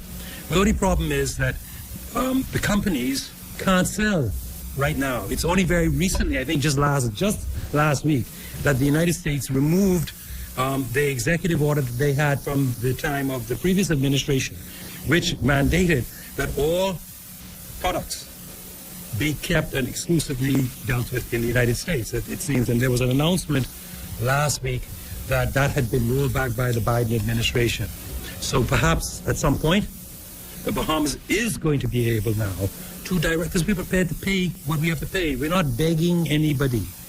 Just as we paid for the COVAX, we will do what we have to do to secure and protect our people. And so perhaps very shortly or sometime soon, it will be possible to have a bilateral situation where we can expect to be able to access some of the vaccines. But it was also a great relief to hear, firstly, that the United States and the Biden administration had recently committed to supplying over 500 million doses of vaccines to the developing world. And further, that the G7 group of countries last week, again as a result of American leadership, has also agreed to provide at least 1 billion doses of vaccines to the developing nations of the world, for a total, and I saw their official communication because it was sent through Foreign Affairs, and for a total of 2 billion doses over the next 2 years. So this commitment was underscored in the closing declaration of their recent meeting held in Cornwall just last week. Now, the WHO has complained that this is still not enough, but it is an important first step, and it is a move to what we trust will be a more enduring global commitment. And for this, we ought to thank the Biden administration and the people of the United States of America. The second issue which arose in the other place was what appears to be a political narrative, and I have to defend the agencies and the offices that comprise the Office of the Attorney General, most particularly the Office of the Director of Public Prosecutions, who now enjoys a full constitutional status as being primarily responsible for all prosecutions and or all nolles prosequi, as may be required in his view, subject only to an override by the Attorney General, which must be published in the Gazette, stating his reasons. So it falls on me to defend, even though constitutionally independent, an officer can't defend himself.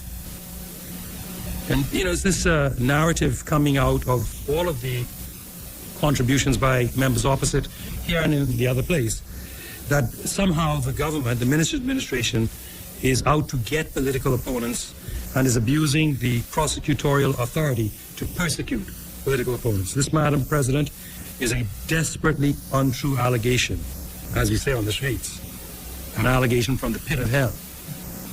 It is a suggestion that endangers the very administration of justice in this country. I would remind the opposition that when they were last in office, they prosecuted a former FNM senator and an MCM, Meritorious Council member of the FNM. But the FNM never sought to accuse the then government of conducting any witch hunt. Let me remind every Bahamian that because of the commitment to fair and impartial justice by this government, the Bahamas now has a constitutionally independent and impartial Director of Public Prosecutions, for whom I hold the highest personal regard and respect. And that Director of Public Prosecutions, free from any political interference, has charged and is preparing to go to trial against a former distinguished FNM cabinet minister. Yes, even as I speak today. And that is a circumstance that hurts my heart and every fiber of my being. But the law is the law. And there was no justifiable legal basis on which I could exercise any constitutional override. But this is what an independent prosecutor, public prosecutor, does. He will bite both ways, always, in the defense of justice and in upholding the rule of law. So for the opposition to seek to scandalize the authority of the constitutionally independent Director of Public Prosecutions is a shameful attack on the administration of justice. And I really call on you, let's not make politics out of the administration of justice. Please. There is no witch hunt against anybody. The police investigate, they report to the Director of Prosecutions. He determines whether the results of the investigation are sufficient to warrant a charge. And then it is the job of the trier of fact to decide on the facts whether the charge. There is no witch hunt and never was. Madam President, there's one other remark. This is going to cause a problem. Which arose in the other place. There was a remark made by my very good friend, the Honourable Glenys Hannah Martin, the Member of Parliament for Angleston, and she alleged that the Bahamas government under the FNM was constantly being blacklisted, and that we remain on one or two of them. This statement is somewhat misleading, I say to my dear friend, as it suggests that the Bahamas was blacklisted because of something that the FNM did or didn't do. But that ain't no true. Let me talk, baby. That ain't no true. It's false. The Bahamas remains not on two blacklists, but only on one, and that is the European Union list. And yeah, we were placed on it not because of anything we did. We were placed on it because of what the PLP did not do. Because by virtue of the fact that in May of 2020, when they placed us on the list, we were still on the FATF grey list. That's how we got on the EU blacklist. Because we were on the FATF grey list. Why were we on the FATF grey list? I told you all, there was a mutual evaluation of the anti-money laundering, counter-financing of terrorism system in the Bahamas done in 2015, squarely under the watch of the last PLP government.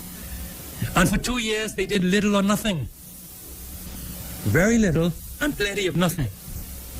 So that by 2017, 2 weeks after we came to office, they told us you're going to end up on the blacklist, or the FATF grey list. There was a Caribbean Financial Action Task Force plenary meeting where they approved The 2015 Mutual Evaluation Report. 2015. Right in the middle of the last term of the former PLP government. And having done little and plenty nothing, we ended up 2 weeks after we got in on the FATF grey list process. By December of 2020, in what is acknowledged to have been record time, barring the fact that COVID delayed us for 8 months until December, because we should have been off by April of 2020, and they couldn't hold the meeting to come to the Bahamas to do the on-site is what is needed. They come, they interview your bankers, they interview the lawyers, they interview the private sector, they interview the regulatory agencies, they go through your laws, they talk to ordinary people. That's what they do in an on-site. And they get a full picture of you. And that was set for April of 2020. We would have been off in June. But we weren't off when the EU blacklisted us. And had we gotten off in June, even though they said they were going to blacklist us in May, it wasn't coming into operation until October, the chances were we would have been taken off their blacklist because it hadn't been brought into effect in May. And if we'd gotten off in June, it would be okay. But COVID stopped that. But the point I'm making is this. We remain on the European Union blacklist because we had been placed on the FATF grey list by the neglect of the PLP.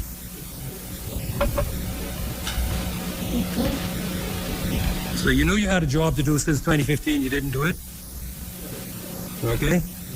And the Bahamas is now off of the FATF grey list, and we are working assiduously to address all of the concerns of the Europeans. Now moving on to the substantive areas of my budget presentation, meaning dealing with the different departments, etc., of the Office of the Attorney General, Ministry of Legal Affairs. I start by quoting a very profound statement made by Michelle Obama, the former First Lady of the United States. Everybody has the possibility of genius. That's right. That's a good one, man. Becoming isn't about arriving somewhere or achieving a certain aim. I see it instead as forward motion, a means of evolving, a way to reach continuously towards a better self. That is an extremely profound statement. I don't know if she knows how profound it is. I listened to a Jewish sage giving the recital of the key stories that led to the Exodus during the Passover season. And one day I just happened on to it, and I sat and listened to him. And he spoke about the meaning of the name of the Lord that the Lord gave, which is, and he said what it shows is that the Lord is about becoming and creating and developing. That's what the Lord is all about. That's what his name represented. And we got rather technical, but essentially he's saying becoming isn't about arriving somewhere or achieving a certain aim. It is forward motion, a means of evolving, a way to reach continuously towards a better self. This is the struggle of every government, in a sense, despite the failings that afflict all governments. It is the struggle to lead the Bahamas towards a better self, irrespective of the challenges of the day. So as we enter this new phase in the COVID pandemic, it is the time for us to have hope. It's time for optimism. It's also a time for reform and to change things. Time to improve things, time to make things better. As they say, I think the international theme is building back better. Yes, we have to build back better. Not only our economy, not only our society, but ourselves as integral parts of both of these things. And so this budget is a courageous effort by the government to not only address the pandemic, but also to detail comprehensive plans and policies to boost business expansion. This is critical. The Prime Minister, right off out of the gate, stated very clearly in his budget communication, you cannot borrow yourself out of the hole that Dorian and COVID has placed us in. The only way we can bring the Bahamas back and bring it back better is to accelerate our recovery and to build up Bahamian businesses.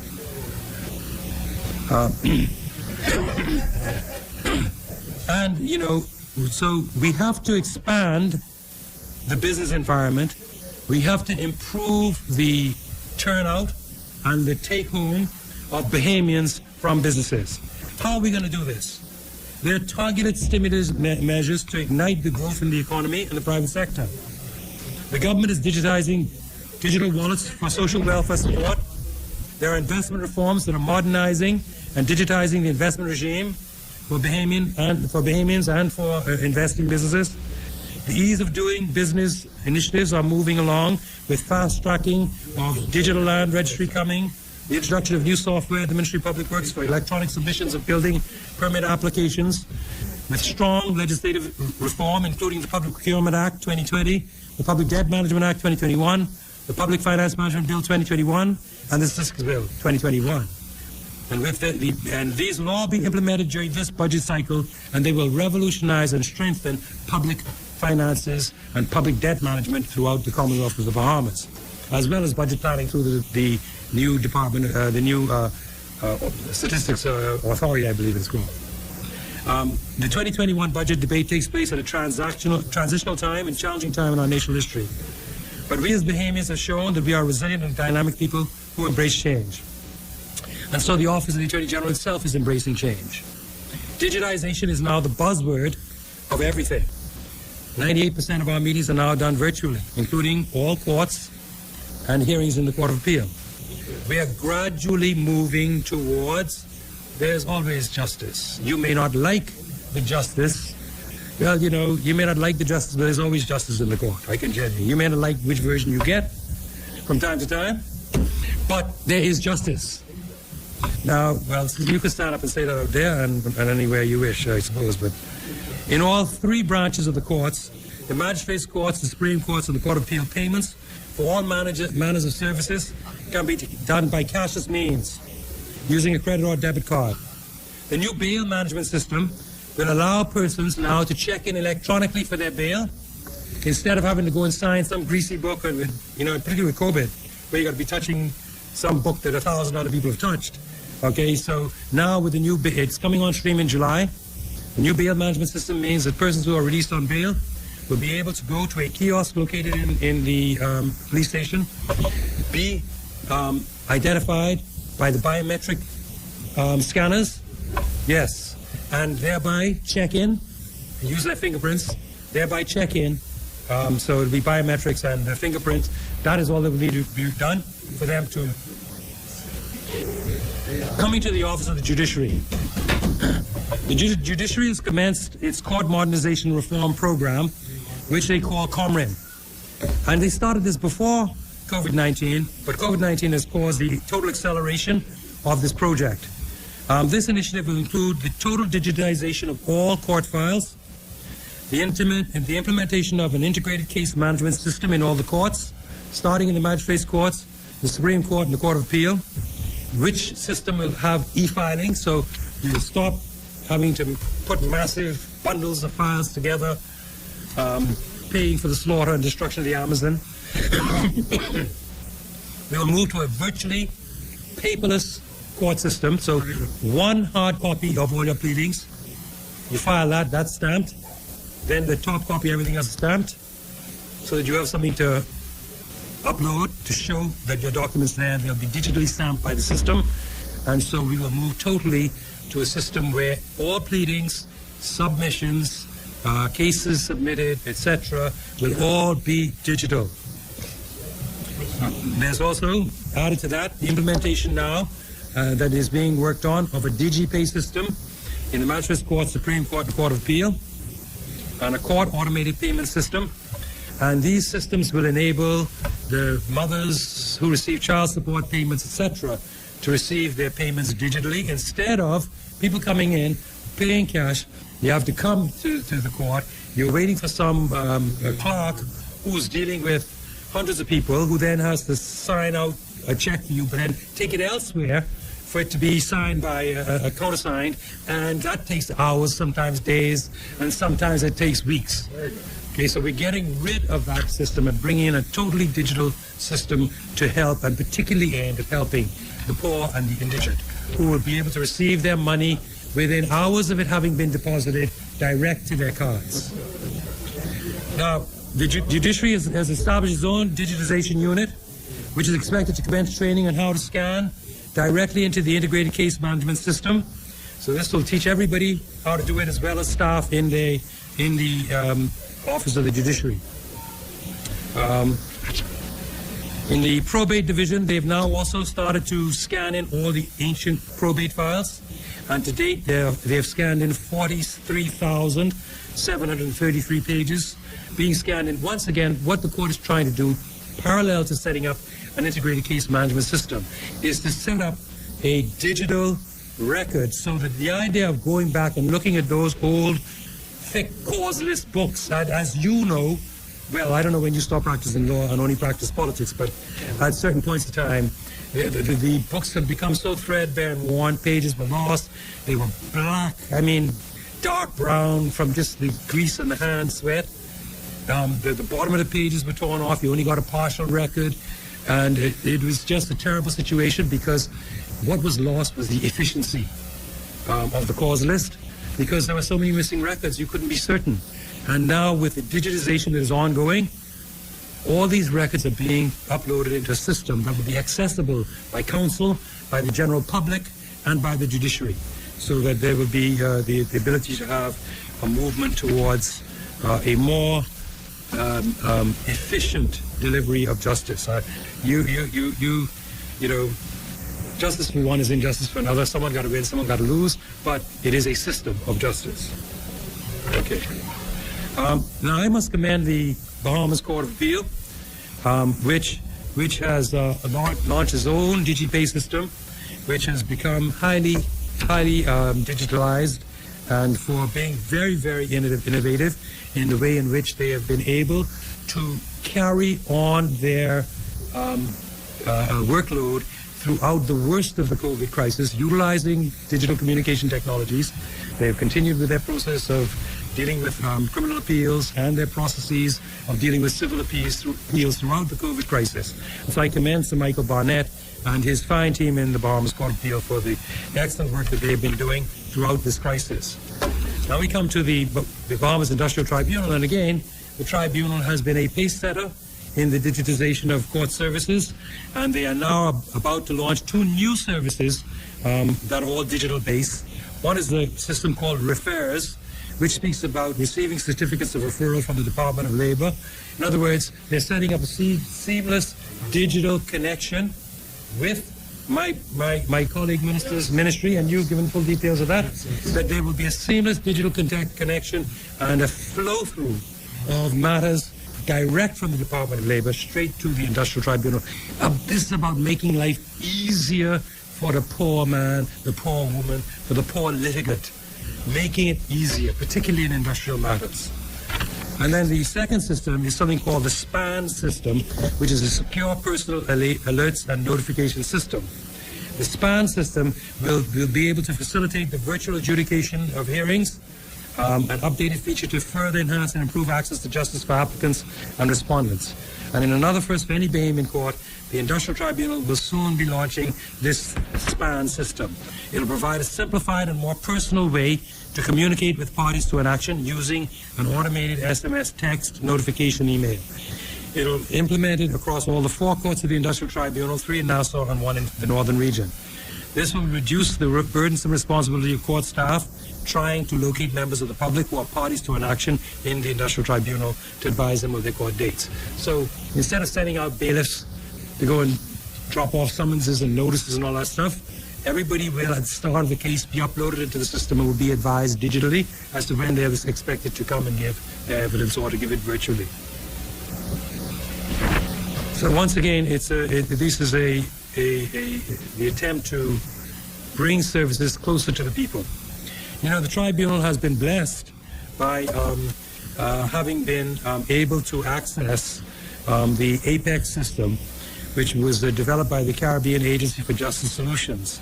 And this APEX system has made the Industrial Tribunal the first industrial tribunal in the entire Caribbean region to have a totally digital case management system, so that their whole services are thoroughly digitalized. Lawyers post up all of their pleadings in the system, they're date stamped, and then sent off by the system to all of the parties who are the recipients. And it is a beautifully working system that they were able to access with the assistance of the Caribbean Court of Justice. And that just goes to speak to the strong professional connections that there are among our judiciary and some of our senior tribunalists with, you know, the highest levels of Caribbean judiciary, that we were blessed for that system for the Industrial Tribunal. And I would like to commend the Madam President for all the wonderful work, and that is Ms. Indira Francis, for all the wonderful work that she has done and is doing, and I wish her all the very best. Coming to the Office of the Director of Public Prosecutions, their job is to deliver efficient prosecutorial services. And in this vein, the ODPP realized a number of serious positive achievements. And let me say, you know, people get mad when John get off and they don't remember when Henry, Paul, and Mary get convicted. You know, people keep going, oh, the AG office don't know what they're doing, see, they go on and this man win the case. Well, in a system of justice, some go win and some go lose, okay? And it is no reflection on the Attorney General's office, and it's no reflection on the DPP, and it's no reflection on the lawyers. Because at the end of the day, there are three components to a criminal charge and a criminal procedure. There's the charge, there's the law, and there's the facts. Okay? Remember that. The lawyers can only deal with the charge and argue the law. The court decides the law, not the lawyers. And the trier of fact, the jury or the magistrate, which has a mixed jurisdiction, will decide the facts. So, the fact is that through focused attention on setting up a collaborative, consultative framework with the police, the DPP's office is trying to get rid of the situation that has emerged sometimes far too often in the past, where the police, in a heated rush, if you will, try to bring a charge, but it's improperly set out, and so they get struck out for being void for duplicity, etc., other technical defects. And so they set up a standing consultation with the police, who investigate and who will suggest the appropriate charge. But before the charges are settled down, in 100% of the cases now, those charges have to be squared with attorneys assigned to look at the files, look at the proposed charges, make sure they quote the right section of whatever statute they are purporting to rely on to bring the charge, and make sure that the particulars of the charge match. So that when you give out the particulars of the offense, that they match the particulars or the elements of the charge. Because, you know, to steal, you must intentionally take the property of someone else, etc. Words to that effect, where you make sure that these things are properly particularized. And in 100% of the cases now of late, they've reached that point where the consultative process is working a lot better. On the question of arraignments, the ODPP has now resumed participation in physical arraignments in the Supreme Court as of 2020, as the end of 2020, and they're doing quite well. They also do so virtually and by electronic means where physical presence is not possible. In terms of case management, they have conducted all virtual case managements where that was the platform that is being used. There have been a number of concluded plea agreements, and these plea agreements are where persons who are facing charges agree to plead guilty to a lesser charge, and this has saved a lot of court time. Now, owing to the pandemic, jury trials stopped in March of 2020, but have been resumed since November of 2020. And from January to June of 2021, there were, in terms of Supreme Court trials, 129 convictions, 29 acquittals, and in 49 cases, nolles prosequi were issued by the Director of Public Prosecution.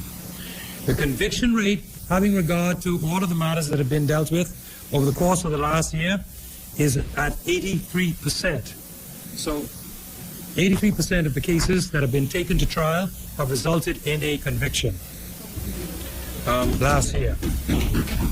That is improving. A year before that, it was 80%. So it is an improving percentage. There were other delays in trials that have been adversely affected by some of our counsel testing positive for COVID. And, you know, it is a difficult thing to say that aspects of my ministry are very much necessary, is very much necessary for close human-to-human contact. And there have been instances in the Office of DPP and in other agencies that have to deal with the public where there have been COVID infections. And in the case of Registrar General, there's been loss of life of two valued members of staff.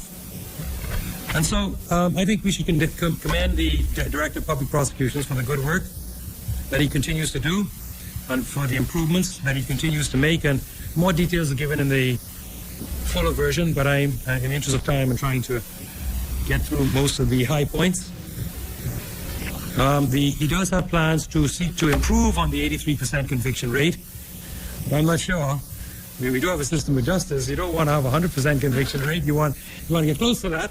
But maybe if 100% are guilty, they're guilty. But yeah, so I commend him and urge him to continue to strive to improve the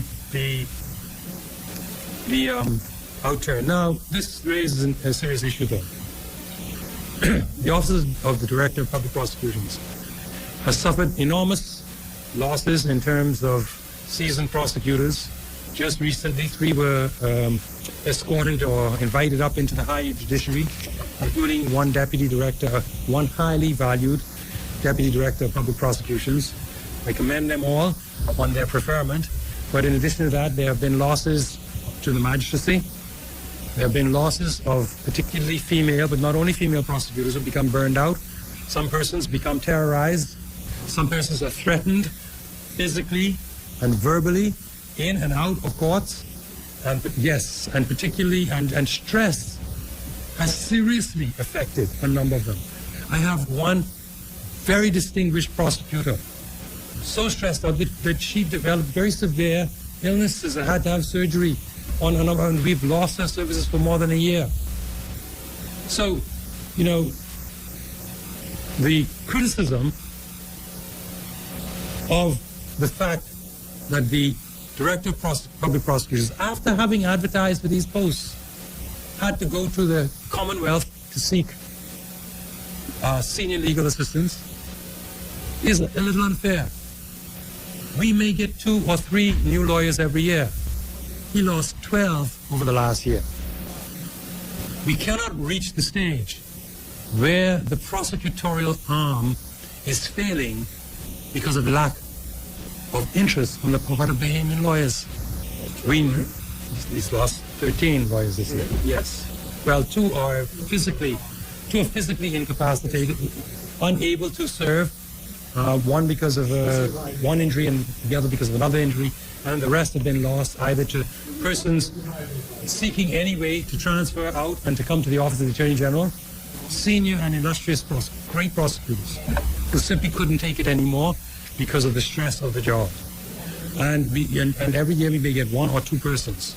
So I beg the Bahamian people to understand that we have to have a system that if Bahamian lawyers are not prepared to come forward to be prosecutors, we have to find them somewhere. On the question of the Caribbean Financial Action Task Force, you know that this year, the Attorney General of the Bahamas, being myself, is the chair of the CFATF, the Caribbean Financial Action Task Force, and I'm seeking to imbue all of the jurisdictions that we work with in our area with the same forward-leaning strategy that the Bahamas employed to get off of the FATF gray list. That we have to embrace change. We have to embrace new disciplines, but if we embrace them early and master them, we can continue and we can succeed.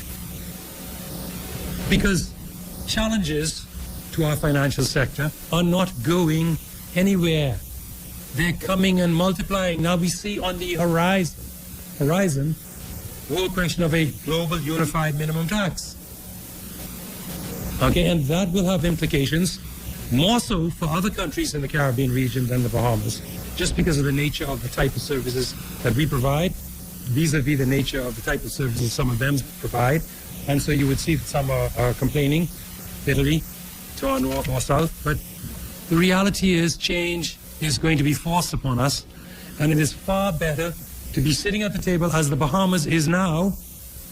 And I want to commend the staff at the Ministry of Finance who are leading all our discussions on tax-related matters. My ministry deals with money laundering and financial crime-related matters, but tax-related matters of any nature are dealt with through the Ministry of Finance, and I commend the staff there. Bernadette Butler, one of the Attorney General's office, valued attorneys who left us to go initially on a diplomatic appointment and now working in finance. And of course, Stephen Coakley Wells, a very extremely brilliant young Bahamian. Boy, a young man from Long Island. Okay? Graduated NGM, major, top of his class. Went to the United World Colleges as I did. Followed in my footsteps, top of his class. Okay, he went on to further education at top of his class. And he's here home in the Bahamas, helping to steer the Bahamas. And he's got the connection and the hookup. Any issue you want, he knows who to call in the European Union or in the OECD groups to call and get whatever information you need. So I commend these Bahamians. And as I told the Organization of African, Pacific and Caribbean States, the ACP, had a seminar yesterday, which I had to do in Madam President's office. As I told all of the assembled nations of Africa, the Caribbean, and the Pacific, I told them that the Bahamas elected under this government, I didn't say that part, I say it here, but we thought it important to develop our own human capacity. Make sure that it's Bahamians sitting at the table negotiating for you, not some consultant whose loyalty you don't ever know where their loyalty is. And even as we went through the difficult stages of dealing with the BEPS and how to structure the substance requirements, we got the private sector of the country to hire a lawyer, and we put Bahamians right under them, so the Bahamians learned. And the idea is to develop the capacity of young Bahamians, because ain't none of us around this table gonna be alive forever, and we have to be able to pass capacity on to our own. I know you. And you're always right. So, yeah. So, thanks to your doc, the Most Honorable Dr. Hubert Minnis, and his government, there is a policy of empowerment of Bahamians throughout the public sector, but particularly in those areas where the critical national interests of the Bahamas must be met. Bahamians are now assisting us. There's some information on our bosses register, and on the EU blacklist. I will speak to that now. That yes, we were placed on it because we were at that time on the FATF gray list. We've left the FATF gray list. The same thing has happened to Trinidad. Trinidad left the FATF gray list, but was maintained on the EU gray list as well for reasons. But since that time, we have had very, very productive, responsive, and we hope fruitful interaction with the Directorate General of the FISMA, which is a new directorate of the European Commission. We have conducted more than 12 Zoom calls speaking with ministers. I have conducted, and I could not have done it without the very able assistance of Her Excellency Ambassador Maria O'Brien, the ambassador to the Kingdom of Belgium, and our representative at the European Union. And I can tell you that with her able assistance, we have had 12 calls where your Bahamas Attorney General spoke face-to-face with ministers of finance and attorneys general and or heads of their FIUs. But in most cases, it was a ministerial response from countries such as Germany, Italy, Hungary, Spain, the Czech Republic, Cyprus, Belgium, Malta, and the Netherlands. Face-to-face ministerial contact over Zoom, and all of them expressed their support and or appreciation for the efforts being made by the Bahamas. So we will see where things go, but we are doing everything in our power to ensure that the Bahamas will get off that list too, hopefully.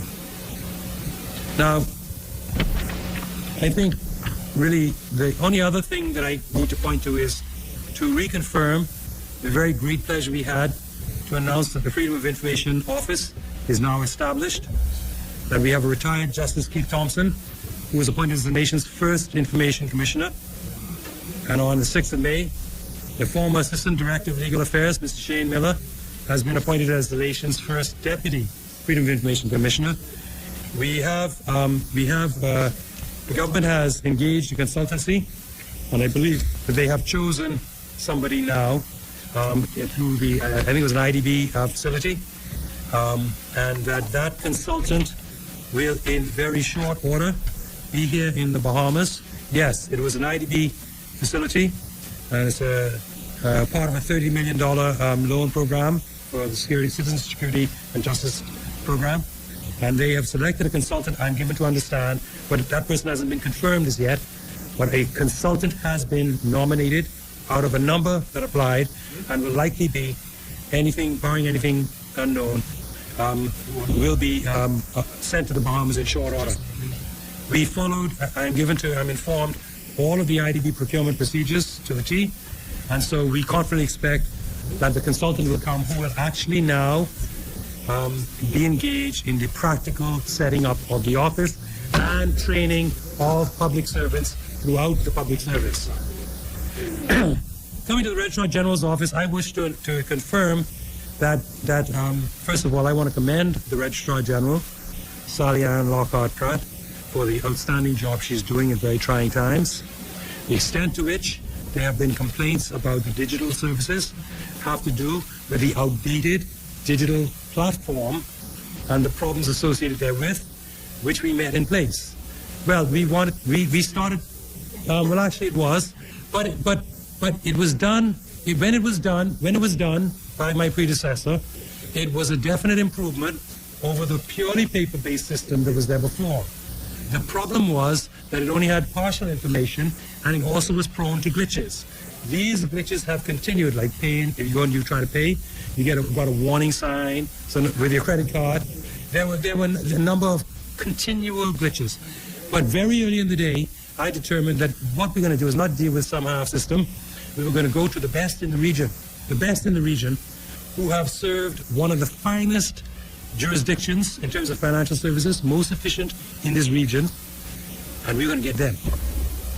It's a company there's a company called BRAC Informatics. If you don't see where that leads you, no. BRAC Informatics.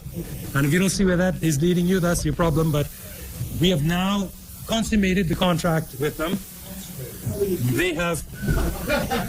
It felt like it was an enlightening experience because the Bahamas government treasury was enlightened by $1.3 million US. Okay? Yes. So, we have now completed, but to say completed is incorrect. We consummated the contract because we paid the money to get the services. And the services are now being extended. They're doing the forward planning, and they are at the stage where they will shortly start to implement a new, holistic, fully integrated system that will involve one platform to deliver services with all of the information on it, going back to Woods Rogers. Everything is scanned in the system in terms of companies, foreign companies, etc., and eventually all of the records will be put there. Births, deaths, marriage, beneficial owners, that's in a separate register. That is in a register, all of the Registrar General's records. Beneficial ownership is by law the responsibility of the Office of the Attorney General. That is in a lockbox in the office of the Attorney General on an unknown floor with cameras covering every side of that door, cameras on the inside covering every side on the inside, a computer that is not hooked onto the internet, but it is on a dedicated service connection, and it keeps no data on the computer for you to stick a card in and get. It is all kept in 2 different foreign jurisdictions by the service provider who reported here to the Bahamas. But the only person who can access us is the service provider or us. And the only basis on which it can be accessed is for a law enforcement inquiry.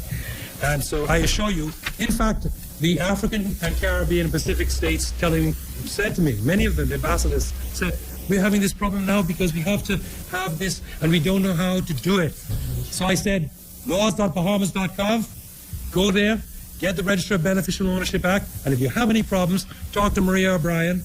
She'll send a request to me, and we will send you whatever technical assistance we can send you to help you, the countries of Africa, Mother Africa, who now are facing the same challenges of being blacklisted, and they barely have financial sectors. But because they have banks, they have to comply, and therefore they express a great challenge, and they're asking the Bahamas to help them.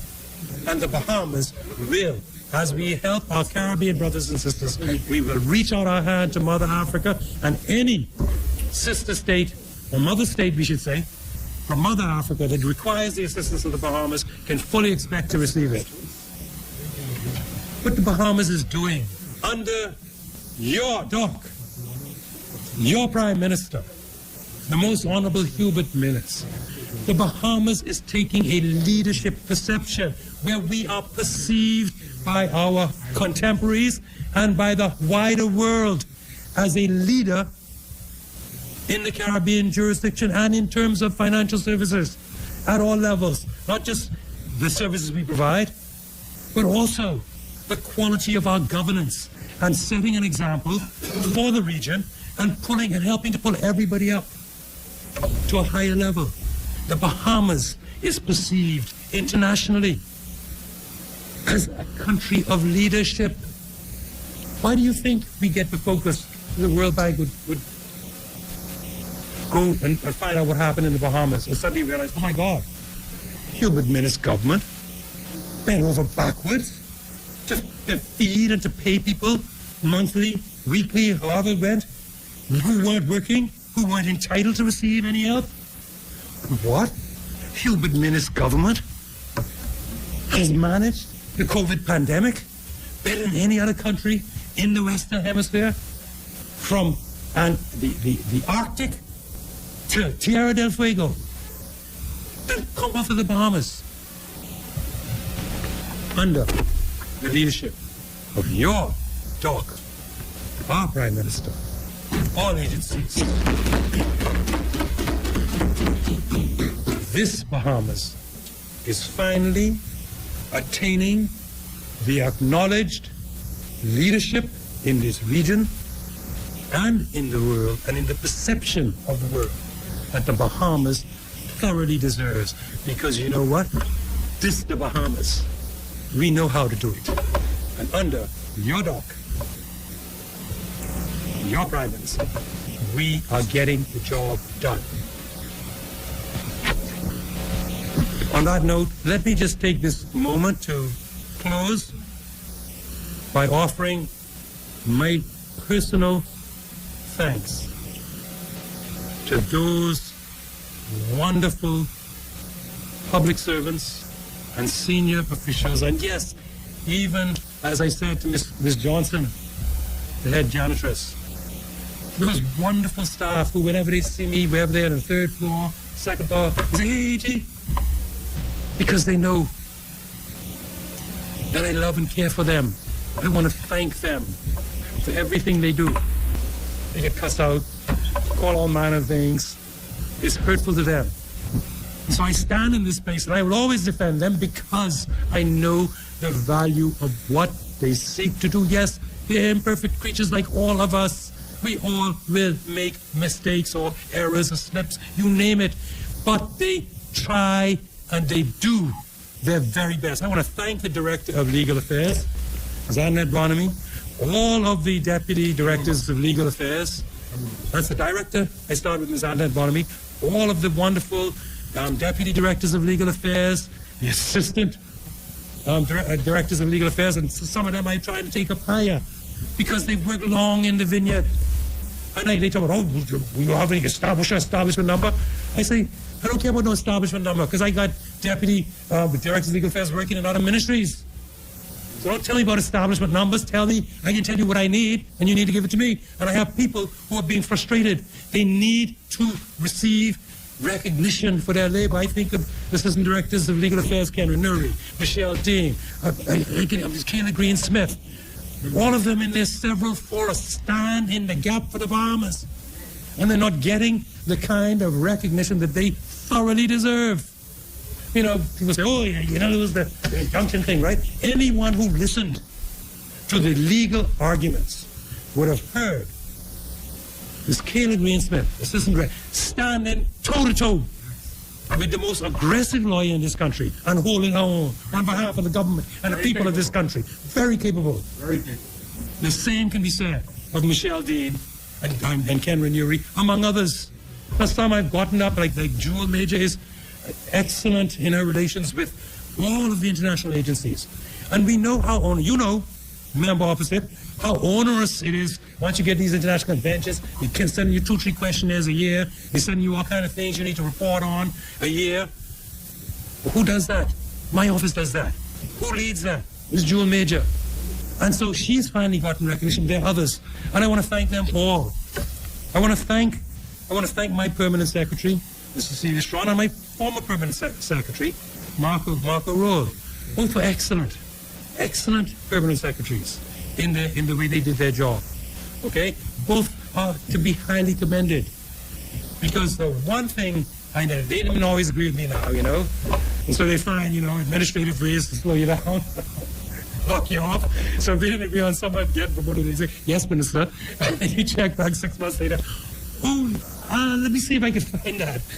But that is the part of the interplay between the minister and the permanent secretary that each and every one of us who has served had the honor and privilege to serve in Repos Minister is painfully aware of. That they are not creatures of your instruction.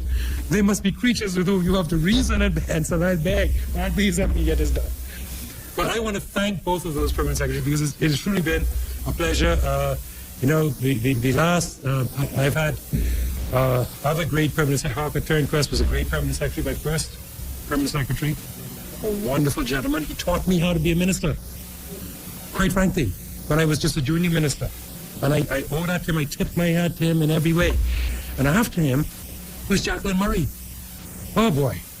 When I was asked who I think should replace Parker Rio, I said Jacqueline Murray. She was under secretary. I was told, no problem with your FNM this. You always got your own people.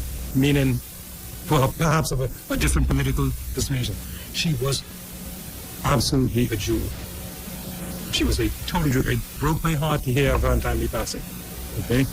So I want to say thank you to every permanent secretary that has ever worked with me, but particularly for those who worked with me over the last 5 years. And for all of them, I have nothing but the highest. When I hear ministers get angry at their PS and everything will have a problem, I say, no. The problem ain't the PS, because you just have to learn how to, it's like a pair of shoes, right? It'll eventually fit your foot.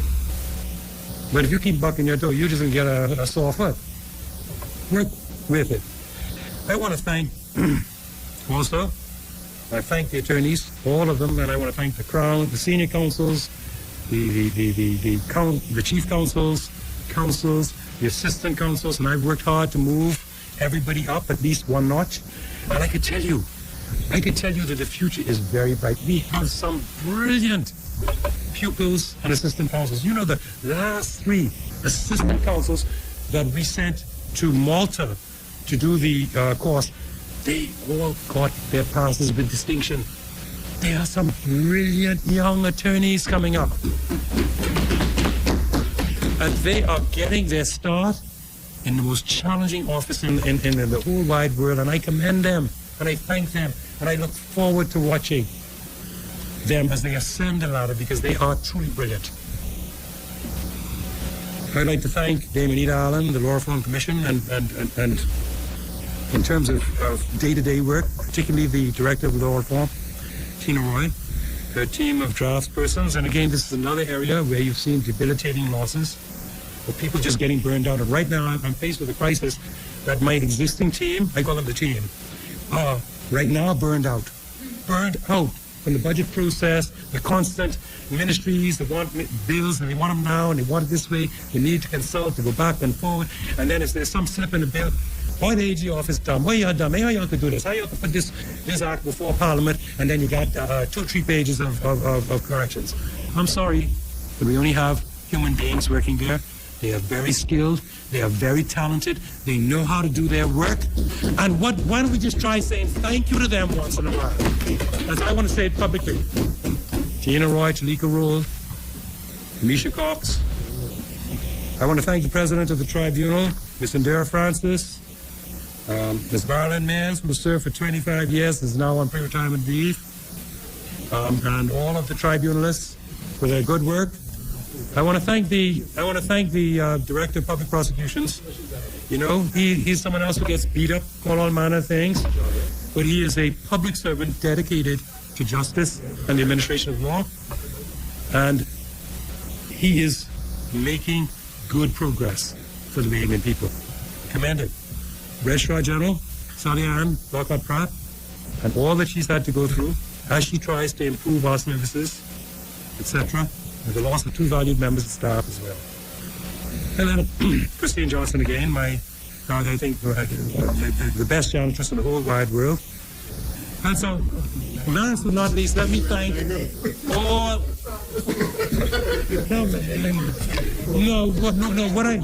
What I like is good spirit. When you see the good spirit in people, when you see people with good spirit, okay. No, it's just that her name is right on the bottom, and I'm working my way through the list, okay? I started off because I was very impressed, but I was just working my way through the list. And so, colleagues, let me say that this country could not have done better during this terrible period in our history of Dorian and COVID-19 than has been done under your doc, your Prime Minister, the Most Honorable Dr. Hubert Minnis.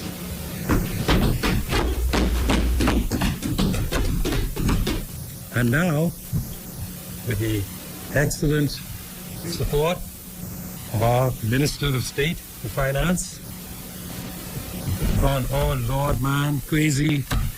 You're a penny pincher. Every time I ask for an extra copper, he cut it in half. Just a copper, okay?